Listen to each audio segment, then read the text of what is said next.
ਦਲੀਪ ਕੌਰ ਟਿਵਾਣਾ ਦਾ ਛੋਟਾ ਜਿਹਾ ਨਾਵਲ ਹੈ ਕਲਯੁਗ ਰਥ ਅਗਨਖਾ।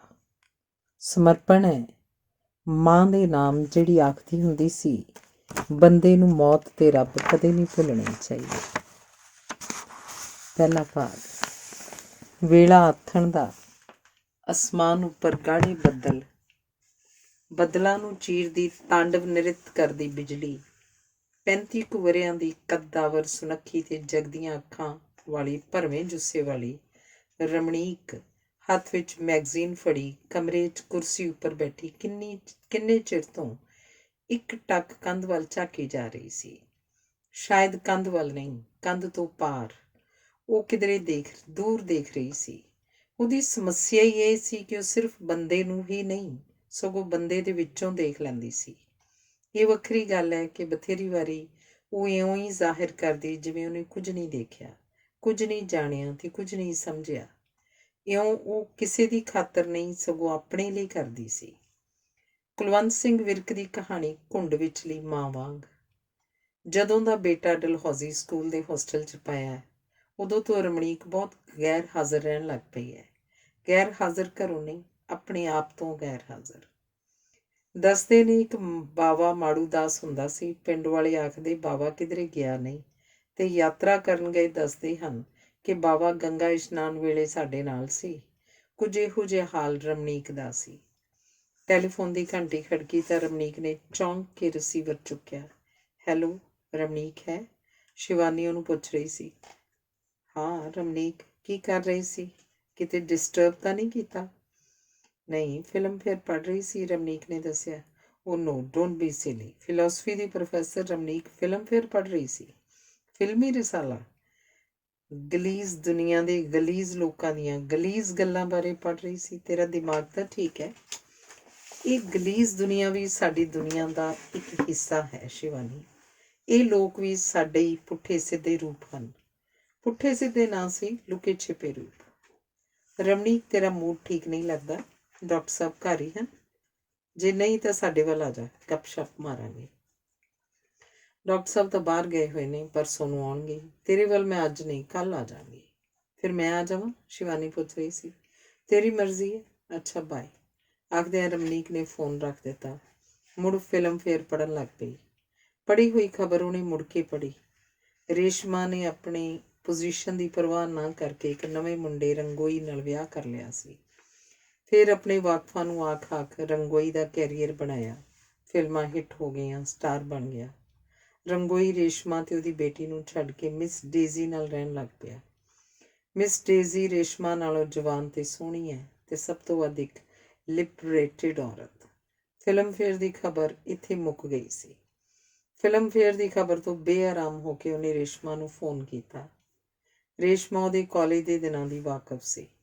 ਪਹਿਲਾਂ ਤਾਂ ਸੈਕਟਰੀ ਨੇ ਆਖ ਦਿੱਤਾ ਸੀ ਕਿ ਮੈਡਮ ਘਰ ਨਹੀਂ, ਪਰ ਜਦੋਂ ਰਮਣੀਕ ਨੇ ਆਪਣਾ ਨਾਂ ਦੱਸਿਆ ਤਾਂ ਰੇਸ਼ਮਾ ਫੋਨ 'ਤੇ ਆ ਗਈ। ਰਮਣੀਕ ਨੇ ਪੁੱਛਿਆ, ਰੇਸ਼ਮਾ ਤੈਨੂੰ ਪਤਾ ਸੀ ਕਿ ਇਹ ਲੜਕਾ ਤੇਰੇ ਪੈਸੇ, ਤੇਰੀ ਸ਼ੋਹਰਤ ਤੇ ਤੇਰੇ ਕੋਲੋਂ ਮਦਦ ਲਈ ਤੇਰੇ ਨੇੜੇ ਲੱਗ ਰਿਹਾ? ਤੂੰ ਉਸ ਨਾਲ ਇੰਨੀ ਇਨਵੋਲਵ ਕਿਵੇਂ ਹੋ ਗਈ? ਔਰਤ ਜਿਹਨੂੰ ਮੁਹੱਬਤ ਕਰਦੀ ਹੈ ਉਸ ਬਾਰੇ ਕੁਝ ਵੀ ਉਸ ਤੋਂ ਮਾੜਾ ਨਹੀਂ ਸੋਚਿਆ ਜਾਂਦਾ। ਇਹ ਉਹਦੀ ਮਜਬੂਰੀ ਹੈ। ਤੂੰ ਤਾਂ ਇੱਕ ਇੰਟੈਲੀਜੈਂਟ ਔਰਤ ਹੈ, ਤੂੰ ਕੁਝ ਵੀ ਨਾ ਸਮਝ ਸਕੀ? ਸੋਚਿਆ ਸੀ, ਪਰ ਲੱਗਿਆ ਉਹ ਮੇਰੇ ਪੈਸੇ, ਮੇਰੀ ਸ਼ੋਹਰਤ ਜਾਂ ਮੇਰੇ ਕੋਲੋਂ ਮਦਦ ਲਈ ਨਹੀਂ, ਸਗੋਂ ਮੈਨੂੰ ਮੇਰੇ ਲਈ ਚਾਹੁੰਦਾ ਹੈ। ਜਿਵੇਂ ਉਹ ਮੇਰੀ ਤਲਾਸ਼ ਵਿੱਚ ਹੀ ਇੱਥੋਂ ਤੱਕ ਆਇਆ ਸੀ। ਉਹਦੀਆਂ ਅੱਖਾਂ ਵਿਚਲੀ ਚਮਕ, ਉਹਦੇ ਪਿਘਲੇ ਬੋਲ ਉਸ ਵੇਲੇ ਦਾ ਸੱਚ ਸੀ। ਤੂੰ ਉਹਦੀ ਮਦਦ ਕਰਨ ਵੇਲੇ ਇਹ ਕਿਉਂ ਨਾ ਸੋਚਿਆ ਕਿ ਜਦੋਂ ਉਹਨੂੰ ਤੇਰੀ ਮਦਦ ਦੀ ਲੋੜ ਨਾ ਰਹੀ ਤਾਂ? ਮੈਂ ਉਸ ਲਈ ਜੋ ਵੀ ਕੀਤਾ ਕੋਈ ਹੋਰ ਸਮਝ ਕੇ ਨਹੀਂ ਸੀ ਕੀਤਾ। ਉਹ ਮੈਨੂੰ ਆਪਣੇ ਘਰ, ਆਪਣੇ ਪਰਿਵਾਰ ਤੇ ਆਪਣੇ ਆਪ ਦਾ ਹਿੱਸਾ ਹੀ ਲੱਗਦਾ ਸੀ। ਉਹਦੀ ਹਰ ਪ੍ਰਾਪਤੀ ਵੀ ਮੈਨੂੰ ਆਪਣੀ ਹੀ ਪ੍ਰਾਪਤੀ ਲੱਗਦੀ ਸੀ। ਤੂੰ ਬੱਚੇ ਲਈ ਏਡੀ ਕਾਹਲੀ ਕਿਉਂ ਕੀਤੀ? ਤੈਨੂੰ ਪਤਾ ਸੀ ਤੇਰੇ ਕੈਰੀਅਰ ਲਈ ਵੀ ਇਹ ਠੀਕ ਨਹੀਂ ਸੀ। ਤੇਰਾ ਖਿਆਲ ਹੈ ਕੈਰੀਅਰ ਵਮਨ ਔਰਤ ਨਹੀਂ ਹੁੰਦੀ? ਨਾਲੇ ਮੈਨੂੰ ਲੱਗਦਾ ਸੀ ਇੱਕ ਬੰਦੇ ਦਾ ਕੈਰੀਅਰ ਠੀਕ ਚੱਲਣਾ ਚਾਹੀਦਾ ਹੈ। ਉਹ ਆਪ ਵੀ ਆਖਦਾ ਸੀ ਮੈਨੂੰ ਤੇਰੇ ਵਰਗੀ ਧੀ ਚਾਹੀਦੀ ਹੈ। ਜਦੋਂ ਦੂਜੇ ਪਾਸੇ ਤਿਲਕਣ ਲੱਗਿਆ ਸੀ, ਤੈਨੂੰ ਪਤਾ ਨਹੀਂ ਸੀ ਲੱਗਿਆ? ਆਖਦੇ ਨੇ ਔਰਤ ਨੂੰ ਤਾਂ ਮਰਦ ਦੇ ਕੱਪੜਿਆਂ ਵਿੱਚੋਂ ਹੀ ਦੂਸਰੀ ਔਰਤ ਦੀ ਮੁਸ਼ਕ ਆ ਜਾਂਦੀ ਹੈ। ਪਤਾ ਲੱਗਣ ਲੱਗ ਗਿਆ ਸੀ। ਜਦੋਂ ਨਿੱਕੀ ਨਿੱਕੀ ਗੱਲ ਉੱਪਰ ਖਿਜਣ ਲੱਗ ਪਿਆ ਸੀ, ਜਦੋਂ ਕਈ ਵਾਰ ਘਰ 'ਚ ਹੁੰਦਾ ਹੋਇਆ ਵੀ ਉਹ ਗੈਰ ਹਾਜ਼ਰ ਹੁੰਦਾ ਸੀ, ਜਦੋਂ ਬਾਹਰ ਰਹਿਣ ਦਾ ਸਮਾਂ ਵਧਣ ਲੱਗ ਪਿਆ ਸੀ। ਤੂੰ ਫਿਰ ਕੁਝ ਨਾ ਕੀਤਾ। ਮੈਨੂੰ ਲੱਗਦਾ ਸੀ ਮੈਂ ਕੁਝ ਪੁੱਛਾਂਗੀ ਤਾਂ ਉਹ ਝੂਠ ਬੋਲੇਗਾ, ਮੈਂ ਕਲੇਸ਼ ਕਰਾਂਗੀ, ਉਹ ਮੇਰੇ ਕੋਲੋਂ ਹੋਰ ਦੂਰ ਦੂਰ ਚਲਿਆ ਜਾਏਗਾ। ਨਾਲੇ ਬਗਾਨੀਆਂ ਖੁਰਲੀਆਂ ਤੇ ਮੂੰਹ ਮਾਰ ਕੇ ਵੀ ਤੇ ਆਥਣੇ ਤੁਹਾਡਾ ਬੰਦਾ ਪਰਤ ਆਉਂਦਾ ਹੈ ਤੇ ਮਾਫ਼ ਕਰ ਦੇਣਾ ਹੀ ਠੀਕ ਹੁੰਦਾ ਹੈ। ਫਿਰ ਕੀ ਹੋਇਆ? ਫਿਰ ਸਾਡੇ ਘਰ ਬੇਟੀ ਪੈਦਾ ਹੋ ਗਈ। ਮੈਨੂੰ ਲੱਗਿਆ ਧੀ ਦਾ ਮੋਹ ਉਹਨੂੰ ਘਰ ਵੱਲ ਨੂੰ ਮੋੜ ਲਿਆਏਗਾ। ਫਿਰ ਇੱਕ ਦਿਨ ਢਲੇ ਉਹ ਆਪਣੇ ਨਾਲ ਇੱਕ ਲੜਕੀ ਨੂੰ ਘਰ ਲਿਆਇਆ। ਮਿਸ ਡੇਜ਼ੀ ਸੀ। ਚਾਹ ਪੀਂਦੇ ਅਸੀਂ ਇੱਧਰ ਉੱਧਰ ਦੀਆਂ ਗੱਲਾਂ ਕਰਦੇ ਰਹੇ। ਡੇਜ਼ੀ ਬਾਰ-ਬਾਰ ਮੇਰੇ ਵੱਲ ਧਿਆਨ ਨਾਲ ਦੇਖ ਰਹੀ ਸੀ। ਕੋਈ ਪ੍ਰੋਬਲਮ ਹੈ? ਮੈਂ ਉਹਨੂੰ ਤੇ ਮਿਸ ਡੇਜ਼ੀ ਨੂੰ ਸਾਂਝਾ ਸਵਾਲ ਕੀਤਾ। ਹਾਂ, ਤੁਹਾਡਾ ਹਸਬੈਂਡ ਮੈਨੂੰ ਮੁਹੱਬਤ ਕਰਦਾ ਹੈ। ਅਸੀਂ ਇੱਕ ਦੂਜੇ ਬਿਨਾਂ ਨਹੀਂ ਰਹਿ ਸਕਦੇ। ਇਹਦਾ ਹੁਣ ਇਸ ਘਰ 'ਚ ਦਮ ਘੁੱਟਦਾ ਹੈ, ਇਹ ਛੁੱਟੀ ਚਾਹੁੰਦਾ ਹੈ। ਉਹ ਇੱਕੋ ਸਾਹ ਕਿੰਨਾ ਕੁਝ ਆਖ ਗਈ। ਮੈਂ ਹੈਰਾਨ ਹੋ ਗਈ। ਮੈਂ ਰੰਗੋਈ ਵੱਲ ਝਾਕੀ। ਉਹ ਕੁਝ ਨਹੀਂ ਬੋਲਿਆ। ਚਾਹ ਦਾ ਕੱਪ ਹੋਰ ਬਣਾ ਕੇ ਫਿੱਕੀ ਚਾਹ ਵਿੱਚ ਹੀ ਚਮਚ ਫੇਰਦਾ ਰਿਹਾ, ਜਿਵੇਂ ਖੰਡ ਘੋਲ ਰਿਹਾ ਹੋਵੇ। ਕੁਝ ਪਲ ਅਟਕ ਕੇ ਮਿਸ ਡੇਜ਼ੀ ਕਹਿਣ ਲੱਗੀ, ਜਿਹੜਾ ਬੰਦਾ ਤੁਹਾਨੂੰ ਚਾਹੁੰਦਾ ਹੀ ਨਹੀਂ, ਤੁਹਾਡੇ ਨਾਲ ਘਰ 'ਚ ਨਹੀਂ ਰਹਿਣਾ ਚਾਹੁੰਦਾ, ਉਹਨੂੰ ਬੰਨ੍ਹ ਕੇ ਰੱਖਣ ਦਾ ਕੀ ਫਾਇਦਾ? Are you sure he loves you? ਤੈਨੂੰ ਮੁਹੱਬਤ ਕਰਦਾ? ਮੈਂ ਡੇਜ਼ੀ ਨੂੰ ਪੁੱਛਿਆ। ਹਾਂ, ਮੈਨੂੰ ਆਖਦਾ ਸੀ ਆਪਣੇ ਪਾਪਾ ਨੂੰ ਆਖ ਆਪਾਂ ਨੂੰ ਅਮਰੀਕਾ ਸੱਦ ਲੈਣ। ਉੱਥੇ ਮਿਹਨਤ ਮਜ਼ਦੂਰੀ ਕਰਕੇ ਵੀ ਤੇਰੇ ਨਾਲ ਖੁਸ਼ ਰਹਿ ਸਕਦਾ। ਇਹ ਵੀ ਆਖਦਾ ਸੀ ਚੱਲ ਨਹੀਂ ਤਾਂ ਆਪਾਂ ਸੁਸਾਈਡ ਕਰ ਲਈਏ। ਤੇਰੇ ਕੋਲੋਂ ਤਾਂ ਸਮਝ ਉਹ ਚਲਾ ਹੀ ਗਿਆ। ਜੇ ਬੁਰਾ ਨਾ ਮਨਾਏ ਰੰਗੋਈ ਤਾਂ ਮੈਂ ਕਾਰਨ ਜਾਣਨਾ ਚਾਹਾਂਗੀ। ਕੀ ਮੈਂ ਐਡੀ ਬੁਰੀ ਹਾਂ? ਮੈਂ ਪੁੱਛਿਆ ਸੀ। ਨਹੀਂ, ਤੂੰ ਬਹੁਤ ਅੱਛੀ ਹੈ। ਮੈਨੂੰ ਲੱਗਦਾ ਹੈ ਕਿ ਮੈਂ ਹੀ ਤੇਰੇ ਕਾਬਿਲ ਨਹੀਂ। ਤੂੰ ਇੱਕ ਵੱਡੀ ਕਵਿੱਤਰੀ ਹੈ, ਗ੍ਰੇਟ ਔਰਤ। ਮੈਂ ਸਾਈਕੈਟਰਿਸਟ ਕੋਲ ਵੀ ਗਿਆ ਸੀ ਕਿ ਇਹ ਮੈਨੂੰ ਕੀ ਹੁੰਦਾ ਜਾ ਰਿਹਾ ਹੈ। ਸ਼ਾਇਦ ਮੈਂ ਤੇਰੀ ਛਾਂ ਥੱਲੇ ਨਹੀਂ ਜੀ ਸਕਦਾ। ਤੂੰ ਮੈਨੂੰ ਜਾਣਦੇ। ਇਹ ਗੱਲ ਨਹੀਂ ਕਿ ਮੈਂ ਤੈਨੂੰ ਮੁਹੱਬਤ ਨਹੀਂ ਕਰਦਾ। ਲੱਗਦਾ ਹੈ ਏਡੀ ਵੱਡੀ ਔਰਤ ਮੇਰੇ ਕੋਲੋਂ ਬਰਦਾਸ਼ਤ ਨਹੀਂ ਕੀਤੀ ਜਾਂਦੀ। ਮੈਂ ਸਾਰੀ ਜ਼ਿੰਦਗੀ ਤੇਰੇ ਹਸਬੈਂਡ ਵਜੋਂ ਹੀ ਨਹੀਂ ਨਾ ਜਾਣਿਆ ਜਾਣਾ ਚਾਹੁੰਦਾ। ਮੈਂ ਬਣ ਕੇ ਜਿਉਣਾ ਚਾਹੁੰਦਾ। ਮੈਂ ਹਮੇਸ਼ਾ ਤੇਰਾ ਸ਼ੁਕਰਗੁਜ਼ਾਰ ਰਹਾਂਗਾ। ਡੇਜ਼ੀ ਨਾਲ ਸ਼ਾਦੀ ਕਰਨੀ ਹੈ? ਮੈਂ ਉਹਨੂੰ ਪੁੱਛਿਆ ਸੀ, ਪਰ ਉਹਦੇ ਜਵਾਬ ਦੇਣ ਤੋਂ ਪਹਿਲਾਂ ਹੀ ਮਿਸ ਡੇਜ਼ੀ ਬੋਲ ਪਈ। ਆਖਣ ਲੱਗੀ, ਮੈਂ ਐਡੀ ਬੇਵਕੂਫ ਨਹੀਂ ਕਿ ਖਾਮਖਾਈ ਕਿਸੇ ਬੰਦੇ ਨੂੰ ਆਪਣੇ ਸਿਰ ਤੇ ਬਿਠਾ ਲਵਾਂ। ਅਸੀਂ ਇਕੱਠੇ ਰਹਾਂਗੇ ਤੇ ਦੇਖਾਂਗੇ ਕਿ ਇੱਕ ਦੂਜੇ ਲਈ ਕਿੰਨੇ ਕੁ ਸੂਟੇਬਲ ਆ। ਇਸ ਤਰ੍ਹਾਂ ਜਿਉਣ 'ਚ ਤੈਨੂੰ ਘਰਦਿਆਂ ਬਾਹਰਲਿਆਂ ਕਿਸੇ ਦਾ ਖਿਆਲ ਨਹੀਂ? ਕੀ ਪੁਰਾਣਿਆਂ ਜ਼ਮਾਨਿਆਂ ਦੀਆਂ ਗੱਲਾਂ ਕਰਦੇ ਹੋ ਮੈਡਮ? ਮੇਰੀ ਜਗ੍ਹਾ ਘਰਦਿਆਂ ਬਾਹਰਲਿਆਂ ਨੇ ਤਾਂ ਜਿਉਣਾ ਨਹੀਂ। ਮੇਰੀ ਮਾਂ ਸਾਰੀ ਉਮਰ ਘਰਦਿਆਂ ਬਾਹਰਲਿਆਂ ਦੀ ਖਾਤਰ ਮੇਰੇ ਬਾਪ ਦੀਆਂ ਜ਼ਿਆਦਤੀਆਂ ਸਹਿੰਦੀ ਰਹੀ। ਇਉਂ ਜਵਾਨੀ 'ਚ ਬੁੱਢੀ ਹੋ ਗਈ ਤੇ ਬਾਪ ਮੇਰਾ ਬੁੱਢਾ ਹੋ ਕੇ ਵੀ ਅਜੇ ਜਵਾਨ ਹੈ। ਮੈਨੂੰ ਤਾਂ ਲੱਗਦਾ ਬਹੁਤੀਆਂ ਔਰਤਾਂ ਸਾਰੀ ਉਮਰ ਸੁੱਤੇ ਹੀ ਲੰਘਾ ਦਿੰਦੀਆਂ ਨੇ। ਕਿਉਂ ਕਰਦੀਆਂ ਨੇ ਉਹ ਇਉਂ? ਮੈਂ ਪੁੱਛਿਆ। ਇਸ ਲਈ ਕਿ ਉਹਨਾਂ ਕੋਲ ਆਪਣੀ ਕੋਈ ਸੋਚ ਨਹੀਂ ਹੁੰਦੀ, ਆਪਣਾ ਜਿਉਣ ਦਾ ਕੋਈ ਮਾਡਲ ਨਹੀਂ ਹੁੰਦਾ। ਪਸ਼ੂਆਂ ਵਾਂਗ ਆਤਣੀ ਜ਼ਿੰਦਗੀ ਨੂੰ ਜਿਉਂ ਜਾਂਦੀਆਂ ਨੇ।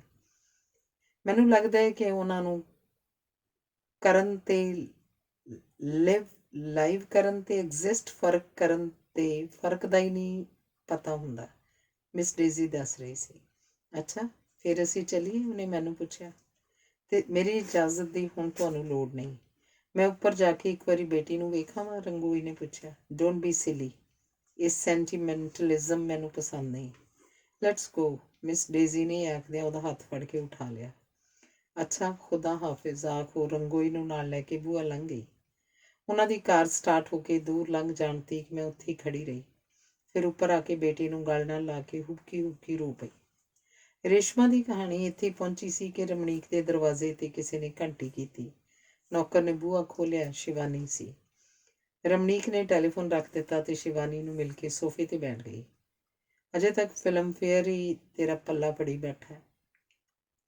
ਮੈਂ ਦੱਸਾਂ, ਇਹਨਾਂ ਫਿਲਮੀ ਲੋਕਾਂ ਦੀਆਂ ਗੱਲਾਂ ਨਹੀਂ, ਦਿਲ ਨੂੰ ਲਾਈ ਦੀਆਂ। ਇਹਨਾਂ ਦੀ ਜ਼ਿੰਦਗੀ 'ਚ ਬਥੇਰਾ ਕੁਝ ਅਜਿਹਾ ਹੁੰਦਾ। ਸ਼ਿਵਾਨੀ ਨੇ ਰਮਣੀਕ ਦੇ ਕੋਲ ਬੈਠਦਿਆਂ ਆਖਿਆ। ਅਜਿਹਾ ਕੁਝ ਫਿਲਮੀ ਲੋਕਾਂ ਦੀ ਜ਼ਿੰਦਗੀ ਵਿੱਚ ਹੀ ਨਹੀਂ ਹੁੰਦਾ। ਗੱਲ ਇਹ ਹੈ ਕਿ ਇਹਨਾਂ ਦੀ ਜ਼ਿੰਦਗੀ ਦਾ ਅਜਿਹਾ ਕੁਝ ਪਤਾ ਲੱਗ ਜਾਂਦਾ ਹੈ। ਸ਼ਿਵਾਨੀ, ਗੱਲ ਪਤਾ ਲੱਗ ਜਾਣ ਦੀ ਹੀ ਤਾਂ ਹੁੰਦੀ ਹੈ। ਬਿਨਾਂ ਪਤੇ ਤੇਰਾ ਡਾਕਟਰ ਜੋ ਮਰਜ਼ੀ ਕਰਦਾ ਫਿਰੇ, ਤੈਨੂੰ ਕੀ ਫਰਕ ਪੈਂਦਾ ਭਲਾ? ਸ਼ਿਵਾਨੀ, ਜੋ ਕੁਝ ਸਾਹਮਣੇ ਦਿਸਦਾ ਹੈ ਉਹੀ ਤਾਂ ਸਭ ਕੁਝ ਨਹੀਂ ਹੁੰਦਾ। ਕਿਸੇ ਰਿਸ਼ਤੇ 'ਚ ਤਰੇੜ ਜੋ ਦਿਸ ਨਹੀਂ ਰਹੀ ਹੁੰਦੀ, ਹੌਲੀ ਹੌਲੀ ਖਾਈ ਬਣ ਜਾਂਦੀ ਹੈ। ਖਾਈ ਜਿਹਨੂੰ ਤੁਸੀਂ ਪਾਰ ਨਹੀਂ ਕਰ ਸਕਦੇ। ਕਿਸੇ ਰਿਸ਼ਤੇ ਨੂੰ ਐਡੀ ਸੀਰੀਅਸਲੀ ਲੈਣ ਦੀ ਕੀ ਲੋੜ ਹੁੰਦੀ ਹੈ ਕਿ ਤੁਹਾਡੀ ਜ਼ਿੰਦਗੀ ਤਰੇੜਾਂ ਖਾਈਆਂ 'ਚ ਉਲਝ ਕੇ ਰਹਿ ਜਾਏ। ਨਾਲੇ ਆਪਣੇ ਕਰਮਾਂ ਲਈ ਹਰ ਬੰਦਾ ਆਪ ਜ਼ਿੰਮੇਵਾਰ ਹੁੰਦਾ, ਤੁਸੀਂ ਕਿਸ ਲਈ ਫਿਕਰ ਕਰੋ। ਭੋਲੂ ਸ਼ਿਕੰਜਵੀ ਬਣਾ ਕੇ ਲਿਆਇਆ, ਇੱਕ ਮਿੱਠੀ ਤੇ ਇੱਕ ਲੂਣ ਵਾਲੀ। ਰਮਨੀਕ ਨੇ ਭੋਲੂ ਨੂੰ ਆਵਾਜ਼ ਦੇ ਕੇ ਕਿਹਾ ਤੇ ਫਿਰ ਬਿਠਾ ਕੇ ਸ਼ਿਵਾਨੀ ਦੀ ਗੱਲ ਦਾ ਜਵਾਬ ਦੇਣ ਲਈ ਸਿੱਧੀ ਹੋ ਕੇ ਬੈਠ ਗਈ। ਸ਼ਿਵਾਨੀ ਆਦਮੀ ਚਾਹੁੰਦਾ ਹੈ ਕਿ ਉਹਦੀ ਔਰਤ ਮਾਂ ਵਾਂਗ ਉਹਦੀ ਪਰਵਾਹ ਕਰੇ। ਬੇਸ਼ੱਕ ਉਹ ਚਾਹੁੰਦਾ ਹੈ ਕਿ ਔਰਤ ਦਾ ਟੋਟਲ ਬੀਇੰਗ ਉਸ ਪ੍ਰਤੀ ਕਮਿਟਡ ਹੋਵੇ। ਹਾਂ, ਉਹ ਚਾਹੁੰਦਾ ਹੈ ਘਰ ਉਹਦੀ ਪਨਾਹ ਹੋਵੇ। ਠੀਕ ਹੈ, ਫਿਰ ਇਹ ਕਿਵੇਂ ਹੋ ਸਕਦਾ ਹੈ ਕਿ ਔਰਤ ਕੁਝ ਗੱਲਾਂ ਬਾਰੇ ਕੰਸਰਨਡ ਹੋਵੇ ਤੇ ਕੁਝ ਬਾਰੇ ਨਾ ਹੋਵੇ। ਔਰਤ ਬਿਜਲੀ ਦਾ ਲਾਟੂ ਤਾਂ ਨਹੀਂ, ਜਦੋਂ ਚਾਹੇ ਜਗ ਪਏ, ਜਦੋਂ ਚਾਹੇ ਬੁੱਝ ਜਾਏ। ਔਰਤ ਜਾਂ ਸਾਰੀਆਂ ਗੱਲਾਂ 'ਚ ਉਹਦੀ ਪਰਵਾਹ ਕਰੇਗੀ ਜਾਂ ਸਾਰੀਆਂ ਗੱਲਾਂ 'ਚ ਉਹਦੀ ਪਰਵਾਹ ਨਹੀਂ ਕਰੇਗੀ। ਮੈਂ ਆਖਦੀ ਹਾਂ ਰਮਨੀਕ, ਔਰਤ ਆਪਣੀ ਪਰਵਾਹ ਕਰੇ, ਨਹੀਂ ਤਾਂ ਆਦਮੀ ਲਈ ਉਹ ਖਿਡੌਣੇ ਤੋਂ ਵੱਧ ਕੁਝ ਨਹੀਂ ਹੋਏਗੀ।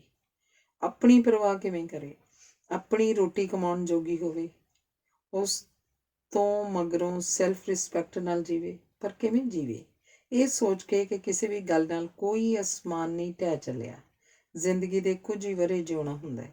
ਇਹ ਜਾਣ ਲੈਣਾ ਚਾਹੀਦਾ ਹੈ ਕਿ ਔਰਤ ਨੂੰ ਆਦਮੀ ਦੀ ਇੰਨੀ ਲੋੜ ਨਹੀਂ ਹੁੰਦੀ ਜਿੰਨੀ ਕਿ ਆਦਮੀ ਨੂੰ ਔਰਤ ਦੀ ਲੋੜ ਹੁੰਦੀ ਹੈ, ਜਦੋਂ ਕਿ ਦੱਸਿਆ ਉਲਟ ਜਾਂਦਾ ਹੈ।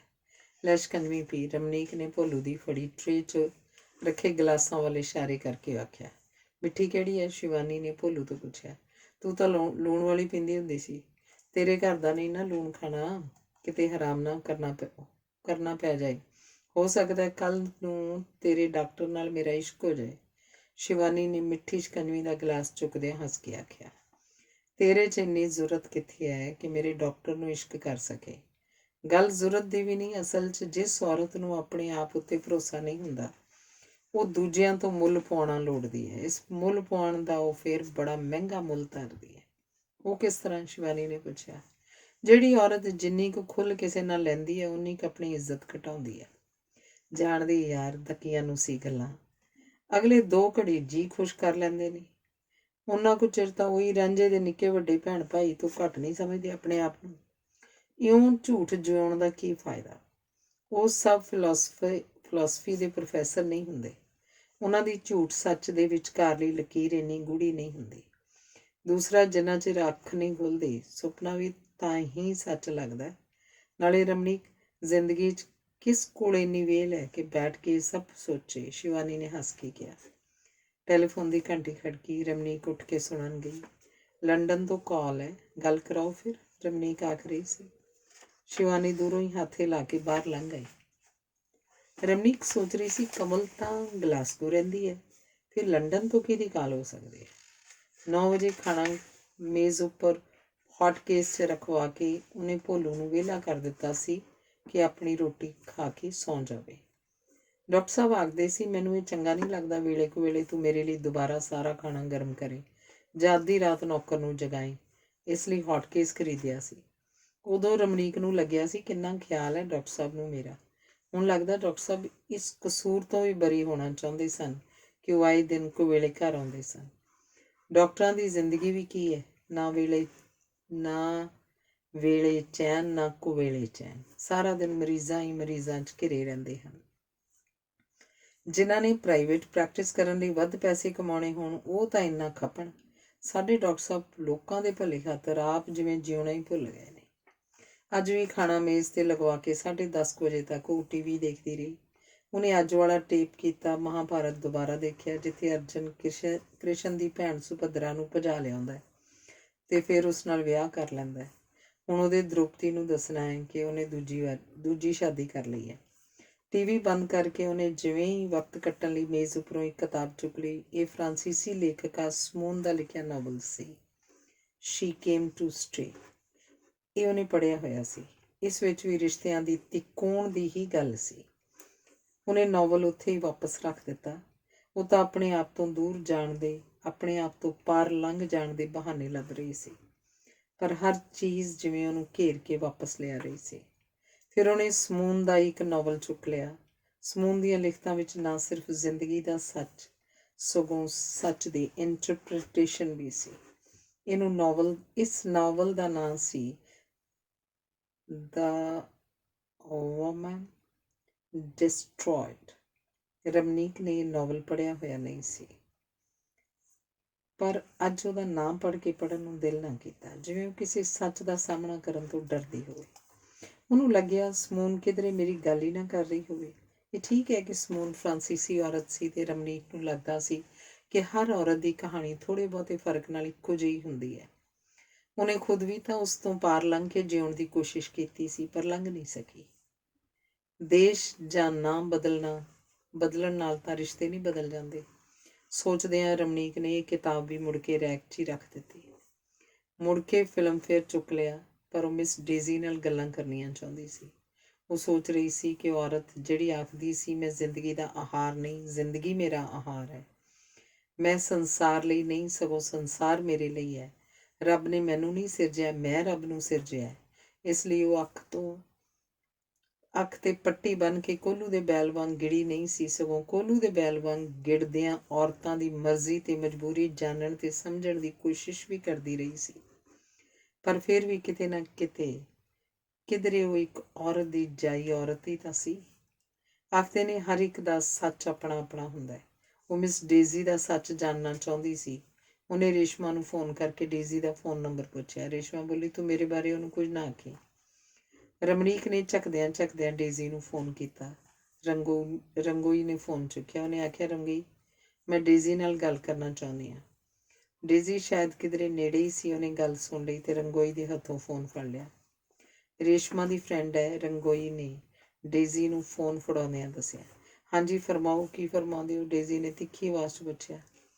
ਤੂੰ ਮਿਸ ਡੇਜ਼ੀ ਖੂਬਸੂਰਤ ਹੈ, ਪੜ੍ਹੀ ਲਿਖੀ ਹੈ, ਕਈ ਫਿਲਮਾਂ 'ਚ ਤੈਨੂੰ ਕੰਮ ਮਿਲ ਗਿਆ, ਤੂੰ ਅਮੀਰ ਮਾਂ ਬਾਪ ਦੀ ਬੇਟੀ ਹੈ, ਤੇਰੇ ਨਾਲ ਤਾਂ ਕੋਈ ਵੀ ਬੰਦਾ ਵਿਆਹ ਕਰਾਉਣ ਲਈ ਤਿਆਰ ਹੁੰਦਾ, ਫਿਰ ਤੂੰ ਇੱਕ ਵਿਆਹੇ ਬੰਦੇ ਨਾਲ? ਵਿਆਹ 'ਚ ਕੌਣ ਕਮਬਖ਼ਤ ਇੰਟਰਸਟਿਡ ਹੈ? ਬਸ ਉਹ ਮੈਨੂੰ ਚੰਗਾ ਲੱਗਿਆ ਸੀ, ਮੈਂ ਉਹਨੂੰ ਚੰਗੀ ਲੱਗੀ ਸੀ। ਮਿਸ ਡੇਜ਼ੀ ਨੇ ਜਿਵੇਂ ਦੱਸਿਆ, ਇਹ ਚੰਗਾ ਲੱਗਣਾ ਵਕਤੀ ਉਬਾਲ ਵੀ ਹੋ ਸਕਦਾ ਹੈ, ਪਰ ਇਸ ਨਾਲ ਕਿਸੇ ਦਾ ਘਰ ਟੁੱਟ ਜਾਏਗਾ, ਤੂੰ ਇਹ ਕਿਉਂ ਨਾ ਸੋਚਿਆ? ਹਰ ਪਲ ਦਾ ਆਪਣਾ ਇੱਕ ਮੁੱਲ ਹੈ। ਲੰਮੇ ਦਾਇਰੇ ਤਾਂ ਸਗੋਂ ਬੋਰਿੰਗ ਹੋ ਜਾਂਦੇ ਨੇ। ਕੱਲ੍ਹ ਦਾ ਕੀ ਪਤਾ ਹੈ? ਨਾਲੇ ਜਿਉਂ ਤੁਸੀਂ ਮੈਂਟਲੀ ਗਰੋ ਕਰਦੇ ਹੋ, ਤੁਸੀਂ ਰਿਸ਼ਤਿਆਂ ਨੂੰ ਵੀ ਪਛਾਣ ਛੱਡ ਜਾਂਦੇ ਹੋ। ਇਸ ਪ੍ਰੋਸੈਸ ਵਿੱਚ ਕਈ ਰਿਸ਼ਤੇ ਮਰ ਜਾਂਦੇ ਨੇ। ਉਹਨਾਂ ਦੀਆਂ ਲੋਥਾਂ ਚੁੱਕੀ ਫਿਰਨ 'ਚ ਕੀ ਤੁੱਕ ਹੈ? ਕੁਝ ਚਿਰ ਮਗਰੋਂ ਲਾਸ਼ਾਂ ਸੜਨ ਲੱਗ ਜਾਂਦੀਆਂ ਨੇ। ਡੇਜ਼ੀ ਦੀ ਇਹ ਗੱਲ ਸੁਣ ਕੇ ਰਮਨੀਕ ਨੇ ਫੋਨ ਰੱਖ ਦਿੱਤਾ। ਉਹਨੂੰ ਖਿਆਲ ਆਇਆ ਕਿ ਕਈ ਲੋਕ ਤੁਰਦੇ ਤਾਂ ਇਕੱਠੇ ਹੀ ਹਨ, ਫਿਰ ਕੁਝ ਦੇਰ ਮਗਰੋਂ ਆਪਣੇ ਆਪਣੇ ਸੁਪਨੇ ਸਿਰਜਦੇ ਨੇ, ਇੱਕ ਦੂਜੇ ਤੋਂ ਅਗਾਂਹ ਪਿਛਾਂ ਹੋ ਜਾਂਦੇ ਨੇ ਤੇ ਸੁਪਨਿਆਂ ਮਗਰ ਤੁਰਦੇ ਕਈ ਵਾਰੀ ਪਿੱਛੇ ਪਰਤਣਾ ਹੀ ਭੁੱਲ ਜਾਂਦੇ ਨੇ। ਸ਼ੁਕਰ ਹੈ ਸਾਡੇ ਡਾਕਟਰ ਸਾਹਿਬ ਮਰੀਜ਼ਾਂ ਦੀ ਦੁਨੀਆ 'ਚ ਇੰਨੇ ਖੋ ਗਏ ਹਨ ਕਿ ਉਹਨਾਂ ਨੂੰ ਸੁਪਨੇ ਦੇਖਣ ਦੀ ਵੀ ਵਿਹਲ ਨਹੀਂ। ਲੱਗਦਾ ਉਹਨਾਂ ਨੂੰ ਕਾਸੇ ਦੀ ਵੀ ਵਿਹਲ ਨਹੀਂ। ਰਮਨੀਕ ਦਾ ਇੱਕੋ ਬੇਟਾ ਸੀ ਤੇ ਇੱਕੋ ਇੱਕ ਬੇਟੇ ਨੂੰ ਉਹਨੇ ਹੋਸਟਲ 'ਚ ਪਾ ਦਿੱਤਾ ਸੀ। ਆਖਿਰ ਅਸੀਂ ਦੋਵੇਂ ਉਹਨੂੰ ਇੰਨਾ ਟਾਈਮ ਨਹੀਂ ਦੇ ਸਕਦੇ, ਪਰ ਕੋਈ ਵਕਤ ਹੁੰਦਾ ਜਦੋਂ ਅਸੀਂ ਆਪਣੇ ਲਈ ਨਹੀਂ, ਬੱਚਿਆਂ ਲਈ ਜਿਉਣਾ ਹੁੰਦਾ। ਜੇ ਉਹ ਸਾਡੀ ਜ਼ਿੰਦਗੀ ਦਾ ਹਿੱਸਾ ਨਹੀਂ ਤਾਂ ਅਸੀਂ ਉਹਨਾਂ ਦੀ ਜ਼ਿੰਦਗੀ ਦਾ ਹਿੱਸਾ ਕਿਵੇਂ ਬਣ ਸਕਾਂਗੇ? ਅਸਲ 'ਚ ਆਦਮੀ ਆਜ਼ਾਦ ਰਹਿਣਾ ਚਾਹੁੰਦਾ ਹੈ। ਸਿਧਾਰਥ ਵੀ ਤਾਂ ਘਰ-ਬਾਰ ਛੱਡ ਕੇ ਜੰਗਲਾਂ ਨੂੰ ਚਲਾ ਗਿਆ ਸੀ। ਉਹਨੇ ਕਦੋਂ ਯਸ਼ੋਦਰਾ ਤੇ ਰਾਹੁਲ ਬਾਰੇ ਸੋਚਿਆ ਸੀ? ਉਹ ਤਾਂ ਇਹ ਸਭ ਕਾਸੇ ਤੋਂ ਪਾਰ ਲੰਘ ਜਾਣਾ ਚਾਹੁੰਦਾ ਸੀ ਜਿਹਨੇ ਉਹਨੂੰ ਬੇਆਰਾਮ ਕੀਤਾ ਸੀ। ਅਸਲ 'ਚ ਆਦਮੀ ਨੂੰ ਜੋ ਚੰਗਾ ਲੱਗਦਾ ਉਹੀ ਕਰੀ ਜਾਣਾ ਚਾਹੁੰਦਾ ਹੈ। ਸੰਤਾਂ ਮਹਾਤਮਾ ਨੂੰ ਮੈਡੀਟੇਸ਼ਨ ਚੰਗੀ ਲੱਗਦੀ ਹੈ, ਵਪਾਰੀ ਨੂੰ ਵਪਾਰ ਚੰਗਾ ਲੱਗਦਾ। ਮੈਂ ਵੀ ਤਾਂ ਪੇਂਟਿੰਗ ਕਰਦੀ ਹੋਈ ਕਈ ਦਿਨ ਉਸੇ 'ਚ ਖੋਈ ਰਹਿੰਦੀ ਹਾਂ। ਡਾਕਟਰ ਸਾਹਿਬ ਠੀਕ ਹੀ ਆਖਦੇ ਨੇ ਕਿ ਅਸੀਂ ਬੱਚੇ ਨੂੰ ਪੂਰਾ ਟਾਈਮ ਨਹੀਂ ਦੇ ਸਕਦੇ, ਪਰ ਉਹਦੇ ਜਾਣ ਮਗਰੋਂ ਕਈ ਖਾਲੀ ਲੱਗਣ ਲੱਗ ਪਿਆ। ਉਹਨੇ ਡੇਜ਼ੀ ਤੋਂ ਜੋ ਪੁੱਛਿਆ ਸੀ ਕਿ ਇਸ ਨਾਲ ਕਿਸੇ ਦਾ ਘਰ ਵੀ ਟੁੱਟ ਜਾਏਗਾ, ਤਾਂ ਉਹ ਆਖਦੀ ਸੀ ਜਿਹੜੇ ਘਰ ਇੰਨੇ ਕੱਚੇ ਹੋਣ ਉਹਨਾਂ ਨੂੰ ਟੁੱਟੇ ਜਾਣਾ ਚਾਹੀਦਾ ਹੈ। ਹਿੰਮਤ ਸੀ ਤਾਂ ਰੇਸ਼ਮਾ ਬਚਾ ਲੈਂਦੀ ਆਪਣੇ ਘਰ ਨੂੰ ਟੁੱਟਣ ਤੋਂ। ਉਹਨੇ ਡੇਜ਼ੀ ਨੂੰ ਇਹ ਵੀ ਆਖਿਆ ਸੀ ਕਿ ਜਿਹੜੇ ਬੰਦੇ ਨੂੰ ਅੱਜ ਆਪਣੀ ਬੀਵੀ ਤੇ ਬੱਚੀ ਦੀ ਪਰਵਾਹ ਨਹੀਂ, ਕੀ ਕੱਲ੍ਹ ਨੂੰ ਉਹ ਤੇਰੀ ਪਰਵਾਹ ਕਰੇਗਾ? ਰਮਨੀਕ ਉਹਨੂੰ ਪੁੱਛ ਰਹੀ ਸੀ ਤਾਂ ਡੇਜ਼ੀ ਦਾ ਜਵਾਬ ਆਉਂਦਾ ਕਿ ਮੈਂ ਕਦੇ ਰੋ ਕੇ ਜਾਂ ਲੜ ਕੇ ਨਹੀਂ ਆਖਾਂਗੀ ਕਿ ਮੇਰੀ ਪਰਵਾਹ ਕਰੇ। ਹਾਂ, ਮੇਰੇ 'ਚ ਕੁਝ ਹੋਏਗਾ ਪਰਵਾਹ ਕਰਨ ਜੋਗਾ ਤਾਂ ਆਪ ਹੀ ਕਰੇਗਾ। ਕੀ ਤੂੰ ਰੱਬ 'ਚ ਯਕੀਨ ਰੱਖਦੀ ਹੈ? ਰਮਨੀਕ ਨੇ ਮਿਸ ਡੇਜ਼ੀ ਨੂੰ ਪੁੱਛਿਆ। ਯਕੀਨ ਦਾ ਮਤਲਬ ਇਹ ਨਹੀਂ ਹੁੰਦਾ ਕਿ ਆਪ ਉਸ ਤੋਂ ਡਰਦੇ ਰਹੋ ਤੇ ਦੂਜਿਆਂ ਨੂੰ ਡਰਾਉਂਦੇ ਰਹੋ। ਮਿਸ ਡੇਜ਼ੀ ਨੇ ਰਮਨੀਕ ਦੇ ਜਿਵੇਂ ਅਗਲੇ ਸਵਾਲਾਂ ਦਾ ਵੀ ਜਵਾਬ ਦੇ ਦਿੱਤਾ। ਕੀ ਕੋਈ ਅਸੂਲ, ਸਿਧਾਂਤ, ਵਿਚਾਰ ਤੇਰੇ ਸੀਕ੍ਰੇਟ ਹਨ? ਰਮਨੀਕ ਨੇ ਪੁੱਛਿਆ। ਪਹਿਲੀ ਗੱਲ, ਮੇਰੀ ਦੇਹ ਮੇਰੇ ਲਈ ਸੀਕ੍ਰੇਟ ਹੈ। ਮੈਂ ਸਮਝੀ ਨਹੀਂ ਮਿਸ ਡੇਜ਼ੀ। ਕਿਸੇ ਦੇ ਆਦਮੀ ਨਾਲ ਤੂੰ ਬਿਨਾਂ ਸ਼ਾਦੀ ਕੀਤੇ ਰਹਿ ਰਹੀ ਹੈ ਤੇ ਆਖਦੀ ਹੈ ਕਿ ਤੇਰੇ ਲਈ ਤੇਰੀ ਦੇਹ ਹੀ ਸੇਕਰੇਡ ਹੈ। ਬਥੇਰੀਆਂ ਔਰਤਾਂ ਆਪਣੇ ਘਰ ਵਾਲਿਆਂ ਤੋਂ ਕੁੱਟਾਂ ਵੀ ਖਾਈ ਜਾਂਦੀਆਂ ਨੇ ਤੇ ਉਹਨਾਂ ਦੇ ਬੱਚੇ ਵੀ ਪੈਦਾ ਕਰੀ ਜਾਂਦੀਆਂ ਨੇ, ਉਹਨਾਂ ਦੀਆਂ ਬਾਂਦੀਆਂ ਵੀ ਬਣੀਆਂ ਰਹਿੰਦੀਆਂ ਨੇ। ਕੀ ਕੋਈ ਔਰਤ ਆਪਣੀ ਦੇਹ ਨੂੰ ਸੇਕਰੇਡ ਸਮਝਦੀ ਹੈ? ਇਹਨੂੰ ਇਉਂ ਵਰਤੀ ਜਾਣ ਦੇਵੇਗੀ। ਹੋਰ ਤੇਰੇ ਲਈ ਕੀ ਸੇਕਰੇਡ ਹੈ? ਹੋਰ ਸੇਕਰੇਡ ਹੈ to be at peace with myself. ਮਤਲਬ ਹੈ ਮੈਂ ਝੂਠ ਜਿਉਣਾ ਪਸੰਦ ਨਹੀਂ ਕਰਦੀ। ਔਰਤ ਦੀ ਰੋਟੀ, ਕੱਪੜੇ ਤੇ ਮਕਾਨ ਦੀ ਜੋ ਸਮੱਸਿਆ ਹੈ, ਉਹਨੂੰ ਜਨਮਾਂ ਜਨਮਾਂਤਰਾਂ ਦੇ ਰਿਸ਼ਤਿਆਂ ਦਾ ਨਾਮ ਦੇ ਕੇ ਢਕਣ ਦੀ ਕੋਸ਼ਿਸ਼ ਨਹੀਂ ਕਰ ਸਕਦੀ। ਜਵਾਨੀ ਵੇਲੇ ਗੱਲਾਂ ਪੁੱਗ ਜਾਂਦੀਆਂ ਨੇ, ਜਦੋਂ ਉਮਰ ਲੰਘ ਜਾਣ ਮਗਰੋਂ ਕਿਸੇ ਨੇ ਬਾਤ ਨਾ ਪੁੱਛੀ ਤਾਂ ਸਮਝ ਆਏਗੀ ਇਹਨਾਂ ਗੱਲਾਂ ਦੀ, ਰਮਨੀਕ ਨੇ ਕਿਹਾ ਸੀ। ਰੇਸ਼ਮਾ ਨੇ ਵੀ ਸ਼ਾਇਦ ਇਉਂ ਹੀ ਸੋਚਿਆ ਹੋਵੇ। ਔਰਤਾਂ ਇਹ ਨਹੀਂ ਸਮਝਦੀਆਂ ਕਿ ਉਹਨਾਂ ਦੀ ਸੋਚ ਵੀ ਕੰਟਰੋਲ ਕੀਤੀ ਜਾਂਦੀ ਹੈ। ਇਹ ਤਾਂ ਉਸੇ ਤਰ੍ਹਾਂ ਦੀ ਗੱਲ ਹੈ ਕਿ ਜਿਵੇਂ ਬੁੱਧ ਆਖਦਾ ਹੈ ਕਿ ਸੰਸਾਰ ਦੀ ਹਰ ਚੀਜ਼ ਦਾ ਮੋਹ ਤਿਆਗ ਦਿਓ, ਤਾਂ ਹੀ ਮਗਰੋਂ ਨਿਰਵਾਣ ਦੀ ਪ੍ਰਾਪਤੀ ਹੋਏਗੀ। ਫਿਰ ਨਿਰਵਾਣ ਦਾ ਮੋਹ ਵੀ ਕਿਉਂ? ਤੇਰੀਆਂ ਗੱਲਾਂ ਬੜੀਆਂ ਅਜੀਬ ਲੱਗਦੀਆਂ ਨੇ ਮਿਸ ਡੇਜ਼ੀ, ਰਮਨੀਕ ਨੇ ਆਖਿਆ, ਇਸ ਲਈ ਕਿ ਮੈਂ ਆਪਣੀਆਂ ਸੋਚਾਂ ਆਪ ਸੋਚਦੀ ਹਾਂ। ਰਮਨੀਕ ਅੱਗੇ ਕੁਝ ਆਖਣ ਹੀ ਲੱਗੀ ਸੀ ਕਿ ਦਰਵਾਜ਼ੇ ਦੀ ਘੰਟੀ ਵੱਜੀ। ਉਹ ਜਿਵੇਂ ਤਰਬਕ ਗਈ। ਸਾਹਮਣੇ ਟਾਈਮ ਪੀਸ ਉੱਪਰ 11 ਵੱਜ ਰਹੇ ਸਨ। ਉਹਨੇ ਅੰਦਰੋਂ ਹੀ ਬਾਹਰਲੀ ਲਾਈਟ ਜਗਾਈ ਤੇ ਚਿਟਕਣੀ ਖੋਲ੍ਹ ਦਿੱਤੀ। ਡਾਕਟਰ ਜੋਗਿੰਦਰ ਅੰਦਰ ਲੰਘ ਆਇਆ। ਉਹਦੇ ਨਾਲ ਹੀ ਸ਼ਰਾਬ ਦੀ ਹਵਾੜ ਵੀ ਜਿਵੇਂ ਅੰਦਰ ਲੰਘ ਆਈ।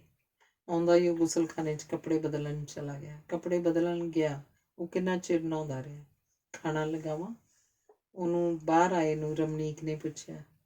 ਅੱਜ ਜਵਾਨ ਮੁੰਡੇ ਨੇ ਸਲਫਾਸ ਦੀਆਂ ਗੋਲੀਆਂ ਖਾ ਲਈਆਂ ਸਨ। ਬੜੀ ਔਖੀ ਜਾਨ ਨਿਕਲੀ। ਘਰ ਦੇ ਆਲੇ ਦੁਆਲੇ ਬੇਵਸ ਖੜੇ ਸਨ। ਅੱਜ ਕੱਲ੍ਹ ਦੇ ਮੁੰਡਿਆਂ ਨੂੰ ਮਰਨਾ ਹੀ ਸੌਖਾ ਸਾਹ ਮਿਲਦਾ ਹੈ, ਸੌਖਾ ਰਾਹ ਮਿਲਦਾ ਹੈ। ਨਸ਼ੇ ਕਰਦਾ ਸੀ, ਪਿਓ ਨੇ ਕਿਤੇ ਘੂਰ ਦਿੱਤਾ, ਐਡਾ ਜੀਅ ਖਰਾਬ ਹੋਇਆ। ਡਾਕਟਰ ਸੇਠੀ ਵੀ ਨਾਲ ਸੀ। ਰਸਤੇ 'ਚ ਪੱਬ 'ਤੇ ਰੁਕ ਗਏ। ਅਸੀਂ 2-2 ਗਲਾਸ ਵਿਸਕੀ ਦੇ ਪੀਤੇ। ਬਹੁਤ ਪਰੇਸ਼ਾਨ ਹੋ ਗਏ ਸੀ। ਖਾਣਾ ਖਾਓਗੇ? ਰਮਨੀਕ ਨੇ ਫੇਰ ਪੁੱਛਿਆ। ਚਿੱਤ ਨਹੀਂ ਕਰਦਾ, ਡਾਕਟਰ ਬੋਲਿਆ। ਡਾਕਟਰਾਂ ਨੂੰ ਤਾਂ ਨਿੱਤੀ ਅਜਿਹੇ ਕੇਸ ਹੈਂਡਲ ਕਰਨੇ ਪੈਂਦੇ ਨੇ। ਉਹ ਤਾਂ ਗੱਲ ਨੂੰ ਮਨ 'ਤੇ ਵੀ ਨਹੀਂ ਲਾਉਂਦੇ ਹੁੰਦੇ, ਰਮਨੀਕ ਬੋਲੀ। ਡਾਕਟਰ ਵੀ ਤਾਂ ਬੰਦੇ ਹੀ ਹੁੰਦੇ ਨੇ। ਬੰਦਿਆਂ ਨੂੰ ਬਚਾਉਣ ਦੀ ਪੂਰੀ ਵਾਹ ਲਾਈ ਦੀ ਏ। ਜਦੋਂ ਡਾਕਟਰ ਦੀ ਹੀ ਬੇਵਸ ਹੋ ਜਾਣ, ਸਮਝੋ ਤਬਾਹੀ ਦੀ ਨਿਸ਼ਾਨੀ ਹੁੰਦੀ ਹੈ। ਸਰਕਾਰ ਇਹਨਾਂ ਨਸ਼ਿਆਂ ਦੀ ਸਪਲਾਈ ਬੰਦ ਕਿਉਂ ਨਹੀਂ ਕਰ ਦਿੰਦੀ? ਸਰਕਾਰ ਦੇ ਬੰਦੇ ਇਸ ਧੰਦੇ 'ਚੋਂ ਮੋਟੀਆਂ ਕਮਾਈਆਂ ਕਰਦੇ ਨੇ, ਉਹ ਬੰਦ ਕਿਉਂ ਕਰਨ? ਪਰ ਨਸ਼ਿਆਂ ਦਾ ਇੰਨਾ ਰੁਝਾਨ ਕਿਉਂ ਹੋ ਗਿਆ? ਇਸ ਲਈ ਕਿ ਲੋਕਾਂ ਕੋਲ ਕੰਮ ਨਹੀਂ। ਇੱਕੋ ਹੀ ਇੱਛਾ ਹੁੰਦੀ ਹੈ ਕਿ ਸਾਰਾ ਜ਼ੋਰ ਲਾ ਕੇ ਬੱਚਿਆਂ ਨੂੰ ਪੜ੍ਹਾਇਆ ਜਾਵੇ। ਪੜ੍ਹ ਲਿਖ ਕੇ ਨਾ ਉਹਨੂੰ ਕੋਈ ਨੌਕਰੀ ਮਿਲਦੀ ਹੈ ਤੇ ਨਾ ਉਹ ਕੰਮਕਾਰ ਜੋਗੇ ਹਨ। ਤਾਂ ਹੀ ਤਾਂ ਲੋਕੀ ਬਾਹਰਲੇ ਦੇਸ਼ਾਂ ਨੂੰ ਭੱਜਦੇ ਨੇ। ਤੇ ਉਹ ਵੀ ਐਡਾ ਸੌਖਾ ਨਹੀਂ ਰਹਿ ਗਿਆ, ਡਾਕਟਰ ਨੇ ਕਿਹਾ। ਰਮਨੀਕ ਨੇ ਡਾਕਟਰ ਨੂੰ ਜੂਸ ਦਾ ਗਲਾਸ ਲਿਆ ਕੇ ਦਿੱਤਾ ਤੇ ਪੁੱਛਿਆ, ਥੋੜ੍ਹਾ ਜਿਹਾ ਫਰੂਟ ਕੱਟ ਦਿਆਂ? ਡਾਕਟਰ ਨੇ ਨਾਂਹ 'ਚ ਸਿਰ ਹਿਲਾ ਦਿੱਤਾ। ਖਾਣਾ ਲਗਾਵਾਂ? ਰਮਨੀਕ ਨੇ ਪੁੱਛਿਆ। ਤੂੰ ਖਾਣਾ ਖਾ ਲਿਆ? ਨਹੀਂ, ਮੈਨੂੰ ਭੁੱਖ ਨਹੀਂ। ਤੂੰ ਖਾ ਲਿਆ ਕਰ ਟਾਈਮ ਸਿਰ। ਘਰ ਹੀ ਬੰਦੇ ਦਾ ਪਨਾਹ ਹੁੰਦਾ ਹੈ। ਇੱਥੇ ਪਹੁੰਚ ਕੇ ਹੀ ਪੂਰਾ ਸਾਹ ਆਉਂਦਾ ਹੈ। ਕਈ ਘਰਾਂ ਵਿੱਚ ਤਾਂ ਔਰਤਾਂ ਬਿਨਾਂ ਤਲਖ ਮਾਹੌਲ ਬਣਾ ਦਿੰਦੀਆਂ ਨੇ। ਕਈ ਘਰਾਂ 'ਚ ਤਾਂ ਔਰਤਾਂ ਇੰਨਾ ਤਲਖ ਮਾਹੌਲ ਬਣਾ ਦਿੰਦੀਆਂ ਨੇ, ਬੰਦੇ ਬਾਹਰ ਨੂੰ ਭੱਜਦੇ ਨੇ, ਜਾ ਕੇ ਸ਼ਰਾਬਾਂ ਪੀਣ ਲੱਗ ਜਾਂਦੇ ਨੇ। ਗੱਲਾਂ ਕਰਦਾ ਬੈੱਡ 'ਤੇ ਪੈ ਕੇ ਝੱਟ ਹੀ ਸੌਂ ਗਿਆ। ਅੱਜ ਉਹ ਬਹੁਤ ਜ਼ਿਆਦਾ ਥੱਕ ਗਿਆ ਸੀ। ਰਮਨੀਕ ਨੇ ਸਿਰਹਾਣੇ ਰੱਖੇ ਥਰਮਸ 'ਚੋਂ ਪਾਣੀ ਦਾ ਗਲਾਸ ਪੀਤਾ। ਉਹਨੂੰ ਲੱਗਿਆ ਪਿਛਲੇ ਵੇਲਿਆਂ 'ਚ ਔਰਤਾਂ ਅਨਪੜ੍ਹ ਹੁੰਦੀਆਂ ਸਨ ਤੇ ਉਹ ਪਤੀ ਦਾ ਹਰ ਤਰ੍ਹਾਂ ਦਾ ਧਿਆਨ ਰੱਖਦੀਆਂ ਸਨ। ਸ਼ਾਇਦ ਇਸੇ ਲਈ ਝਗੜੇ ਘੱਟ ਹੁੰਦੇ ਸਨ। ਅੱਜ ਤਾਂ ਔਰਤ ਨੂੰ ਲੱਗਦਾ ਹੈ ਕਿ ਆਦਮੀ ਹੀ ਉਹਦਾ ਖਿਆਲ ਰੱਖੇ। ਬੈੱਡ ਦੇ ਦੂਜੇ ਪਾਸੇ ਪਈ ਰਮਨੀਕ ਨੂੰ ਪਤਾ ਨਹੀਂ ਨੀਂਦ ਕਿਉਂ ਨਹੀਂ ਸੀ ਆ ਰਹੀ। ਸਵੇਰੇ ਚਾਹ ਪੀ ਕੇ ਅਖਬਾਰ ਪੜ੍ਹਨ ਮਗਰੋਂ ਡਾਕਟਰ ਜੋਗਿੰਦਰ ਨੇ ਰਮਨੀਕ ਨੂੰ ਜਗਾਇਆ। ਅੱਜ ਉਹ ਬੜੀ ਦੇਰ ਤੱਕ ਸੁੱਤੀ ਪਈ ਸੀ। ਰਾਤ ਸ਼ਾਇਦ ਦੇਰ ਨਾਲ ਸੁੱਤੀ ਹੋਵੇ। ਡਾਕਟਰ ਜੋਗਿੰਦਰ ਨੂੰ ਖਿਆਲ ਆਇਆ। ਉੱਠੋ ਬਾਦਸ਼ਾਹ, ਸੂਰਜ ਤੁਹਾਨੂੰ ਪ੍ਰਣਾਮ ਕਰਨ ਲਈ ਕਦੋਂ ਦਾ ਬਾਰੀ ਵਿੱਚੋਂ ਝਾਕ ਰਿਹਾ। ਉਹਨੇ ਰਮਨੀਕ ਦੇ ਮੱਥੇ ਉੱਪਰ ਹੱਥ ਰੱਖ ਕੇ ਆਖਿਆ। ਰਮਨੀਕ ਹੜਬੜਾ ਕੇ ਜਾਗੀ। ਸੁੱਤੀ ਪਈ ਤੂੰ ਬਹੁਤ ਸੋਹਣੀ ਲੱਗ ਰਹੀ ਸੀ, ਡਾਕਟਰ ਜੋਗਿੰਦਰ ਨੇ ਮੁਸਕਰਾ ਕੇ ਦੱਸਿਆ। ਸੋਹਣੀ ਤਾਂ ਮੈਂ ਜਾਗਦੀ ਵੀ ਲੱਗਦੀ ਹਾਂ, ਪਰ ਤੁਹਾਡੇ ਕੋਲ ਦੇਖਣ ਦਾ ਵਕਤ ਨਹੀਂ ਨਾ ਹੁੰਦਾ। ਰਮਨੀਕ ਤੌਲੀਆ ਚੁੱਕ ਕੇ ਗੁਸਲਖਾਨੇ ਜਾਂਦੀ ਬੋਲੀ। ਮੈਂ ਤਾਂ ਹੈਰਾਨ ਹਾਂ, ਐਡੀ ਸੋਹਣੀ ਔਰਤ ਨਾਲ ਤੇਰੇ ਆਲੇ ਦੁਆਲੇ ਦਾ ਕੋਈ ਬੰਦਾ ਇਸ਼ਕ ਕਿਉਂ ਨਹੀਂ ਕਰਨ ਲੱਗ ਪਿਆ? ਇਸ ਲਈ ਕਿ ਮੈਂ ਬੇਵਕੂਫ ਨਹੀਂ। ਆਪ ਨਾ ਸੀ, ਥੋੜ੍ਹਾ ਜਿਹਾ ਲੋਕਾਂ ਨੂੰ ਬੇਵਕੂਫ ਬਣਾ ਲਿਆ ਕਰੋ। ਦਿਲ ਲੱਗਿਆ ਰਿਹਾ ਕਰੋ। ਸਵੇਰੇ ਸਵੇਰੇ ਕੋਈ ਚੱਜ ਦੀ ਗੱਲ ਕਰਿਆ ਕਰੋ। ਰਮਨੀਕ ਜ਼ਰਾ ਖਿਝ ਗਈ। ਸੱਚ ਬੰਦਾ ਸਵੇਰੇ ਸਵੇਰੇ ਬੋਲ ਸਕਦਾ ਹੁੰਦਾ, ਬੇਗਮ ਸਾਹਿਬਾ। ਤੁਸੀਂ ਜਰਨ ਲੱਗੇ ਮੇਰੇ ਇਸ਼ਕ ਨੂੰ? ਬਿਲਕੁਲ। ਫਿਰ ਤੇਰਾ ਧਿਆਨ ਵੀ ਸਾਰਾ ਵੇਲਾ ਮੇਰੇ ਵੱਲ ਨਹੀਂ ਨਾ ਰਿਹਾ ਕਰੂਗਾ। ਇਉਂ ਆਖੋ ਨਾ, ਤੁਹਾਨੂੰ ਖੁੱਲ੍ਹ ਚਾਹੀਦੀ ਹੈ। ਮੈਨੂੰ ਨਹੀਂ ਖੁੱਲ੍ਹ, ਹਰ ਆਦਮੀ ਦੀ ਲੋੜ ਹੁੰਦੀ ਹੈ। ਵਿਆਹ ਉਹੀ ਟੁੱਟਦੇ ਨੇ ਜਿੱਥੇ ਔਰਤਾਂ ਬੰਦਿਆਂ ਨੂੰ ਕੈਦੀ ਬਣਾ ਲੈਂਦੀਆਂ ਨੇ। ਹਰ ਰੋਜ਼ ਤੇ ਇੱਕ ਦਾਲ ਸਬਜ਼ੀ ਖਾਂਦਾ ਵੀ ਬੰਦਾ ਅੱਕ ਜਾਂਦਾ। ਇੱਕ ਔਰਤ ਤੋਂ ਕਿਉਂ ਨਹੀਂ ਅੱਕੇਗਾ? ਬੰਦਾ ਜਿਸ ਕਿਸਮ ਦੀਆਂ ਚਾਹੇ ਦਲੀਲਾਂ ਦੇ ਸਕਦਾ ਹੈ। ਠੀਕ ਹੈ, ਜੇ ਤੁਹਾਡਾ ਮੇਰੇ ਤੋਂ ਦਿਲ ਭਰ ਗਿਆ ਹੈ, ਡਿਵੋਰਸ ਦੇ ਦਿਓ, ਰਮਨੀਕ ਨੇ ਬਹੁਤ ਤੱਪ ਕੇ ਆਖਿਆ। ਡਾਕਟਰ ਜੋਗਿੰਦਰ ਬਹੁਤ ਖਿੱਚ ਗਿਆ ਤੇ ਆਖਣ ਲੱਗਾ, ਬਸ ਇੰਨੀ ਕੋਈ ਇਨਵੋਲਵਮੈਂਟ ਹੈ ਨਾ ਤੇਰੀ ਇਸ ਘਰ ਨਾਲ ਕਿ 1 ਮਿੰਟ ਵਿੱਚ ਡਿਵੋਰਸ ਲੈਣ ਲਈ ਤਿਆਰ ਹੋ ਗਈ ਹੈ। ਪਿਛਲੀਆਂ ਔਰਤਾਂ ਹੁੰਦੀਆਂ ਸਨ, ਜਿਸ ਘਰ ਮੇਰੀ ਡੋਲੀ ਆਈ ਉਸੇ ਘਰੋਂ ਮੇਰੀ ਅਰਥੀ ਉੱਠੇ। ਅੱਜ ਦੀ ਔਰਤ ਨੂੰ ਫਿਕਰ ਹੀ ਕਿਸੇ ਗੱਲ ਦਾ ਨਹੀਂ ਹੈ। ਤੇ ਰਮਨੀਕ ਡਾਕਟਰ ਦੀ ਗੱਲ ਵਿੱਚ ਹੀ ਛੱਡ ਕੇ ਗੁਸਲਖਾਨੇ 'ਚ ਨਹਾਉਣ ਚਲੀ ਗਈ। ਉਹ ਸਵੇਰੇ ਸਵੇਰੇ ਹੋਰ ਬਹਿਸ ਨਹੀਂ ਸੀ ਕਰਨੀ ਚਾਹੁੰਦੀ। ਸਰਾਣੇ ਫਿਲਮ ਫੇਰ ਪਿਆ ਵੇਖ ਡਾਕਟਰ ਜੋਗਿੰਦਰ ਨੂੰ ਬੜਾ ਗੁੱਸਾ ਚੜਿਆ ਕਿ ਰਮਨੀਕ ਨੂੰ ਹੁੰਦਾ ਕੀ ਜਾ ਰਿਹਾ। ਹੁਣ ਉਹ ਫਿਲਮ ਫੇਰ ਪੜ੍ਹਿਆ ਕਰੇਗੀ। ਤੇ ਦੂਜੇ ਹੀ ਪਲ ਉਹ ਆਪ ਉਹਨੂੰ ਚੁੱਕ ਕੇ ਵਰਕੇ ਫਰੋਲਣ ਲੱਗ ਪਿਆ। ਪਹਿਲੇ ਹੀ ਸਫ਼ੇ ਉੱਪਰ ਇੱਕ ਐਕਟਰ ਦੀ ਤਸਵੀਰ ਸੀ ਜਿਹਨੇ ਆਪਣੀ ਨਿੱਕੀ ਜਿਹੀ ਧੀ ਗੋਦੀ 'ਚ ਬਿਠਾਈ ਹੋਈ ਸੀ। ਵਾਹ ਓਏ ਪੱਠੇ, ਜਦੋਂ ਜ਼ਿੰਦਗੀ ਸਮਾਪਤੀ ਵੱਲ ਨੂੰ ਮੁੜੀ ਤਾਂ ਨਵੇਂ ਸਿਰਿਓਂ ਸ਼ੁਰੂ ਕਰ ਲਈ। ਆਖਦੇ ਨੇ 2 ਮੁੰਡੇ ਤੇ 1 ਕੁੜੀ ਪਹਿਲੀ ਘਰ ਵਾਲੀ ਤੋਂ ਨੇ। ਉਹ ਤਾਂ ਸੋਹਣੀ ਵੀ ਬੜੀ ਦੱਸਦੇ ਨੇ। ਪੂਰੂ ਸਰਦਾਰ ਨੇ ਉਹਨੂੰ 7 ਪਰਦਿਆਂ 'ਚ ਰੱਖਦਾ ਹੈ। ਇਹ ਐਡਜਸਟਮੈਂਟ ਠੀਕ ਹੈ, 1 ਵਾਈਫ ਘਰ ਲਈ ਤੇ 1 ਬਾਹਰ ਲਈ। ਅਸਲ 'ਚ ਅੱਜ ਕੱਲ੍ਹ ਦੇ ਜ਼ਮਾਨੇ ਵਿੱਚ ਹਰ ਬੰਦਾ ਹੀ ਇਹ ਚਾਹੁੰਦਾ ਹੈ, ਪਰ ਹੋ ਹੀ ਨਹੀਂ ਸਕਦਾ ਕਿਉਂਕਿ ਦੂਜਾ ਵਿਆਹ ਨਹੀਂ ਕਰਵਾ ਸਕਦੇ। ਪਰ ਮੈਂ ਆਖਦਾ, ਜੇ ਬੰਦਾ ਟੱਬਰਾਂ ਨੂੰ ਪਾਲ ਸਕਦਾ ਹੋਵੇ ਤਾਂ ਦੂਜੇ ਵਿਆਹ 'ਚ ਹਰਜੀ ਕੀ ਹੈ? ਪਹਿਲੇ ਵੇਲਿਆਂ 'ਚ 2-2 3-3 ਵਿਆਹ ਲੋਕ ਆਮ ਹੀ ਕਰ ਲੈਂਦੇ ਸੀ। ਇਸੇ ਲਈ ਕਰਪਸ਼ਨ ਘੱਟ ਸੀ ਜਾਂ ਸਾਫ਼ ਸੁਥਰੇ ਕੋਠਿਆਂ ਦਾ ਇੰਤਜ਼ਾਮ ਹੋਵੇ। ਉਹ ਵੀ ਸਿਲਸਿਲਾ ਸਰਕਾਰ ਨੇ ਬੰਦ ਕਰ ਦਿੱਤਾ। ਪਰ ਇਸ ਤਰ੍ਹਾਂ ਸਰਕਾਰ ਮਨੁੱਖੀ ਸੁਭਾਅ ਨੂੰ ਨਹੀਂ ਨਾ ਬਦਲ ਸਕਦੀ। ਮਨੋਵਿਗਿਆਨੀ ਫਰਾਇਡ ਤਾਂ ਇੱਥੋਂ ਤੱਕ ਆਖਦਾ ਹੈ ਕਿ ਬਹੁਤੀਆਂ ਬਿਮਾਰੀਆਂ ਦਾ ਕਾਰਨ ਹੀ ਮਨੁੱਖੀ ਵੇਗ ਨੂੰ ਦਬਾਉਣਾ ਹੈ। ਪੱਛਮ ਦੇ ਲੋਕ ਕਿੰਨੇ ਲਿਬਰਲ ਨੇ ਇਸ ਪੱਖੋਂ। ਇੱਥੇ ਲੋਕ ਆਪਣੇ ਆਪ ਨੂੰ ਜੰਦਰੇ ਮਾਰਨ 'ਚ ਹੀ ਲੱਗੇ ਰਹਿੰਦੇ ਨੇ। ਡਾਕਟਰ ਜੋਗਿੰਦਰ ਜਿਵੇਂ ਆਪਣੇ ਆਪ ਨਾਲ ਗੱਲਾਂ ਕਰ ਰਿਹਾ ਸੀ। ਰਮਨੀਕ ਦੇ ਗੁਸਲਖਾਨੇ ਵਿੱਚੋਂ ਆਉਣ ਤੋਂ ਪਹਿਲਾਂ ਉਹਨੇ ਫਿਲਮ ਫੇਅਰ ਵਾਪਸ ਰੱਖ ਦਿੱਤਾ। ਆਪਣੇ ਬੈਗ 'ਚੋਂ ਇੱਕ ਨਾਵਲ ਕੱਢਿਆ ਤੇ ਉਹਦੀ ਲੇਖਿਕਾ ਦੀ ਤਸਵੀਰ ਧਿਆਨ ਨਾਲ ਦੇਖਣ ਲੱਗਿਆ। ਭੋਲੂ ਨੇ ਨਾਸ਼ਤਾ ਟੇਬਲ ਤੇ ਲਗਾ ਦਿੱਤਾ ਸੀ ਤੇ ਰਮਨੀਕ ਨਹਾ ਕੇ ਆ ਗਈ ਸੀ। ਦੇਖ, ਕੱਲ ਮੈਂ ਤੇਰੇ ਲਈ ਇੱਕ ਨਾਵਲ ਖਰੀਦ ਕੇ ਲਿਆਇਆ, ਦ ਫਾਇਰ ਡਵੈਲਰਸ। ਇਹ ਨਾਵਲ ਇੱਕ ਔਰਤ ਮਾਰਗਰੇਟ ਲਾਰੈਂਸ ਦਾ ਲਿਖਿਆ ਹੋਇਆ ਹੈ। ਅੱਜ ਕੱਲ੍ਹ ਔਰਤਾਂ ਕੁਝ ਜ਼ਿਆਦਾ ਹੀ ਅੱਛਾ ਲਿਖਣ ਲੱਗ ਪਈਆਂ ਨੇ, ਇਸ ਲਈ ਕਿ ਉਹ ਆਪਣੀ ਲਿਖਤ ਵਿੱਚ ਸੁਪਨੇ ਨਾਲੋਂ ਵੱਧ ਹੀ ਸੱਚ ਦੀ ਗੱਲ ਕਰਦੀਆਂ ਨੇ। ਉਸ ਸੱਚ ਦੀ ਜੋ ਉਹਨਾਂ ਨੇ ਦੇਖਿਆ ਸੁਣਿਆ ਹੀ ਨਹੀਂ ਸਗੋਂ ਭੋਗਿਆ ਹੁੰਦਾ ਹੈ। ਜੋ ਉਹ ਸਦੀਆਂ ਤੋਂ ਭੋਗਦੀਆਂ ਤੁਰੀਆਂ ਆ ਰਹੀਆਂ ਨੇ। ਲਿਖਣ ਵਾਲੀਆਂ ਔਰਤਾਂ ਕਈ ਸਦੀਆਂ ਵਿੱਚ ਜਿਉਂਦੀਆਂ ਨੇ, ਤੇਰਾ ਖਿਆਲ ਹੈ? ਡਾਕਟਰ ਜੋਗਿੰਦਰ ਨੇ ਪਰਾਂਠੇ ਉੱਪਰ ਮੱਖਣ ਰੱਖਦਿਆਂ ਰਮਨੀਕ ਨੂੰ ਪੁੱਛਿਆ। ਉਹ ਤਾਂ ਜਿਉਂਦੀਆਂ ਨਹੀਂ ਜਿਉਂਦੀਆਂ, ਪਰ ਸਦੀਆਂ ਉਹਨਾਂ ਨਾਲ ਜਿਉਂਦੀਆਂ ਹਨ। ਉਹ ਤਾਂ ਸਦੀਆਂ ਨਹੀਂ ਜਿਉਂਦੀਆਂ, ਸਦੀਆਂ ਉਹਨਾਂ ਨਾਲ ਜਿਉਂਦੀਆਂ ਹਨ। ਇਹ ਹੋਈ ਨਾ ਫਿਲਾਸਫਰਾਂ ਵਾਲੀ ਗੱਲ। ਇਹ ਸਿਰਫ ਗੱਲ ਨਹੀਂ, ਇੱਕ ਸੱਚ ਹੈ। ਇੱਕ ਲੇਖਿਕਾ ਔਰਤ ਤੋਂ ਪਹਿਲਾਂ ਗੁਜ਼ਰੀਆਂ ਔਰਤਾਂ ਮਰ ਕੇ ਮਿੱਟੀ ਵਿੱਚ ਹੀ ਨਹੀਂ ਮਿਲ ਜਾਂਦੀਆਂ, ਉਹਨਾਂ ਦਾ ਬੜਾ ਕੁਝ ਉਹਨਾਂ ਦੇ ਨਾਲ ਨਹੀਂ ਮਰਦਾ। ਜਿਵੇਂ ਉਹਨਾਂ ਦਾ ਉਹ ਸੈਲਫ ਜੋ ਅਨਰੀਅਲਾਈਜ਼ਡ ਰਹਿ ਗਿਆ ਸੀ, ਉਹ ਅਨਰੀਅਲਾਈਜ਼ਡ ਸੈਲਫ ਇੱਥੇ ਸਾਡੇ ਨਾਲ ਕੋਲ ਤੇ ਸਾਡੇ ਅੰਦਰ ਵਰਤਮਾਨ ਰਹਿੰਦਾ ਹੈ। ਡਾਕਟਰ ਕਹਿੰਦਾ ਹੈ, ਤਾਂ ਹੀ ਮੈਂ ਸੋਚਦਾ ਤੂੰ ਆਪਣੀ ਕਵਿਤਾ 'ਚ ਇੰਨਾ ਕੁਝ ਕਿੱਥੋਂ ਲੈ ਆਉਣੀ ਹੈ। ਜਿਨ੍ਹਾਂ ਦਿਨਾਂ ਵਿੱਚ ਤੂੰ ਕਵਿਤਾ ਲਿਖ ਰਹੀ ਹੁੰਦੀ ਹੈ, ਘਰ ਵਿੱਚੋਂ ਤਾਂ ਜਿਵੇਂ ਕਿ ਗੈਰ ਹਾਜ਼ਰ ਹੀ ਹੁੰਦੀ ਹੈ। ਉਦੋਂ ਤਾਂ ਤੈਨੂੰ ਪਤਾ ਨਹੀਂ ਲੱਗਦਾ ਕਿ ਅਸੀਂ ਸਾਰੇ ਕੌਣ ਹਾਂ, ਤੂੰ ਆਪ ਵੀ ਕੌਣ ਹੈ। ਫਿਲਾਸਫੀ ਵਾਲੀ ਗੱਲ ਤਾਂ ਤੁਸੀਂ ਕਰ ਰਹੇ ਹੋ ਅੱਜ, ਰਮਨੀਕ ਨੇ ਕਿਹਾ।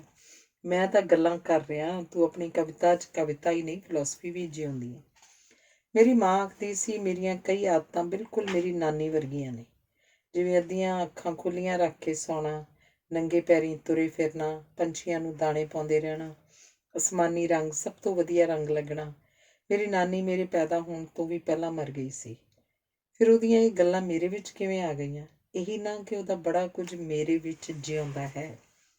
ਸਿਰਫ ਨਾਨੀ ਨਹੀਂ, ਹੋਰ ਪਤਾ ਨਹੀਂ ਕਿੰਨੀਆਂ ਔਰਤਾਂ ਦਾ ਕੀ ਕੁਝ ਰਲ ਕੇ ਮੈਂ ਬਣੀ। ਤੇਰਾ ਮਤਲਬ ਹੈ ਮਾਰਗਰੇਟ ਲਾਰੈਂਸ ਇੱਕ ਔਰਤ ਨਹੀਂ ਸਗੋਂ ਔਰਤਾਂ ਦਾ ਇੱਕ ਸੰਗ੍ਰਹਿ ਹੈ? ਤੂੰ ਇਹ ਆਖਣਾ ਚਾਹੁੰਦੀ ਹੈ ਨਾ ਕਿ ਔਰਤ ਦੀ ਲਿਖਤ ਦਾ ਆਧਾਰ ਸਿਰਫ ਉਹਨਾਂ ਦੀ ਨਿੱਜੀ ਚੇਤਨਾ ਨਹੀਂ ਸਗੋਂ ਸਮੂਹਕ ਅਵਚੇਤਨ ਹੁੰਦਾ ਹੈ।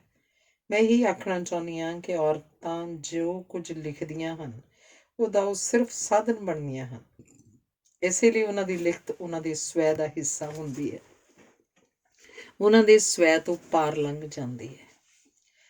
ਨਾ ਕਿੰਨਾ ਵਧੀਆ ਇਸ ਨਾਵਲ ਦਾ, ਦ ਫਾਇਰ ਡਵੈਲਰਸ, ਅੱਗ ਦੇ ਬਸ਼ਿੰਦੇ। ਔਰਤਾਂ ਇਸ ਅੱਗ ਨੂੰ ਖੂਬ ਸਮਝਦੀਆਂ ਹਨ। ਕੁਰਾਤਵੈਨ ਹੈਦਰ ਦੇ ਨਾਵਲ ਦਾ ਨਾਂ ਹੈ ਆਗ ਕਾ ਦਰਿਆ। ਔਰਤਾਂ ਦੇ ਨਾਵਲ ਉਸ ਅੱਗ ਦਾ ਜ਼ਿਕਰ ਕਰਦੇ ਹਨ ਜੋ ਜ਼ਿੰਦਗੀ ਦੇਣ ਅਤੇ ਜ਼ਿੰਦਗੀ ਲੈਣ ਵਾਲੀ ਹੁੰਦੀ ਹੈ। ਇਹ ਨਾਵਲ ਉਹਨਾਂ ਪਲਾਂ ਦਾ ਜ਼ਿਕਰ ਕਰਦਾ ਹੈ ਜਦੋਂ ਜ਼ਿੰਦਗੀ ਦੇਣ ਅਤੇ ਜ਼ਿੰਦਗੀ ਲੈਣ ਵਾਲੀ ਅੱਗ ਕਿਸੇ ਨੂੰ ਆਪਣੀ ਲਪੇਟ 'ਚ ਲੈ ਲੈਂਦੀ ਹੈ। ਤੂੰ ਰਮਨੀਕ ਕੁਝ ਲੋੜ ਨਾਲੋਂ ਵੱਧ ਸਿਆਣੀ ਹੁੰਦੀ ਜਾ ਰਹੀ ਹੈ, ਡਾਕਟਰ ਜੋਗਿੰਦਰ ਨੇ ਚਾਹ ਦਾ ਕੱਪ ਖਤਮ ਕਰਕੇ ਮੁਸਕਰਾਉਂਦਿਆਂ ਆਖਿਆ। ਆਪਾਂ ਗੁੱਡੂ ਨੂੰ ਹੋਸਟਲ ਤੋਂ ਘਰ ਨਾ ਬੁਲਾ ਲਈਏ? ਰਮਨੀਕ ਨੇ ਝਿਜਕਦੇ ਡਾਕਟਰ ਜੋਗਿੰਦਰ ਨੂੰ ਪੁੱਛਿਆ। ਨਹੀਂ, ਉਹ ਉੱਥੇ ਹੀ ਠੀਕ ਹੈ। ਉੱਥੇ ਰਹਿ ਕੇ ਨੋਰਮਲ ਤਾਂ ਰਹੇਗਾ, ਇੱਥੇ ਰਹਿ ਕੇ ਫਿਲਾਸਫਰ ਮਾਂ ਦੀ ਛਾਂ ਹੇਠ ਜਵਾਨ ਹੋਣ ਤੋਂ ਪਹਿਲਾਂ ਹੀ ਬੁੱਢਾ ਹੋ ਜਾਏਗਾ, ਜਿਵੇਂ ਤੁਸੀਂ ਹੋ ਗਏ ਹੋ ਨਾ, ਰਮਨੀਕ ਨੇ ਮਜ਼ਾਕ ਨਾਲ ਪੁੱਛਿਆ। ਡਾਕਟਰ ਜੋਗਿੰਦਰ ਨੇ ਹੱਸ ਕੇ ਆਖਿਆ, ਮੈਂ ਜੇ ਬਾਹਰ ਨੂੰ ਨੱਠਦਾ ਆਪਣੇ ਜਵਾਨ ਹੋਣ ਦੇ ਸਬੂਤ ਹੀ ਭਾਲਦਾ ਰਹਿਣਾ ਬਸ। ਰਮਨੀਕ ਨੇ ਸਹਿਜ ਭਾਵ ਨਾਲ ਆਖਿਆ। ਮੈਂ ਜਾਣਦਾ ਸ਼ਾਇਦ ਇਹ ਗੱਲਾਂ ਤੈਨੂੰ ਚੰਗੀਆਂ ਨਹੀਂ ਲੱਗਦੀਆਂ, ਪਰ ਮੈਂ ਤੇਰੇ ਸਾਹਮਣੇ ਤਾਂ ਸੱਚ ਬੋਲ ਸਕਦਾ। ਜਾਂ ਤੂੰ ਚਾਹੁੰਦੀ ਹੈ ਕਿ ਮੈਂ ਆਖਾਂ ਅੱਜ ਕੱਲ੍ਹ ਦੀਆਂ ਕੁੜੀਆਂ ਉਕਾਈ ਸਟੂਪਿਡ ਨੇ, ਨਾ ਕੱਦ ਕਾਠ, ਨਾ ਰੰਗ ਰੂਪ, ਨਾ ਅਕਲ, ਫਲਰਟ ਕਰਨ ਤੋਂ ਬਿਨਾਂ ਉਹਨਾਂ ਨੂੰ ਕੋਈ ਕੰਮ ਨਹੀਂ। ਮੇਰਾ ਵਾਹ ਚੱਲੇ ਤਾਂ ਮੈਂ ਹੁਕਮ ਕਰ ਦਿਆਂ ਕਿ 10ਵੀਂ ਤੋਂ ਬਾਅਦ ਹਰ ਕੁੜੀ ਦਾ ਵਿਆਹ ਕਰ ਦਿੱਤਾ ਜਾਏ। ਨੌਕਰੀਆਂ ਤਾਂ ਲੜਕਿਆਂ ਨੂੰ ਨਹੀਂ ਮਿਲਦੀਆਂ, ਉੱਤੋਂ ਇਹ ਆ ਗਈਆਂ ਨੇ ਬਾਂਦਰੀਆਂ ਜਿਹੀਆਂ। ਨਾ ਪੜ੍ਹਾਈ 'ਚ ਇਹਨਾਂ ਦੀ ਦਿਲਚਸਪੀ ਹੈ, ਨਾ ਨੌਕਰੀਆਂ 'ਚ। ਘਰ ਦੇ ਕੰਮ ਤੋਂ ਟਲ ਕੇ ਅਵਾਰਾਗਰਦੀ ਕਰਨ ਦੀ ਖਾਤਰ ਬਾਹਰ ਨੂੰ ਤੁਰ ਪੈਂਦੀਆਂ ਨੇ। ਇਹ ਵੀ ਸੱਚ ਹੈ, ਫਿਰ ਵੀ ਜਵਾਨ ਕੁੜੀਆਂ ਆਲੇ ਦੁਆਲੇ ਚੰਗੀਆਂ ਲੱਗਦੀਆਂ ਨੇ। ਤੈਨੂੰ ਨਹੀਂ ਜਵਾਨ ਮੁੰਡੇ ਚੰਗੇ ਲੱਗਦੇ? ਸੱਚੋ ਸੱਚ ਦੱਸੀ ਰਮਨੀਕ। ਸੱਚ ਇਹ ਹੈ ਕਿ ਮੈਨੂੰ ਸਟੂਡੈਂਟ ਸਿਰਫ ਸਟੂਡੈਂਟ ਲੱਗਦੇ ਨੇ। ਮੁੰਡੇ ਕੁੜੀਆਂ ਦੇ ਫਰਕ ਵੱਲ ਮੇਰਾ ਕਦੇ ਧਿਆਨ ਨਹੀਂ ਗਿਆ। ਤੇਰਾ ਮਤਲਬ ਹੈ ਕਿ ਤੈਨੂੰ ਉਹ ਸਭ ਹੀਜੜੇ ਦਿਸਦੇ ਨੇ? ਡਾਕਟਰ ਜੋਗਿੰਦਰ ਨੇ ਮਜ਼ਾਕ ਨਾਲ ਪੁੱਛਿਆ। ਹੀਜੜੇ ਨਹੀਂ, ਹਿਊਮਨ ਬੀਇੰਗਸ। ਮੇਰਾ ਖਿਆਲ ਹੈ ਕਿ ਹਰ ਔਰਤ ਵਿੱਚ ਮਾਂ ਜਾਗ ਰਹੀ ਹੁੰਦੀ ਹੈ ਅਤੇ ਪ੍ਰੇਮਿਕਾ ਸੁੱਤੀ ਪਈ ਹੁੰਦੀ ਹੈ। ਇਸੇ ਲਈ ਹਿੰਦੁਸਤਾਨ ਦੇ ਕੁਝ ਇਲਾਕਿਆਂ 'ਚ ਨਿੱਕੀ ਤੋਂ ਨਿੱਕੀ ਕੁੜੀ ਨੂੰ ਵੀ ਮਾਂ ਬੁਲਾਇਆ ਜਾਂਦਾ ਹੈ। ਪ੍ਰੇਮਿਕਾ ਤਾਂ ਉਸ ਅੰਦਰੋਂ ਜਗਾਉਣੀ ਪੈਂਦੀ ਹੈ। ਮੈਂ ਹੈਰਾਨ ਹਾਂ ਕਿ ਦੁਨੀਆ ਭਰ ਦਾ ਸਾਹਿਤ ਪੜ੍ਹਨ ਵਾਲੇ ਤੁਹਾਡੇ ਵਰਗੇ ਲੋਕ ਕਿਵੇਂ ਸੀਮਤ ਘੇਰੇ 'ਚ ਜਿਉਣ ਲੱਗ ਜਾਂਦੇ ਨੇ। ਕੀ ਜ਼ਿੰਦਗੀ ਦੇ ਬਸ ਇੰਨੇ ਹੀ ਕੋਈ ਅਰਥ ਹੁੰਦੇ ਨੇ? ਬਸ ਮੈਨੂੰ ਵੀ ਸਟੂਡੈਂਟ ਸਮਝ ਲੈਕਚਰ ਨਾ ਦੇਣ ਲੱਗ ਪਈ ਕਿ ਜ਼ਿੰਦਗੀ ਕੀ ਹੈ, ਅਸੀਂ ਕੌਣ ਹਾਂ, ਕਿੱਥੇ ਜਾਣਾ, ਸਾਡਾ ਆਪਣਾ ਸਵੈ ਨਾਲ ਕੀ ਰਿਸ਼ਤਾ ਹੈ, ਸ੍ਰਿਸ਼ਟੀ ਨਾਲ ਕੀ ਰਿਸ਼ਤਾ ਹੈ। ਮੈਂ ਆਖਦਾ ਜਿਨ੍ਹਾਂ ਸਵਾਲਾਂ ਦਾ ਕੋਈ ਜਵਾਬ ਨਹੀਂ, ਉਹਨਾਂ ਪਿੱਛੇ ਜ਼ਰੂਰ ਭਟਕਣਾ। ਬੰਦਾ ਜੋ ਵੀ ਹੈ, ਜਿਵੇਂ ਵੀ ਹੈ, ਜਿੱਥੇ ਵੀ ਹੈ, ਜਿਉਣ ਦੀ ਕਿਉਂ ਨਾ ਕੋਸ਼ਿਸ਼ ਕਰੇ। ਅਸੀਂ ਸਾਰੀ ਉਮਰ ਜਿਉਣ ਦੀ ਤਿਆਰੀ ਹੀ ਕਰਦੇ ਰਹਿੰਦੇ ਹਾਂ। ਰਮਨੀਕ ਕੁਝ ਨਹੀਂ ਬੋਲੀ ਅਤੇ ਡਾਕਟਰ ਜੋਗਿੰਦਰ ਨੇ ਆਪੇ ਗੱਲ ਬਦਲੀ ਅਤੇ ਪੁੱਛਿਆ, ਅੱਛਾ ਫਿਰ ਅੱਜ ਦਾ ਕੀ ਪ੍ਰੋਗਰਾਮ ਹੈ? ਕਾਲਜ ਹੋਵੇਂ, ਤੂੰ ਆਪਣੇ ਕੰਮ 'ਚ ਰੁੱਝੀ ਹੋਵੇ ਤਾਂ ਠੀਕ ਰਹਿੰਦਾ, ਨਹੀਂ ਤਾਂ ਮੈਨੂੰ ਲੱਗਦਾ ਰਹਿੰਦਾ ਹੈ ਕਿਵੇਂ ਘਰ ਬੈਠੀ ਤੂੰ ਮੇਰੀ ਹੀ ਉਧੇੜ ਬੁਣ ਕਰਦੀ ਰਹਿੰਦੀ ਹੈ। ਤੇਰੀਆਂ ਨਜ਼ਰਾਂ ਜਿਵੇਂ ਸਾਰਾ ਦਿਨ ਮੇਰਾ ਹੀ ਪਿੱਛਾ ਕਰਦੀਆਂ ਰਹਿੰਦੀਆਂ ਨੇ ਅਤੇ ਫਿਰ ਮੈਨੂੰ ਤੇਰੇ ਕੋਲੋਂ ਡਰ ਲੱਗਣ ਲੱਗ ਪੈਂਦਾ। ਪਤਾ ਨਹੀਂ ਕਿਵੇਂ ਮੇਰੇ ਮਨ 'ਚ ਵੀ ਜੋ ਕੁਝ ਹੁੰਦਾ ਉਹ ਤੂੰ ਦੇਖ ਲੈਂਦੀ ਹੈ। ਰਮਨੀਕ ਫਿਰ ਵੀ ਕੁਝ ਨਾ ਬੋਲੀ। ਇਉਂ ਕਰ, ਆ ਲੈ 5000 ਰੁਪਏ, ਬਾਜ਼ਾਰ ਜਾ ਕੇ ਕੋਈ ਚੰਗੇ 1-2 ਸੂਟ ਲੈ ਆ। ਡਾਕਟਰ ਜੋਗਿੰਦਰ ਨੇ ਜੇਬ 'ਚੋਂ ਨੋਟ ਕੱਢ ਕੇ ਫੜਾਉਂਦੇ ਆਖਿਆ। ਸੂਟ ਮੇਰੇ ਕੋਲ ਅਜੇ ਬਥੇਰੇ ਨੇ, ਆਪਣੀ ਖੁਸ਼ੀ ਲਈ ਨਾ ਸਹੀ ਸਾਡੀ ਖੁਸ਼ੀ ਲਈ ਲੈ ਆ। ਰਿਸ਼ਵਤ ਦੇ ਰਹੇ ਹੋ? ਹਾਂ ਠੀਕ ਹੈ, ਲੈ ਆਵਾਂਗੀ। ਅਤੇ ਜਨਾਬ ਦਾ ਅੱਜ ਕੀ ਪ੍ਰੋਗਰਾਮ ਹੈ? ਛੁੱਟੀ ਹੈ ਤਾਂ ਇਸ ਲਈ ਇੱਥੋਂ ਤਾਂ ਹਸਪਤਾਲ ਜਾਵਾਂਗਾ।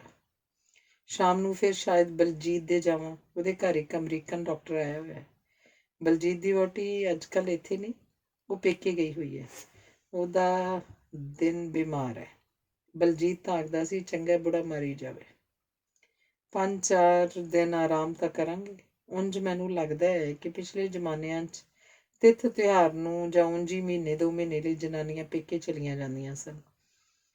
ਉਹ ਠੀਕ ਹੁੰਦਾ ਸੀ। ਇਹ ਵੀ ਕੀ ਹੋਇਆ ਕਿ 24 ਘੰਟੇ ਇੱਕ ਦੂਜੇ ਦੀਆਂ ਨਰਵਜ਼ ਉੱਪਰ ਹੀ ਸਵਾਰ ਰਹਿਣ।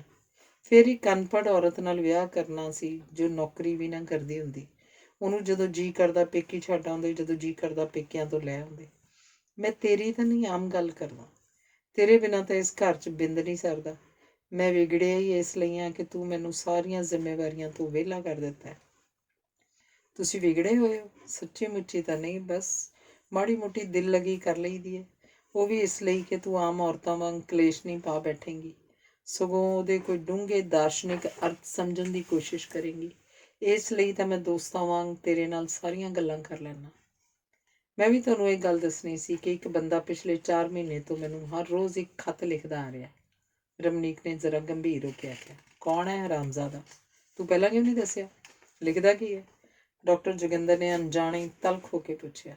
ਪਤਾ ਨਹੀਂ ਕੌਣ ਹੈ। ਚਿੱਠੀ 'ਚ ਉਹਨੇ ਤੁਹਾਡਾ ਦਿਨ ਭਰ ਦਾ ਪ੍ਰੋਗਰਾਮ ਲਿਖਿਆ ਹੁੰਦਾ। ਤੁਸੀਂ ਕੋਈ ਜਸੂਸ ਛੱਡਿਆ ਹੋਣਾ, ਨਹੀਂ ਤਾਂ ਕਿਸੇ ਕੁੱਤੇ ਕਮੀਨੇ ਨੂੰ ਕੀ ਮੈਂ ਦਿਨ ਭਰ ਕੀ ਕਰਦਾ। ਉਹ ਇਹ ਸਭ ਤੈਨੂੰ ਕਿਉਂ ਦੱਸਣਾ ਚਾਹੁੰਦਾ? ਇਸ ਲਈ ਕਿ ਮੇਰੇ ਨਾਲੋਂ ਟੁੱਟ ਕੇ ਤੂੰ ਉਸ ਨਾਲ ਚਲੀ ਜਾਵੇਂ। ਮੈਂ ਜ਼ਾਲੇ ਦਾ ਸਿਰ ਨਹੀਂ ਪਾੜ ਦਿਆਂਗਾ। ਡਾਕਟਰ ਜੋਗਿੰਦਰ ਆਪੇ ਤੋਂ ਬਾਹਰ ਹੋ ਗਿਆ। ਮੈਨੂੰ ਵਿਖਾ ਚਿੱਠੀਆਂ, ਮੈਂ ਹੈਂਡਰਾਈਟਿੰਗ ਤੋਂ ਹੀ ਪਤਾ ਲਗਾ ਲਾਂਗਾ ਉਹ ਕੌਣ ਹੈ। ਚਿੱਠੀਆਂ ਮੈਂ ਫਾੜ ਦਿੰਦੀ ਰਹੀ ਹਾਂ। ਕਿਉਂ? ਤਾਂ ਜੋ ਤੁਸੀਂ ਦੇਖ ਕੇ ਪਰੇਸ਼ਾਨ ਨਾ ਹੋਵੋ। ਤੇ ਏਡੀ ਵੱਡੀ ਗੱਲ ਤੂੰ ਮੇਰੇ ਕੋਲੋਂ ਛੁਪਾਈ ਰੱਖੀ? ਮੈਨੂੰ ਤਾਂ ਇਹ ਗੱਲ ਏਡੀ ਵੱਡੀ ਨਹੀਂ ਲੱਗੀ। ਮੈਂ ਤਾਂ ਇਹ ਸੋਚਿਆ ਸੀ ਹੋ ਸਕਦਾ ਮੈਨੂੰ ਪਰੇਸ਼ਾਨ ਕਰਨ ਲਈ ਕੋਈ ਸਭ ਕੁਝ ਝੂਠ ਹੀ ਲਿਖ ਰਿਹਾ ਹੋਵੇ। ਝੂਠ ਹੀ ਤਾਂ ਲਿਖ ਰਿਹਾ, ਪਰ ਉਹ ਤੈਨੂੰ ਪਰੇਸ਼ਾਨ ਵੀ ਕਿਉਂ ਕਰਨਾ ਚਾਹੁੰਦਾ? ਤੇਰੇ ਵਿੱਚ ਉਹਦਾ ਇੰਟਰਸਟ ਹੈ? ਉਹ ਹੈ ਕੌਣ? ਡਾਕਟਰ ਜੋਗਿੰਦਰ ਪਰੇਸ਼ਾਨ ਹੋ ਕੇ ਪੁੱਛ ਰਿਹਾ ਸੀ। ਤਿਆਰ ਹੋ ਕੇ ਰਮਨੀਕ ਬਾਜ਼ਾਰ ਜਾਣ ਲੱਗੀ ਤਾਂ ਡਾਕਟਰ ਜੋਗਿੰਦਰ ਉਸ ਵੱਲ ਹੋਰ ਤਰ੍ਹਾਂ ਹੀ ਝਾਕਿਆ। ਉਹਦੇ ਜਾਣ ਮਗਰੋਂ ਹਸਪਤਾਲ ਵੀ ਨਹੀਂ ਗਿਆ। ਉਹੀ ਸਟੂਪਿਡ ਜਿਹਾ ਰਸਾਲਾ ਫਿਲਮ ਫੇਰ ਹੀ ਪੜ੍ਹਦਾ ਰਿਹਾ। ਪਤਾ ਨਹੀਂ ਕਿਉਂ। ਰਮਨੀਕ ਬਾਜ਼ਾਰੋਂ ਆਈ ਤਾਂ ਡਾਕਟਰ ਜੋਗਿੰਦਰ ਘਰ ਹੀ ਸੀ। ਦੁਪਹਿਰ ਦਾ ਖਾਣਾ ਅੱਜ ਉਹਨਾਂ ਨੇ ਕਿੰਨੇ ਚਿਰ ਮਗਰੋਂ ਇਕੱਠਿਆਂ ਖਾਧਾ। ਰੋਟੀ ਖਾ ਹੀ ਰਹੇ ਸੀ ਕਿ ਡਾਕੀ ਨੇ ਘੰਟੀ ਵਜਾਈ। ਡਾਕਟਰ ਜੋਗਿੰਦਰ ਆਪ ਉੱਠ ਕੇ ਚਿੱਠੀਆਂ ਫੜਨ ਗਿਆ, ਪਰ ਰਮਨੀਕ ਦੇ ਨਾਮ ਦੀ ਤਾਂ ਕੋਈ ਚਿੱਠੀ ਨਹੀਂ ਸੀ। ਚਿੱਠੀਆਂ ਤੇਰੇ ਡਿਪਾਰਟਮੈਂਟ ਦੇ ਪਤੇ ਉੱਪਰ ਆਉਂਦੀਆਂ ਨੇ? ਉਹਨੇ ਰਮਨੀਕ ਨੂੰ ਪੁੱਛਿਆ। ਮੈਂ ਤੇ ਤੁਹਾਨੂੰ ਮਜ਼ਾਕ ਕੀਤਾ ਸੀ। ਨਹੀਂ, ਤੂੰ ਸੱਚ ਨਹੀਂ ਆਖ ਰਹੀ? ਕਸਮ ਹੈ। ਕਿਹਦੀ ਕਸਮ? ਮੇਰੀ ਆਪਣੀ। ਨਹੀਂ, ਔਰਤਾਂ ਨੂੰ ਝੂਠ ਬੋਲਣ ਦੀ ਬਹੁਤ ਆਦਤ ਹੁੰਦੀ ਹੈ, ਪਰ ਮੈਨੂੰ ਨਹੀਂ। ਤੈਨੂੰ ਕਿਵੇਂ ਨਹੀਂ? ਦੋਵਾਂ ਗੱਲਾਂ ਵਿੱਚੋਂ ਇੱਕ ਤਾਂ ਝੂਠ ਹੈ। ਜਾਂ ਤੂੰ ਪਹਿਲੇ ਝੂਠ ਬੋਲਿਆ ਸੀ ਜਾਂ ਹੁਣ ਬੋਲ ਰਹੀ ਹੈ। ਝੂਠ ਨਹੀਂ, ਮਜ਼ਾਕ ਕੀਤਾ ਸੀ। ਰਮਨੀਕ ਦੀ ਗੱਲ ਉੱਪਰ ਡਾਕਟਰ ਜੋਗਿੰਦਰ ਖਿਝ ਗਿਆ ਸੀ। ਉਹ ਰੋਟੀ ਵਿੱਚ ਹੀ ਛੱਡ ਕੇ ਉੱਠ ਗਿਆ। ਰਮਨੀਕ ਅਜੇ ਰੋਟੀ ਖਾਈ ਰਹੀ ਸੀ ਜਦੋਂ ਕਾਹਲੀ ਕਾਹਲੀ ਤਿਆਰ ਹੋ ਕੇ ਬਾਜ਼ਾਰ ਨੂੰ ਚਲਾ ਗਿਆ। ਰਮਨੀਕ ਨੇ ਉੱਠ ਕੇ ਇੰਗਲੈਂਡ ਤੋਂ ਆਈ ਆਪਣੀ ਭੈਣ ਦੀ ਚਿੱਠੀ ਫੇਰ ਪੜ੍ਹੀ। ਲਿਖਿਆ ਸੀ, ਪਿਛਲੇ ਮਹੀਨੇ ਹਰਜੀਤ ਦਿਮਾਗ ਦੀ ਨਾੜੀ ਫਟਣ ਨਾਲ ਮਰ ਗਈ ਹੈ, ਪਰ ਤੁਸੀਂ ਉਹਦੇ ਘਰ ਵਾਲੇ ਸੁਖਦੇਵ ਨੂੰ ਅਫਸੋਸ ਦੀ ਚਿੱਠੀ ਵੀ ਨਾ ਲਿਖਣਾ, ਕਿਉਂਕਿ 15 ਕੁ ਦਿਨ ਹੋਏ ਉਹਨੇ ਇੰਡੀਆ ਤੋਂ ਇੱਕ ਹੋਰ ਲੜਕੀ ਵਿਆਹ ਕੇ ਲੈ ਆਂਦੀ ਹੈ। ਸੁਖਦੇਵ ਗੰਗਾ ਫੁੱਲ ਪਾਉਣ ਆਇਆ ਹੀ ਸ਼ਾਇਦ ਸ਼ਾਦੀ ਕਰ ਗਿਆ ਸੀ। ਮੁੰਡਾ ਉਹਦਾ ਹਿੱਪੀਆਂ ਨਾਲ ਰਲ ਗਿਆ ਤੇ ਲੜਕੀ ਨੇ ਇੱਕ ਪਾਕਿਸਤਾਨੀ ਨਾਲ ਵਿਆਹ ਕਰ ਲਿਆ, ਜਿਹਦੇ 3 ਵਿਆਹ ਪਹਿਲੇ ਹੋਏ ਹਨ। ਚਿੱਠੀ ਪੜ੍ਹਦਿਆਂ ਰਮਨੀਕ ਦੇ ਸਾਰੇ ਜਿਸਮ 'ਚੋਂ ਇੱਕ ਲਾਟ ਜਿਹੀ ਫਿਰ ਗਈ। ਉਹਨੂੰ ਯਾਦ ਆਇਆ ਜਦੋਂ ਆਪਣੀ ਭਾਣਜੀ ਦੇ ਵਿਆਹ ਉੱਪਰ ਗਈ ਸੀ ਤਾਂ ਏਅਰਪੋਰਟ ਉੱਪਰ ਕਵਲ ਹੋਰਾਂ ਦੀ ਥਾਂ ਹਰਜੀਤ ਤੇ ਸੁਖਦੇਵ ਲੈਣ ਆਏ ਹੋਏ ਸਨ। ਕਵਲ ਹੋਰਾਂ ਦਾ ਘਰ ਏਅਰਪੋਰਟ ਤੋਂ ਕਾਫੀ ਦੂਰ ਸੀ ਤੇ ਉਹਨਾਂ ਨੇ ਹਰਜੀਤ ਹੋਰਾਂ ਨੂੰ ਫੋਨ ਕਰ ਦਿੱਤਾ ਸੀ ਕਿ ਤੁਸੀਂ ਜਾ ਕੇ ਲੈ ਆਉਣਾ, ਸ਼ਾਮ ਤੱਕ ਅਸੀਂ ਲੈਣ ਆ ਜਾਵਾਂਗੇ। ਹਰਜੀਤ ਨੇ ਉਹਨੂੰ ਪਤਾ ਨਹੀਂ ਕਿਵੇਂ ਪਛਾਣ ਲਿਆ ਸੀ ਕਿ ਸਿੱਧੀ ਉਹਨਾਂ ਕੋਲ ਆਈ ਤੇ ਬੋਲੀ, ਤੁਸੀਂ ਰਮਨੀਕ ਭੈਣ ਜੀ ਹੋ ਨਾ? ਕਵਲ ਤੁਹਾਡੀਆਂ ਬੜੀਆਂ ਗੱਲਾਂ ਕਰਦੀ ਹੁੰਦੀ ਹੈ। ਮੈਂ ਦੇਖਦਿਆਂ ਹੀ ਸਮਝ ਗਈ ਰਮਨੀਕ ਭੈਣ ਜੀ ਇਹੀ ਹੋਣਗੇ। ਕਾਰ 'ਚ ਬੈਠੀ ਉਹ ਦੱਸ ਰਹੀ ਸੀ। ਘਰ ਪਹੁੰਚ ਕੇ ਉਹਨੇ ਬੜੀ ਖਾਤਰਦਾਰੀ ਵਾਲੀ ਚਾਹ ਪਿਲਾਈ ਤੇ ਫਿਰ ਕਵਲ ਹੋਰਾਂ ਨੂੰ ਫੋਨ ਕੀਤਾ। ਰਮਨੀਕ ਭੈਣ ਜੀ ਠੀਕ ਠਾਕ ਪਹੁੰਚ ਗਏ ਨੇ, ਪਰ ਤੁਸੀਂ ਅੱਜ ਲੈਣ ਲਈ ਨਾ ਆਉਣਾ। ਅੱਜ ਨਹੀਂ ਅਸੀਂ ਉਹਨਾਂ ਨੂੰ ਜਾਣ ਦੇਣਾ। ਉਹ ਉੱਡੀ ਫਿਰ ਰਹੀ ਸੀ। ਭੱਜ ਕੇ ਗੁਸਲਖਾਨਾ ਧੋ ਕੇ ਆਈ, ਨਵਾਂ ਸਾਬਣ ਤੌਲੀਆ ਰੱਖ ਕੇ ਆਈ। ਆਖਣ ਲੱਗੀ, ਮੂੰਹ ਹੱਥ ਧੋ ਲਓ, ਕੱਪੜੇ ਕੱਢ ਲਓ, ਮੈਂ ਨਾਲਾ ਪਾ ਦੇਵਾਂ। ਮੂੰਹ ਹੱਥ ਧੋ ਕੇ ਕੱਪੜੇ ਬਦਲ ਕੇ ਜਦੋਂ ਰਮਨੀਕ ਹੇਠਾਂ ਆਈ ਤਾਂ ਉਹਨੇ ਵਧੀਆ ਸੈਂਟ ਉੱਪਰ ਛਿੜਕਿਆ ਤੇ ਫਿਰ ਆਪਣਾ ਪਸ਼ਮੀਨੇ ਦਾ ਸ਼ਾਲ ਕੱਢ ਕੇ ਫੜਾਉਂਦੀ ਬੋਲੀ, ਇਹ ਉੱਪਰ ਲੈ ਲਓ, ਇੱਥੇ ਠੰਡ ਕੁਝ ਜ਼ਿਆਦਾ ਹੈ। ਅਸੀਂ ਤਾਂ ਬੜਾ ਡਰ ਰਹੇ ਸੀ ਬੇਫਿਲਾਸਫੀ ਦੇ ਪ੍ਰੋਫੈਸਰ ਭੈਣ ਜੀ, ਖਬਰੇ ਕਿਹੋ ਜਿਹੇ ਹੋਣਗੇ, ਪਰ ਤੁਸੀਂ ਤਾਂ ਬਿਲਕੁਲ ਹੀ ਆਪਣੇ ਲੱਗਦੇ ਹੋ। ਹਰਜੀਤ ਇਉਂ ਗੱਲਾਂ ਕਰ ਰਹੀ ਸੀ ਜਿਵੇਂ ਵਰ੍ਹਿਆਂ ਤੋਂ ਜਾਣਦੀ ਹੋਵੇ। ਹੱਥ ਨੇ ਕਵਲ ਉਹਦਾ ਘਰ ਵਾਲਾ ਤੇ ਉਹਦੀ ਬੇਟੀ ਲੈਣ ਆ ਗਏ। ਹਰਜੀਤ ਨੇ ਰਮਨੀਕ ਨੂੰ ਤਾਂ ਕੀ ਜਾਣ ਦੇਣਾ ਸੀ, ਉਹਨਾਂ ਨੂੰ ਵੀ ਉੱਥੇ ਹੀ ਰੱਖ ਲਿਆ। ਅਗਲੇ ਦਿਨ ਵੀ ਇਸ ਸ਼ਰਤ ਉੱਤੇ ਭੇਜਿਆ ਕਿ ਵਾਪਸ ਜਾਣ ਵੇਲੇ 2 ਦਿਨ ਸਾਡੇ ਕੋਲ ਰਹਿ ਕੇ ਜਾਊਗੀ। ਦੂਸਰੀ ਵਾਰੀ ਨੂੰ ਉਹ ਕਵਲ ਦੇ ਬੇਟੇ ਦੇ ਵਿਆਹ ਵਾਲੇ ਦਿਨ ਮਿਲੀ ਸੀ। ਗੋਟੇ ਕਿਨਾਰਿਆਂ ਵਾਲੇ ਝਮ ਕਰਦੇ ਕੱਪੜੇ ਪਾਈ, ਗਹਿਣਿਆਂ ਨਾਲ ਲੱਦੀ ਨਹੀਂ, ਉਹਨੇ ਨੱਚ ਨੱਚ ਕੇ ਲੋਹੜਾ ਲੈ ਆਂਦਾ ਸੀ। ਆਪਣੀ ਧੀ ਦੇ ਨਾਲ ਨੱਚਦੀ ਉਹਦੀ ਵੱਡੀ ਭੈਣ ਹੀ ਲੱਗਦੀ ਸੀ। ਤੈਨੂੰ ਕਿਸੇ ਦੀ ਨਜ਼ਰ ਲੱਗ ਜਾਣੀ ਹੈ, ਉਹਦੇ ਘਰ ਵਾਲੇ ਸੁਖਦੇਵ ਨੇ ਆਖਿਆ ਸੀ। ਤੂੰ ਹੈਗਾ ਤਾਂ ਸਹੀ ਨਾਲ ਨਜ਼ਰ ਬੱਟੂ। ਹਰਨੇਕ ਨੇ ਸੁਖਦੇਵ ਦਾ ਮਜ਼ਾਕ ਉਸ ਵੱਲ ਮੋੜ ਦਿੱਤਾ। ਬੜੀ ਜਾਨ ਹੈ ਇਸ ਔਰਤ ਵਿੱਚ, ਰਮਨੀਕ ਨੇ ਕਮਲ ਨੂੰ ਹੌਲੀ ਦੇ ਕੇ ਆਖਿਆ। ਬੜਾ ਔਖਾ ਟਾਈਮ ਕੱਟਿਆ, ਇਹਨੂੰ ਵੀ ਖਾਣ ਹੰਡਾਣ ਤੇ ਖੁਸ਼ ਹੋਣ ਦਾ ਜਿਵੇਂ ਮੌਕਾ ਹੀ ਹੁਣ ਜੁੜਿਆ ਹੈ, ਕਮਲ ਨੇ ਦੱਸਿਆ। ਦੇਸ਼ ਤੋਂ ਉਖੜ ਕੇ ਪ੍ਰਦੇਸ ਵਸਣਾ ਦੂਜੇ ਜਨਮ ਵਰਗੀ ਗੱਲ ਹੁੰਦੀ ਹੈ, ਪਰ ਹੁਣ ਅਸੀਂ ਬਹੁਤ ਠੀਕ ਹਾਂ, ਹਰਜੀਤ ਨੇ ਰਾਤ ਨੂੰ ਗੱਲ ਕਰਦਿਆਂ ਦੱਸਿਆ ਸੀ। ਵਿਆਹ ਤੋਂ ਮੁੜਦੇ ਉਹ ਰਮਨੀਕ ਨੂੰ ਤਾਕੀਦ ਕਰਕੇ ਗਏ ਸੀ ਕਿ ਰਮਨੀਕ ਜਾਣ ਵੇਲੇ 2 ਦਿਨ ਉਹਨਾਂ ਕੋਲ ਰਹੇਗੀ। ਫਿਰ ਵੀ ਸ਼ਾਇਦ ਉਹਨਾਂ ਨੂੰ ਇਤਬਾਰ ਨਹੀਂ ਸੀ ਆਇਆ। ਜਦੋਂ ਰਮਨੀਕ ਨੇ ਇੰਡੀਆ ਜਾਣ ਲਈ ਜਹਾਜ਼ ਫੜਨਾ ਸੀ, ਉਸ ਤੋਂ 2 ਦਿਨ ਪਹਿਲਾਂ ਉਹਨੂੰ ਲੈਣ ਆ ਗਏ। ਜਿੰਨੇ ਦਿਨ ਰਮਨੀਕ ਨੇ ਉਹਨਾਂ ਦੇ ਘਰ ਗੁਜ਼ਾਰੇ, ਸੁਖਦੇਵ ਕੰਮ ਉੱਤੇ ਜਾਂਦਾ ਰਿਹਾ। ਉਹਦੀ ਰਾਤ ਦੀ ਸ਼ਿਫਟ ਹੁੰਦੀ ਸੀ ਤੇ ਦਿਨੇ ਉੱਪਰ ਸੁੱਤਾ ਰਹਿੰਦਾ ਸੀ, ਪਰ ਹਰਜੀਤ ਨੇ ਛੁੱਟੀ ਲੈ ਲਈ ਸੀ। ਉਹਨੇ ਰਮਨੀਕ ਨੂੰ ਆਪਣੇ ਘਰ ਦੀਆਂ ਮਹਿੰਗੀਆਂ ਆਰਟਿਸਟਿਕ ਚੀਜ਼ਾਂ ਦਿਖਾਈਆਂ, ਕਰੋਕਰੀ, ਪਰਦੇ, ਕਾਰਪੈਟ, ਟੁੱਪਾਂ, TV, music system, bed covers ਤੇ ਮਗਰੋਂ ਆਪਣੀਆਂ ਚੀਜ਼ਾਂ ਵਿਖਾਈਆਂ। ਇੰਡੀਆ ਤੋਂ ਮੰਗਵਾਏ ਬਨਾਰਸੀ ਸੂਟ, ਸਾੜੀਆਂ, ਪੈਰਿਸ ਤੋਂ ਲਿਆਂਦੀਆਂ ਡਰੈਸਿਸ, ਜੁੱਤੀਆਂ, ਜੁਰਾਬਾਂ, ਅਖੀਰ 'ਚ ਆਪਣੇ ਖਾਲਸ ਸੋਨੇ ਦੇ ਗਹਿਣਿਆਂ ਦੇ ਭਰੇ ਡੱਬੇ ਵਿਖਾਏ। 100 ਤੋਲੇ ਦੇ ਗਹਿਣੇ ਮੈਂ ਆਪਣੀ ਧੀ ਲਈ ਬਣਵਾ ਰੱਖੇ ਨੇ ਤੇ 100 ਤੋਲੇ ਦੇ ਆਪਣੀ ਨੂੰਹ ਲਈ, ਬਾਕੀ ਮੇਰੇ ਨੇ, ਉਹਨੇ ਦੱਸਿਆ। ਨਾਲੇ ਇੱਕ ਮਕਾਨ ਹੁਣੇ ਬੱਚਿਆਂ ਦੇ ਨਾਮ ਖਰੀਦ ਦਿੱਤਾ ਹੈ, ਉਹ ਖੁਸ਼ ਹੋ ਕੇ ਦੱਸ ਰਹੀ ਸੀ। ਹੁਣ ਤਾਂ ਪਿਛਲੇ ਸਾਲ ਬੀਜੀ ਆਏ ਸੀ, ਉਹ ਵੀ ਖੁਸ਼ ਹੋ ਗਏ ਸਨ। ਅਸੀਂ ਜ਼ਬਰਦਸਤੀ ਸੱਦਿਆ ਵੀ ਆਪ ਦੇ ਅੱਖੀਂ ਦੇਖੇ ਬਿਨਾਂ ਇਤਬਾਰ ਨਹੀਂ ਹੋਣਾ। ਅਸੀਂ ਇਸ ਵੇਲੇ ਸੌਖੇ ਹਾਂ। ਸਾਡੇ ਵਿਆਹ ਦੇ ਸਭ ਤੋਂ ਵੱਧ ਉਹੀ ਖਿਲਾਫ ਸਨ। ਉਹ ਆਪਣੇ ਥਾਂ ਸੱਚੇ ਸਨ। ਪਾਪਾ ਜੀ ਤੋਂ ਮਗਰੋਂ ਸਭ ਕਾਸੇ ਦੀ ਉਹਨਾਂ ਦੀ ਹੀ ਜ਼ਿੰਮੇਵਾਰੀ ਸੀ। ਉਹ ਠੀਕ ਵੀ ਸਨ। ਇੱਕ ਤਾਂ ਸੁਖਦੇਵ ਦੀ ਜਾਤ ਆਲੂ ਵਾਲੀਆ ਸੀ, ਅਸੀਂ ਖੱਤਰੀ ਤੇ ਦੂਜਾ ਘਰ ਛੋਟਾ। ਵਿਚਾਰੇ ਦਾ ਬਚਪਨ ਵਿੱਚ ਹੀ ਫਾਦਰ ਮਰ ਗਿਆ ਸੀ। ਮਸਾਂ ਰੁਲ ਖੁਲ ਕੇ BA ਕੀਤੀ ਤੇ ਕਿਤਾਬਾਂ ਦੀ ਦੁਕਾਨ ਉੱਪਰ ਸਾਰਾ 400 ਰੁਪਏ ਮਹੀਨੇ ਤੇ ਨੌਕਰ ਸੀ। ਮੈਂ ਜਦੋਂ ਵੀ ਕਿਤਾਬਾਂ ਖਰੀਦਣ ਜਾਣਾ, ਇਹਨੇ ਮੇਰੇ ਵੱਲ ਵੇਖਦੇ ਰਹਿਣਾ। ਬਸ ਇਉਂ ਹੀ ਸਾਡੀ ਜਾਣ ਪਛਾਣ ਹੋਈ। ਜਾਣ ਪਛਾਣ ਮੁਹੱਬਤ 'ਚ ਬਦਲ ਗਈ। ਮੈਂ ਆਪਣੀ ਬੇਜੀ ਨੂੰ ਵੀ ਦੱਸ ਦਿੱਤਾ ਵੀ ਮੈਂ ਨਹੀਂ ਇਸ ਤੋਂ ਬਿਨਾਂ ਕਿਧਰੇ ਵਿਆਹ ਕਰਾਉਣਾ। ਬੇਜੀ ਮੇਰੇ ਭਰਾ ਤੋਂ ਡਰਨ ਬਈ ਬਰਾਦਰੀ ਨੂੰ ਕੀ ਮੂੰਹ ਦਿਖਾਵਾਂਗੇ। ਅਖੀਰ ਭਾਜੀ ਇਸ ਗੱਲ ਤੇ ਵਿਆਹ ਕਰਨਾ ਮੰਨੇ ਕਿ ਵਿਆਹ ਕਰਦੇ ਸਾਰ ਅਸੀਂ ਵਿਲਾਇਤ ਚਲੇ ਜਾਵਾਂਗੇ, ਹਰਜੀਤ ਨੇ ਦੱਸਿਆ ਸੀ। ਅਸੀਂ ਵਿਲਾਇਤ ਆ ਗਏ। ਟਿਕਟਾਂ ਦਾ ਪ੍ਰਬੰਧ ਮਾਂ ਨੇ ਹੀ ਕਰ ਦਿੱਤਾ ਸੀ, ਪਰ ਇੱਥੇ ਆ ਕੇ ਲਿਫਾਫੇ ਬਣਾਉਣ ਤੋਂ ਲੈ ਕੇ ਭੱਠੀਆਂ ਝੋਕਣ ਤੱਕ ਕਿਹੜਾ ਕੰਮ ਹੈ ਜੋ ਅਸੀਂ ਨਹੀਂ ਕੀਤਾ। ਲੋਹੇ ਦੀਆਂ ਭੱਠੀਆਂ 'ਚ ਕੰਮ ਕਰ ਕਰ ਇਹਦੇ ਹੱਥ ਮਨੂਰਾਂ ਵਰਗੇ ਹੋ ਗਏ। ਦੇਖ ਕੇ ਜਾਣੀ ਰੋਣਾ ਆਇਆ ਕਰੇ। 2 ਸਾਲ ਮਗਰੋਂ ਕਿਤੇ ਅਸੀਂ ਕਿਸ਼ਤਾਂ ਤੇ ਘਰ ਲੈਣ ਜੋਗੇ ਹੋਏ। ਘਰ ਲੈ ਲਿਆ ਤਾਂ ਬੱਚੇ ਹੋ ਗਏ। ਸੋਚਿਆ ਮਨਾ ਇਉਂ ਤਾਂ ਕੀ ਝੱਟ ਲੰਘਣਾ। ਮੈਂ ਆਪਣੇ ਬੱਚਿਆਂ ਦੇ ਨਾਲ ਨਾਲ ਲੋਕਾਂ ਦੇ ਵੀ ਬੱਚੇ ਸਾਹਮਣੇ ਸ਼ੁਰੂ ਕਰ ਦਿੱਤੇ। ਗੁਜ਼ਾਰੇ ਦੀ ਖਾਤਰ ਲੋਕਾਂ ਦੇ ਬੱਚਿਆਂ ਦਾ ਵੀ ਗੰਦ ਧੋਤਾ। ਬੱਚੇ ਜ਼ਰਾ ਸਿਆਣੇ ਹੋਏ ਤਾਂ ਮੈਂ ਸੁਖਦੇਵ ਦੇ ਕੋਲ ਬੱਚਿਆਂ ਨੂੰ ਸੁਆ ਕੇ ਫੈਕਟਰੀ 'ਚ ਰਾਤ ਦੀ ਸ਼ਿਫਟ ਤੇ ਜਾਣਾ ਸ਼ੁਰੂ ਕਰ ਦਿੱਤਾ। ਇੰਡੀਆ ਦਾ ਕੋਈ ਵਾਕਫ ਦਿਸ ਪੈਂਦਾ, ਮੈਂ ਮੂੰਹ ਛੁਪਾ ਕੇ ਲੰਘ ਜਾਂਦੀ ਵੀ ਅਗਲਾ ਵਾਪਸ ਜਾ ਕੇ ਦੱਸੂ ਏਡੇ ਵੱਡੇ ਘਰ ਦੀ ਧੀ ਦਿਹਾੜੀਆਂ ਕਰਦੀ ਹੈ। ਫਿਰ ਮੈਂ ਇਹਨੂੰ ਆਖਿਆ ਕਿ ਨਾਲ ਕੋਈ ਕੋਰਸ ਲੈ, ਇਉਂ ਕਦ ਤੱਕ ਦੇਹ ਨੂੰ ਤੋੜਦਾ ਰਹੇਗਾ। ਨੌਕਰੀ ਛੱਡ ਕੇ ਇਹਨੇ ਲਾਇਬ੍ਰੇਰੀਅਨ ਦਾ ਕੋਰਸ ਕੀਤਾ। ਉਸ ਸਾਲ ਅਸੀਂ ਪੂਰਾ ਸਾਲ ਇੱਕ ਡੰਗ ਨਿਰੇ ਦਾਲ ਚੌਲ ਖਾ ਕੇ ਗੁਜ਼ਾਰਾ ਕੀਤਾ। ਆਪ ਇੱਕ ਕਮਰੇ 'ਚ ਰਹੇ, ਬਾਕੀ ਘਰ 'ਚ ਪੇਇੰਗ ਗੈਸਟ ਰੱਖੇ। ਉਹ ਵਿਚਾਰੇ ਪਾਕਿਸਤਾਨੀ ਮੁੰਡੇ ਬੜੇ ਚੰਗੇ ਸੀ। 9 ਸਾਲ ਸਾਡੇ ਵਿੱਚੋਂ ਕੋਈ ਵੀ ਇੰਡੀਆ ਨਹੀਂ ਸੀ ਜਾ ਸਕਿਆ। ਫਿਰ ਜਦੋਂ ਇਹਨੂੰ ਲਾਇਬ੍ਰੇਰੀ ਵਿੱਚ ਜੌਬ ਮਿਲੀ ਤਾਂ 1 ਸਾਲ ਮਗਰੋਂ ਤੱਕ ਅਸੀਂ ਟਿਕਟ ਦੇ ਪੈਸੇ ਜੋੜੇ। ਫਿਰ ਵੀ ਮੈਂ ਨਾ ਗਈ। ਅਗਲਿਆਂ ਨੇ ਪੁੱਛਣਾ ਸੀ ਕਿ ਬੱਚੇ ਕਿਉਂ ਨਹੀਂ ਨਾਲ ਲੈ ਕੇ ਆਏ। ਮੈਂ ਸੁਖਦੇਵ ਨੂੰ ਹੀ ਭੇਜਿਆ। ਬੜੇ ਮਹਿੰਗੇ ਸਾਰਿਆਂ ਲਈ ਗਿਫਟ ਭੇਜੇ ਬਈ ਅਗਲਿਆਂ ਨੂੰ ਲੱਗੇ ਕਿ ਅਸੀਂ ਬਹੁਤ ਵਧੀਆ ਹਾਲ 'ਚ ਹਾਂ। ਫਿਰ ਤਾਂ ਜਾਣੀ ਸਭ ਦੇ ਗਿਲੇ ਦੂਰ ਹੋ ਗਏ। ਭਾਜੀ ਹੋਰਾਂ ਨੇ ਮੇਰੇ ਲਈ, ਬੱਚਿਆਂ ਲਈ, ਸੁਖਦੇਵ ਲਈ ਚੀਜ਼ਾਂ ਲਿਆ ਕੇ ਆਉਣ ਤੱਕ ਇਹਦੇ ਦੋਵੇਂ ਟੈਚੀ ਕੇਸ ਭਰ ਦਿੱਤੇ। ਪਰ ਮਾੜੀ ਗੱਲ ਇਹ ਹੋਈ ਕਿ ਉਸੇ ਵਾਰੀ ਇਹਦੇ ਗਏ ਤੋਂ ਇਹਦੀ ਮਾਂ ਮਰ ਗਈ। ਮਾਂ ਹੀ ਤਾਂ ਇੱਕ ਸੀ ਇਹਦੇ। ਉਂਝ ਤੇ ਚੰਗਾ ਹੀ ਹੋਇਆ ਅਖੀਰੀ ਵੇਲੇ ਉਹਨੂੰ ਮਿਲ ਆਏ। ਵਾਪਸ ਆਇਆ ਤਾਂ ਇਹਨੂੰ ਹੋਰ ਚੰਗੀ ਨੌਕਰੀ ਮਿਲ ਗਈ। ਮੈਨੂੰ ਵੀ ਹੁਣ ਤੱਕ ਇੱਥੋਂ ਦਾ ਬਥੇਰਾ ਪਤਾ ਲੱਗ ਗਿਆ ਸੀ। ਅਸੀਂ ਆਪਣੀ ਇੱਕ ਛੋਟੀ ਜਿਹੀ ਦੁਕਾਨ ਖੋਲ੍ਹ ਲਈ। ਰੈਡੀਮੇਡ ਗਾਰਮੈਂਟ ਸੀ।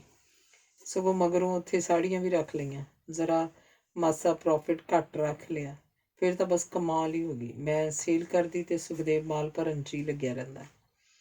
ਉਦੋਂ ਅਸੀਂ ਪਹਿਲੀ ਵਾਰੀ ਨਵੀਂ ਕਾਰ ਖਰੀਦੀ। ਹੁਣ ਤੱਕ ਤਾਂ ਸੈਕਿੰਡ ਹੈਂਡ ਨਾਲ ਹੀ ਕੰਮ ਚਲਾ ਰਹੇ ਸੀ। ਉਦੋਂ ਹੀ ਵੱਡਾ ਘਰ ਲਿਆ। ਉਦੋਂ ਹੀ ਬੱਚਿਆਂ ਦੇ ਨਾਮ ਘਰ ਬੁੱਕ ਕੀਤੇ। ਇਹਨਾਂ ਹੀ ਦਿਨਾਂ ਵਿੱਚ ਇੱਕ ਗੋਰੀ ਸੁਖਦੇਵ ਦੇ ਮਗਰ ਲੱਗ ਗਈ।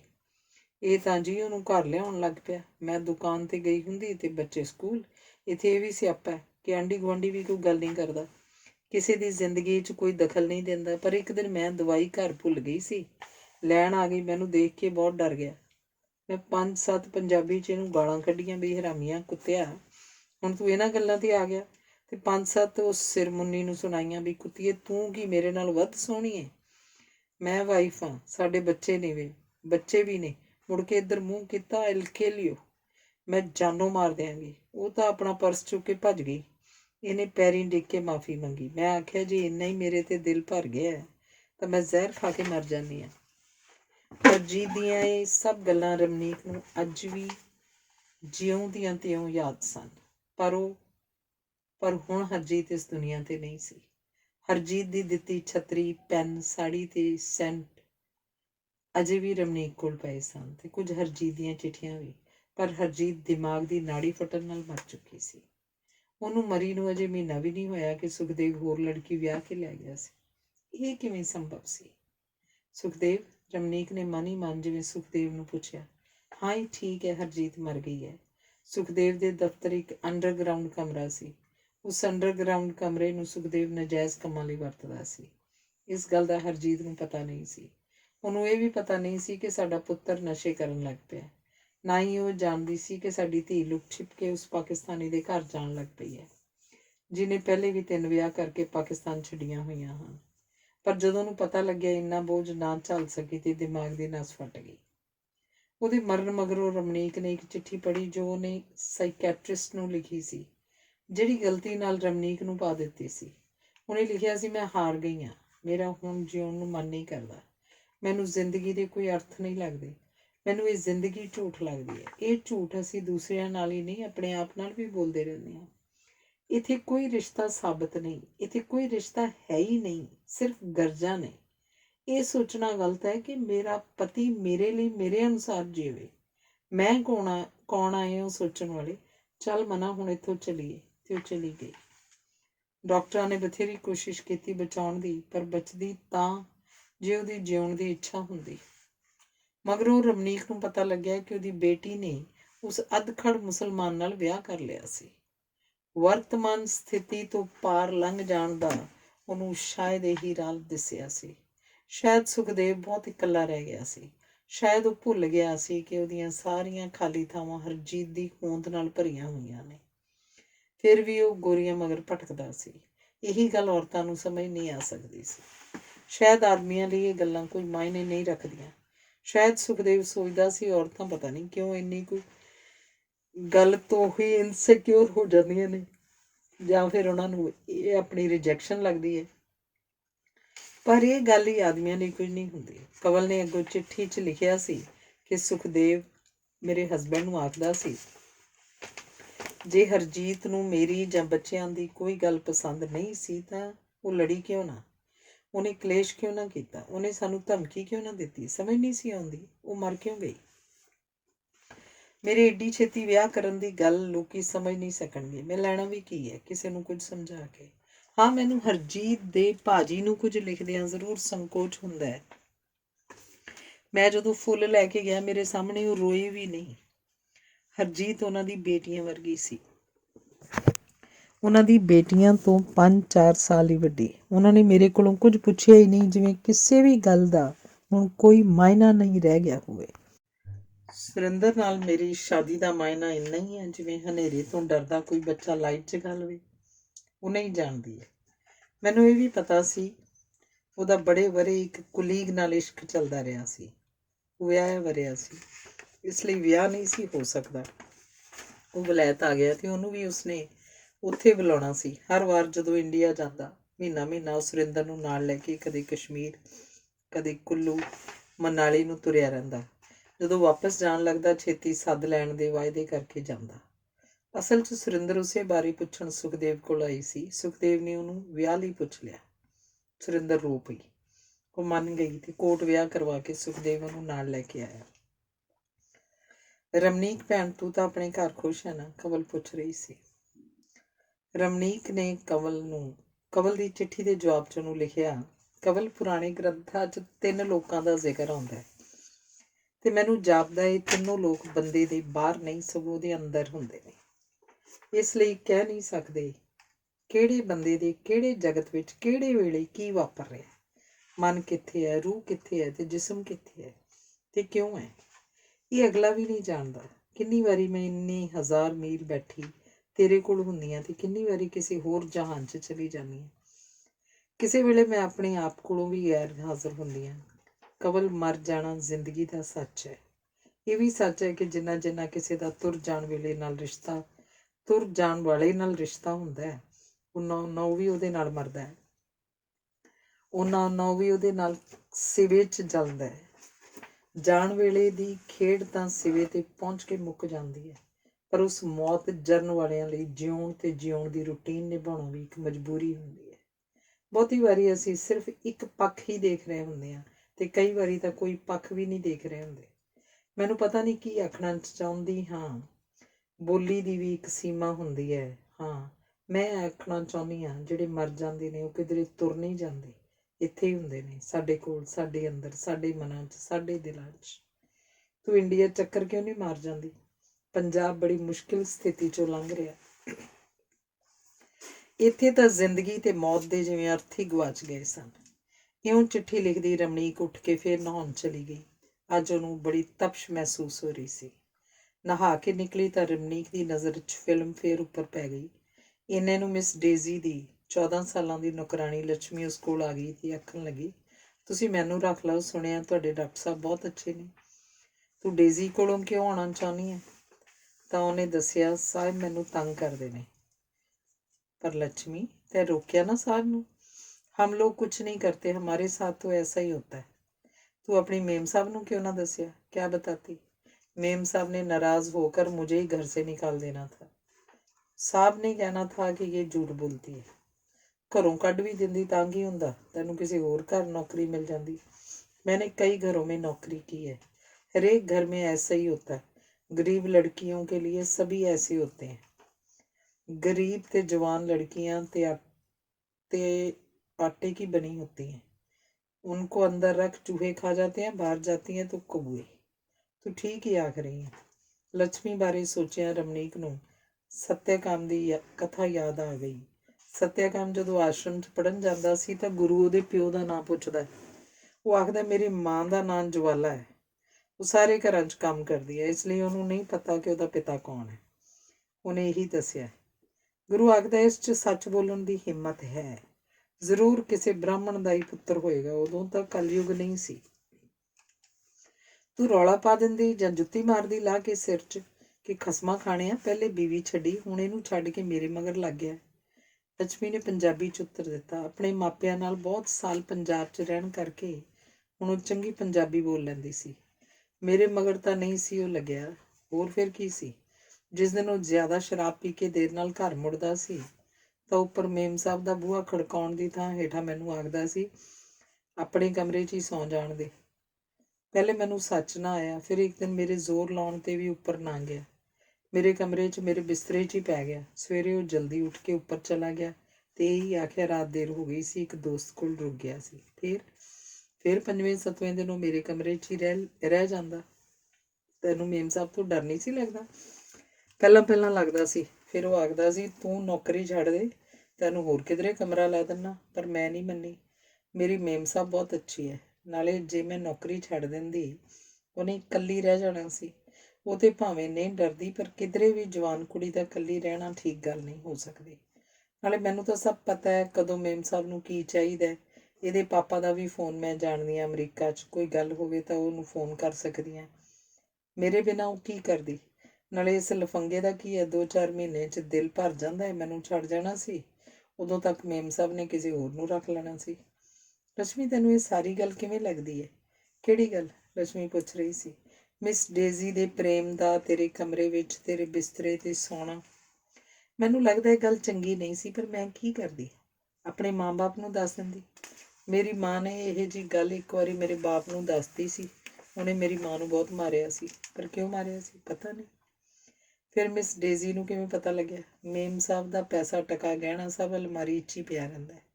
ਇੱਕ ਦਿਨ ਆਖਣ ਲੱਗਿਆ, ਹੀਰਿਆਂ ਦੇ ਗਹਿਣੇ ਨੇ, ਸਭ ਕੁਝ ਚੁੱਕ ਕੇ ਭੱਜ ਜਾ, ਆਪਣੇ ਦੇਸ਼ ਚਲੀ ਜਾ। ਮੈਂ ਕਿਹਾ ਨਹੀਂ, ਮੈਂ ਐਸੀ ਕਮੀਨੀ ਨਹੀਂ ਜਿਹਦਾ ਲੂਣ ਖਾਦਾ ਉਹਦੇ ਘਰ ਚੋਰੀ ਕਰਾਂ। ਹੀਰਿਆਂ ਦੇ ਗਹਿਣੇ ਮੇਰੇ ਕਿਸ ਕੰਮ? ਪਾਵਾਂਗੀ ਤਾਂ ਲੋਕਾਂ ਨੂੰ ਝੱਟ ਪਤਾ ਲੱਗ ਜਾਏਗਾ ਕਿ ਕੋਠੀ ਦਾ ਮਾਲ ਹੈ। ਸਾਡੇ ਗਰੀਬਾਂ ਦੇ ਤਾਂ ਚਾਂਦੀ ਦੇ ਮੁਲੰਮੇ ਦੇ ਹੀ ਚੰਗੇ ਲੱਗਦੇ ਨੇ। ਸੋਚਦੀ ਨੂੰ ਆਪੇ ਹੀ ਮੈਨੂੰ ਖਿਆਲ ਆਇਆ, ਇਹ ਆਪ ਹੀ ਨਾ ਚੁੱਕ ਕੇ ਲੈ ਜਾਏ, ਕਿਸੇ ਨੂੰ ਦੇ ਦੇਵੇ, ਨਾ ਤਾਂ ਮੇਰਾ ਹੀ ਲੱਗੇਗਾ। ਹਾਰ ਕੇ ਮੈਂ ਮੇਮ ਸਾਹਿਬ ਨੂੰ ਦੱਸਦਾ ਵੀ ਇਹ ਬੰਦਾ ਠੀਕ ਨਹੀਂ, ਉਹ ਇਤਬਾਰ ਹੀ ਨਾ ਕਰਨ। ਮੈਂ ਆਖਿਆ, ਅੱਜ ਉਹ ਆ ਕੇ ਗਿਆ, ਰਾਤ ਨੂੰ ਦੇਰ ਨਾਲ ਆਊਂਗਾ, ਤੁਸੀਂ ਬੇਸ਼ੱਕ ਆ ਜਾਇਓ, ਉਹ ਮੇਰੇ ਕਮਰੇ 'ਚ ਹੋਊਗਾ। ਉਹੀ ਗੱਲ ਹੋਈ। ਮੇਮ ਸਾਹਿਬ ਤਾਂ ਫਿਰ ਅੱਗ ਬਬੂਲਾ ਹੋ ਗਈ। ਉਸੇ ਵੇਲੇ ਉਹਨੂੰ ਘਰੋਂ ਕੱਢਿਆ, ਨਾਲ ਮਗਰੋਂ ਆਪ ਬਹੁਤ ਰੋਈ। ਲੱਛਮੀ ਦੀਆਂ ਸਾਰੀਆਂ ਗੱਲਾਂ ਵਿੱਚੋਂ ਰਮਨੀਕ ਨੂੰ ਇੱਕ ਹੀ ਗੱਲ ਮੁੜ ਯਾਦ ਆ ਰਹੀ ਸੀ ਕਿ ਅਸੀਂ ਗਰੀਬ ਲੋਕ ਕੁਝ ਨਹੀਂ ਕਰਦੇ, ਸਾਡੇ ਨਾਲ ਤਾਂ ਸਭ ਕੁਝ ਵਾਪਰਦਾ ਹੀ ਹੈ। ਤੇ ਲੱਛਮੀ ਦੀ ਮਾਂ ਨਾਲ ਅਜਿਹਾ ਕੁਝ ਵਾਪਰਿਆ ਸੀ ਤਾਂ ਉਹਦੇ ਬਾਪ ਨੇ ਉਹਦੀ ਮਾਂ ਨੂੰ ਬਹੁਤ ਕੁੱਟਿਆ ਸੀ। ਇਹ ਕਥਾ ਅੱਜ ਦੀ ਨਹੀਂ, ਗੌਤਮ ਰਿਸ਼ੀ ਨੇ ਵੀ ਤਾਂ ਹੱਲਿਆ ਨੂੰ ਹੀ ਸਰਾਪ ਦਿੱਤਾ ਸੀ ਸਿਲ ਪੱਥਰ ਹੋ ਜਾਣ ਦਾ। ਉਹਦੇ ਨਾਲ ਵੀ ਤਾਂ ਇਹ ਸਭ ਕੁਝ ਵਾਪਰਿਆ ਹੀ ਸੀ। ਇੰਦਰ ਦਾ ਗੌਤਮ ਰਿਸ਼ੀ ਕੁਝ ਨਹੀਂ ਸੀ ਵਿਗਾੜ ਸਕਿਆ, ਉਹ ਭੱਜ ਗਿਆ ਸੀ। ਲੱਛਮੀ, ਰਮਨੀਕ ਫਿਰ ਪੁੱਛ ਰਹੀ ਸੀ। ਹਾਂ ਮੇਮ ਸਾਹਿਬ, ਜਦੋਂ ਅਜਿਹਾ ਕੁਝ ਤੁਹਾਡੇ ਨਾਲ ਵਾਪਰਦਾ ਹੈ ਤਾਂ ਜਿਸਮ ਦੇ ਨਾਲ ਰੂਹ ਤੇ ਝਰੀਟਾਂ ਪੈ ਜਾਂਦੀਆਂ ਹੋਣਗੀਆਂ। ਨਹੀਂ ਮੇਮ ਸਾਹਿਬ, ਨਾ ਜਿਸਮ ਤੇ ਕੋਈ ਝਰੀਟਾਂ ਪੈਂਦੀਆਂ ਨੇ ਤੇ ਨਾ ਹੀ ਰੂਹ ਤੇ। ਅਜਿਹਾ ਕੁਝ ਵਾਪਰਨ ਦੇ ਕੋਈ ਅਰਥ ਹੀ ਨਹੀਂ ਹੁੰਦੇ।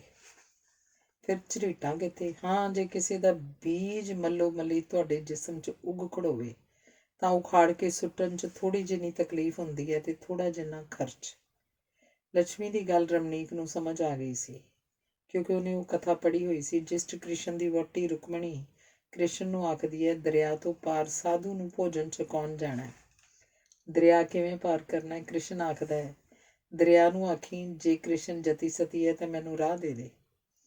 ਦਰਿਆ ਪਾਰ ਕਰ ਵੇਲੇ ਰੁਕਮਣੀ ਨੇ ਦਰਿਆ ਨੂੰ ਆਖਿਆ, ਜੇ ਕ੍ਰਿਸ਼ਨ ਜਤੀ ਸਤੀ ਹੈ ਤਾਂ ਮੈਨੂੰ ਰਾਹ ਦੇ ਦੇ। ਉਸੇ ਵੇਲੇ ਦਰਿਆ ਦਾ ਅੱਧਾ ਪਾਣੀ ਇੱਧਰ ਹੋ ਗਿਆ, ਅੱਧਾ ਉੱਧਰ, ਵਿਚਕਾਰ ਰਾਹ ਬਣ ਗਿਆ। ਦਰਿਆਓਂ ਪਾਰ ਰੁਕਮਣੀ ਨੇ ਸਾਧੂ ਨੂੰ ਭੋਜਨ ਛਕਾਇਆ। ਖੀਰ ਪ੍ਰਸ਼ਾਦ, ਪੂਰੀਆਂ, ਦਾਲਾਂ, ਸਬਜ਼ੀਆਂ, ਫਲ ਤੇ ਮਿਠਾਈਆਂ ਸਭ ਕੁਝ ਸਾਧੂ ਨੇ ਖਾ ਲਿਆ।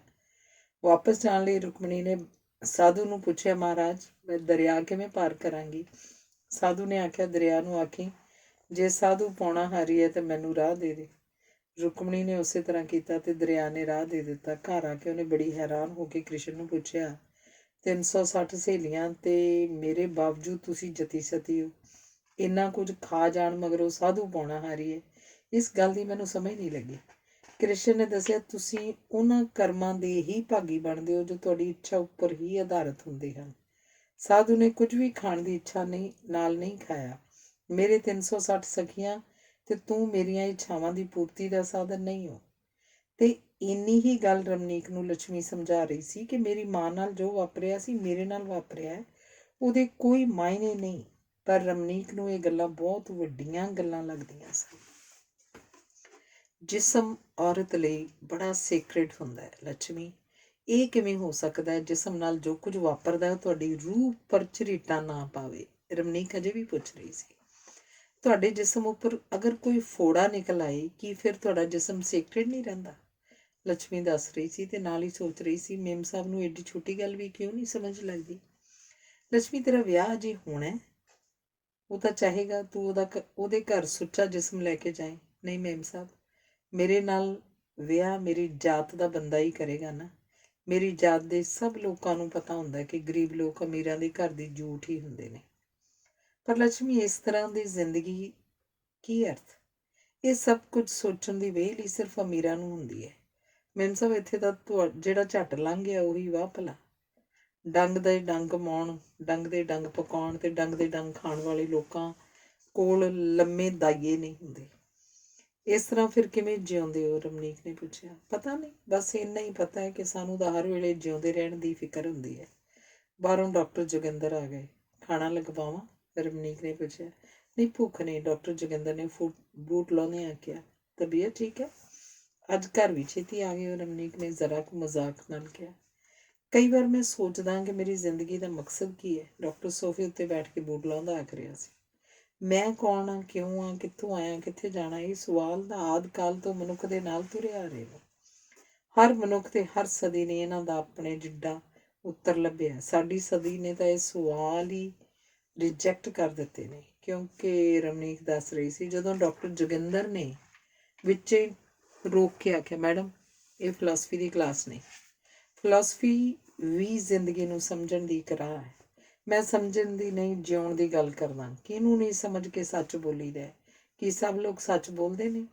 ਕਿਹਨੂੰ ਨਹੀਂ ਪਤਾ ਕਿ ਅਸੀਂ ਸਭ ਨੇ ਇੱਕ ਨਾ ਇੱਕ ਦਿਨ ਮਰ ਜਾਣਾ? ਕੀ ਲੋਕ ਮੌਤ ਨੂੰ ਯਾਦ ਰੱਖਦੇ ਨੇ? ਤਾਂ ਸਿਰਫ ਇਹ ਜਾਣਨਾ ਚਾਹੁੰਦਾ ਕਿ ਮੈਂ ਕਿਉਂ ਜਿੰਦਾ। ਡਾਕਟਰ ਜੋਗਿੰਦਰ ਨੇ ਮੇਜ਼ ਉੱਪਰ ਪਿਆ ਫਿਲਮਫੇਅਰ ਚੁੱਕਦਿਆਂ ਪੁੱਛਿਆ। ਤੁਸੀਂ ਫਿਰ ਆਖਣਾ ਹੈ ਕਿ ਇਹ ਫਿਲਾਸਫੀ ਦੀ ਕਲਾਸ ਨਹੀਂ, ਪਰ ਫਿਲਾਸਫੀ ਹੀ ਇਹਨਾਂ ਸਵਾਲਾਂ ਤੱਕ ਪਹੁੰਚਦੀ ਹੈ। ਤੇ ਫਿਲਾਸਫੀ ਅਨੁਸਾਰ ਬਹੁਤ ਸਾਰੇ ਲੋਕ ਬਿਨਾਂ ਸੋਚਿਆ ਕਿ ਉਹ ਕਿਉਂ ਜਿਉਂਦੇ ਹਨ, ਆਦਤਨ ਹੀ ਜਿਉਂ ਜਾਂਦੇ ਹਨ। ਕੁਝ ਲੋਕ ਇਹ ਸਵਾਲ ਤੇ ਇਹਦਾ ਜਵਾਬ ਰੱਬ ਲਈ ਰਹਿਣ ਦਿੰਦੇ ਹਨ। ਕੁਝ ਹਨ ਜੋ ਜਿਉਂਦੇ ਰਹਿਣ ਲਈ ਟੀਚਾ ਮਿੱਥ ਲੈਂਦੇ ਹਨ, ਪੈਸਾ, ਪਦਵੀ, ਸ਼ੋਹਰਤ ਆਦਿ ਕੁਝ ਵੀ, ਤੇ ਕੁਝ ਹਨ ਜੋ ਇਸੇ ਗੱਲ ਉੱਪਰ ਹੀ ਖੜੋਤੇ ਰਹਿੰਦੇ ਹਨ। ਰਮਨੀਕ ਨੇ ਹੱਸ ਕੇ ਦੱਸਿਆ, ਹੁਣ ਮੈਨੂੰ ਲੱਗਦਾ ਹੈ ਕਿ ਫਰਾਂਸੀਸੀ ਲੇਖਕ ਨੇ ਉਂਝ ਹੀ ਨਹੀਂ ਸੀ ਆਖਿਆ ਕਿ ਆਤਮਘਾਤ ਆਉਣ ਵਾਲੀ ਸਦੀ ਦਾ ਸਭ ਤੋਂ ਵੱਡਾ ਸਵਾਲ ਹੋਏਗਾ। ਡਾਕਟਰ ਜੋਗਿੰਦਰ ਨੇ ਜਿਵੇਂ ਆਪਣੇ ਆਪ ਨੂੰ ਆਖਿਆ, ਡਾਕਟਰ ਸਾਹਿਬ ਤੁਸੀਂ ਸੱਚ ਦਾ ਸਾਹਮਣਾ ਕਿਉਂ ਨਹੀਂ ਕਰਨਾ ਚਾਹੁੰਦੇ ਹੋ? ਜੋ ਤੁਹਾਡੀ ਅਸਲੀ ਸਮੱਸਿਆ ਹੈ ਉਹਦੀ ਗੱਲ ਕਰੋ। ਕਾਹਦੇ ਲਈ ਵੱਡੀਆਂ ਵੱਡੀਆਂ ਦਾਰਸ਼ਨਿਕ ਸਮੱਸਿਆਵਾਂ ਦੇ ਓਲੇ ਟੋਲਦੇ ਹੋ? ਰਮਨੀਕ ਨੇ ਜ਼ਰਾ ਕੁ ਤਲਖ ਹੋ ਕੇ ਆਖਿਆ, ਮੇਰੀ ਸਭ ਤੋਂ ਵੱਡੀ ਪ੍ਰੋਬਲਮ ਹੀ ਤੂੰ ਹੈ। ਡਾਕਟਰ ਜੋਗਿੰਦਰ ਨੇ ਸੰਜੀਦਗੀ ਨਾਲ ਆਖਿਆ, ਮੈਨੂੰ ਪਤਾ ਹੈ, ਕਿਉਂਕਿ ਤੁਹਾਡੀ ਸਭ ਤੋਂ ਵੱਡੀ ਲੋੜ ਇਹ ਹੈ ਕਿ ਹਰ ਸਾਲ 6 ਮਹੀਨੇ ਮਗਰੋਂ ਕੋਈ ਨਰਸ ਡਾਕਟਰ ਤੁਹਾਡੀ ਜ਼ਿੰਦਗੀ 'ਚ ਆ ਜਾਵੇ, ਤੁਹਾਨੂੰ ਰੱਬ ਸਮਝ ਕੇ ਤੁਹਾਡੇ ਵੱਲ ਕਦਮ ਪੁੱਟਣ ਲੱਗੇ ਤੇ ਮਗਰੋਂ ਬਿਨਾਂ ਕਿਸੇ ਗਿਲੇ ਸ਼ਿਕਵੇ ਆਪਣੇ ਰਾਹ ਤੁਰ ਜਾਵੇ। ਰਮਨੀਕ ਦੀ ਗੱਲ ਸੁਣ ਕੇ ਡਾਕਟਰ ਜੋਗਿੰਦਰ ਅੱਗ ਬਬੂਲਾ ਹੋ ਕੇ ਬੋਲਿਆ ਕਿ ਤੂੰ ਇੰਨਾ ਹੀ ਜਾਣਦੀ ਹੈ, ਸਿੱਲੀ ਵੂਮਨ। ਗੱਲ ਸ਼ਾਂਤੀ ਨਾਲ ਵੀ ਕਰ ਸਕਦੇ ਹੋ। ਇਹ ਗੱਲ ਨਹੀਂ ਤਾਂ ਫਿਰ ਮੈਂ ਤੁਹਾਡੀ ਸਭ ਤੋਂ ਵੱਡੀ ਪ੍ਰੋਬਲਮ ਕਿਵੇਂ ਹੈ? ਘਰ ਦੇ ਖਰਚਾਂ 'ਚ ਹਿੱਸਾ ਪਾਉਂਦੀ ਹਾਂ, ਤੁਹਾਡੇ ਲਈ ਧੋਬੀ, ਜਮਾਂਦਾਰ, ਆਇਆ, ਬਾਵਰਚੀ, ਪ੍ਰੋਸਟੀਟਿਊਟ ਦਾ ਮੁਜੱਸਮਾ ਹਾਂ, ਤੇ ਉਹ ਵੀ ਮੁਫਤ ਵਿੱਚ। ਏਡੀ ਪ੍ਰੋਬਲਮ ਆ ਤਾਂ ਡਿਵੋਰਸ ਕਿਉਂ ਨਹੀਂ ਲੈ ਲੈਂਦੇ? ਰਮਨੀਕ ਨੇ ਰੋਣ ਹਾਕੀ ਹੋ ਕੇ ਕਿਹਾ, ਸ਼ਰਮ ਤਾਂ ਨਹੀਂ ਆਉਂਦੀ ਅਜਿਹੀਆਂ ਗੱਲਾਂ ਕਰਦਿਆਂ? ਪੁਰਾਣੀ ਔਰਤ ਜਿਹਨੂੰ ਸੇਕਰੇਡ ਮੰਨਦੀ ਸੀ, ਘਰ ਦੇ ਕੰਮਾਂ ਨੂੰ ਸੇਕਰੇਡ ਸਮਝਦੀ ਸੀ, ਤੂੰ ਇਸ ਬਾਰੇ ਇਉਂ ਗੱਲਾਂ ਕਰਦੀ ਹੈ? ਤਨਖਾਹ ਲਿਆਉਣ ਕਰਕੇ ਹੀ ਤੇਰਾ ਦਿਮਾਗ ਖਰਾਬ ਹੋਇਆ ਨਾ। ਆਖ ਦਿੰਦੀ ਹੈ ਕਿ ਡਿਵੋਰਸ ਲੈ ਲਓ। ਜੇ ਮੈਨੂੰ ਗੁੱਡੂ ਦਾ ਖਿਆਲ ਨਾ ਹੁੰਦਾ ਮੈਂ ਤੇਰੇ ਕੋਲੋਂ ਕਦੇ ਦਾ ਡਿਵੋਰਸ ਲੈ ਲੈਂਦਾ। ਸਿਰਫ ਮੈਂ ਇਹ ਨਹੀਂ ਚਾਹੁੰਦਾ ਕਿ ਉਹ ਬ੍ਰੋਕਨ ਹੋਮ ਦਾ ਬੱਚਾ ਹੋ ਜਾਏ। ਡਾਕਟਰ ਜੋਗਿੰਦਰ ਨੇ ਉੱਠ ਕੇ ਸਿੱਧਾ ਬੈਠਦਿਆਂ ਆਖਿਆ, ਗੁੱਡੂ ਦਾ ਕੀ ਹੈ? ਆਖਿਰਕਾਰ ਉਹ ਵੀ ਤਾਂ ਆਦਮੀ ਹੈ। ਅੱਜ ਨਹੀਂ ਤਾਂ ਕੱਲ੍ਹ ਤੁਹਾਡੀ ਸਮਝ ਆ ਜਾਏਗਾ, ਸਮਝ ਕੇ ਆ ਜਾਏਗਾ। ਤੇਰੇ ਵਰਗੀਆਂ ਔਰਤਾਂ ਬੱਚਿਆਂ ਦੇ ਮਨਾਂ 'ਚ ਅਜਿਹੀਆਂ ਜ਼ਹਿਰ ਭਰਦੀਆਂ ਨੇ ਕਿ ਉਹ ਸਾਰੀ ਉਮਰ ਬਾਪ ਨੂੰ ਮਾਫ਼ ਨਹੀਂ ਕਰਦੇ। ਮੈਂ ਜਾਣਨਾ ਚਾਹਾਂਗੀ ਤੁਹਾਨੂੰ ਮੇਰੀ ਕੀ ਔਖ ਹੈ? ਰਮਨੀਕ ਨੇ ਡਾਕਟਰ ਜੋਗਿੰਦਰ ਵੱਲ ਸਿੱਧਾ ਝਾਕ ਕੇ ਪੁੱਛਿਆ। ਤੂੰ ਮੈਨੂੰ ਸਫੋਕੇਟ ਕਰਦੀ ਹੈ। ਅਜਿਹੇ ਸਵਾਲ ਪੁੱਛ ਕੇ ਵੀ ਡਾਕਟਰ ਜੋਗਿੰਦਰ ਉੱਠ ਖੜਾ ਹੋਇਆ। ਕਦੇ ਮੇਰੀ ਥਾਂ ਖਲੋ ਕੇ ਵੀ ਸੋਚਿਆ? ਨੌਕਰੀ ਕਰਦੀ ਹਾਂ, ਘਰ ਸੰਭਾਲਦੀ ਹਾਂ, ਸਿੱਟ ਦੀ ਗਵਾਉਂਦੀ ਨਹੀਂ। ਕਿਸੇ ਹੋਰ ਪਾਸੇ ਜਾਂ ਹੋਰ ਬੰਦੇ 'ਚ ਮੇਰਾ ਇੰਟਰਸਟ ਨਹੀਂ।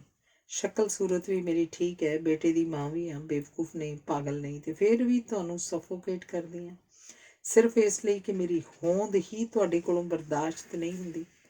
ਤੇਰਾ ਇਉਂ ਬਹਿਸ ਕਰਨਾ ਮੈਨੂੰ ਚੰਗਾ ਨਹੀਂ ਲੱਗਦਾ। ਚਾਹੁੰਦੇ ਹੋ ਕਿ ਮੈਂ ਮਰ ਜਾਵਾਂ? ਇਹ ਆਖ ਕੇ ਤੂੰ ਮੈਨੂੰ ਛੋਟਾ ਵਿਖਾਉਣਾ ਚਾਹੁੰਦੀ ਹੈ, ਤੇ ਕਮੀਨਾ ਵੀ। ਮੈਂ ਕਦੋਂ ਆਖਿਆ ਤੂੰ ਮਰ ਜਾਏ? ਡਾਕਟਰ ਜੋਗਿੰਦਰ ਨੇ ਮੁੜ ਸੋਫੇ 'ਤੇ ਬੈਠਦੇ ਆਖਿਆ, ਤੁਸੀਂ ਆਖਣਾ ਨਹੀਂ ਚਾਹੋਗੇ? ਮੈਂ ਇਹ ਕਿਉਂ ਚਾਹਾਂਗਾ? ਇਸ ਨਾਲੋਂ ਮੈਂ ਡਿਵੋਰਸ ਕਿਉਂ ਨਹੀਂ ਦਿਆਂਗਾ? ਇਸ ਲਈ ਕਿ ਤੁਸੀਂ ਕਾਇਰ ਹੋ। ਤੁਸੀਂ ਬਿਨਾਂ ਕਿਸੇ ਸਮੱਸਿਆ ਦੇ ਫਰੀਡਮ ਚਾਹੁੰਦੇ ਹੋ। ਫਰੀਡਮ ਨੂੰ ਹੁਣ ਕੀ ਮੈਨੂੰ ਤੇਰਾ ਡਰ ਮਾਰਿਆ ਹੈ? ਮੈਂ ਤੇਰਾ ਕੋਈ ਕਹਿੰਦੀ ਹਾਂ? ਮੈਂ ਜੋ ਮਰਜ਼ੀ ਕਰਾਂਗਾ। ਜੇ ਸੱਚੀ ਕੋਈ ਔਰਤ ਮੈਨੂੰ ਚੰਗੀ ਲੱਗਦੀ ਹੋਵੇ ਤਾਂ ਤੂੰ ਕੀ ਕਰ ਸਕਦੀ ਹੈ? ਨਾਲੇ ਮੇਰੀ ਜ਼ਿੰਦਗੀ ਮੇਰੀ ਆਪਣੀ, ਆਪਣੇ ਸਭ ਕਾਸੇ ਦਾ ਮੈਂ ਜ਼ਿੰਮੇਵਾਰ ਹਾਂ। ਤੈਨੂੰ ਇਸ ਨਾਲ ਕੀ? ਤੇਰੀ ਖਾਤਰ ਤਾਂ ਮੈਂ ਚੰਗਾ ਜਾਂ ਮਾੜਾ ਬਣਨਾ ਨਹੀਂ।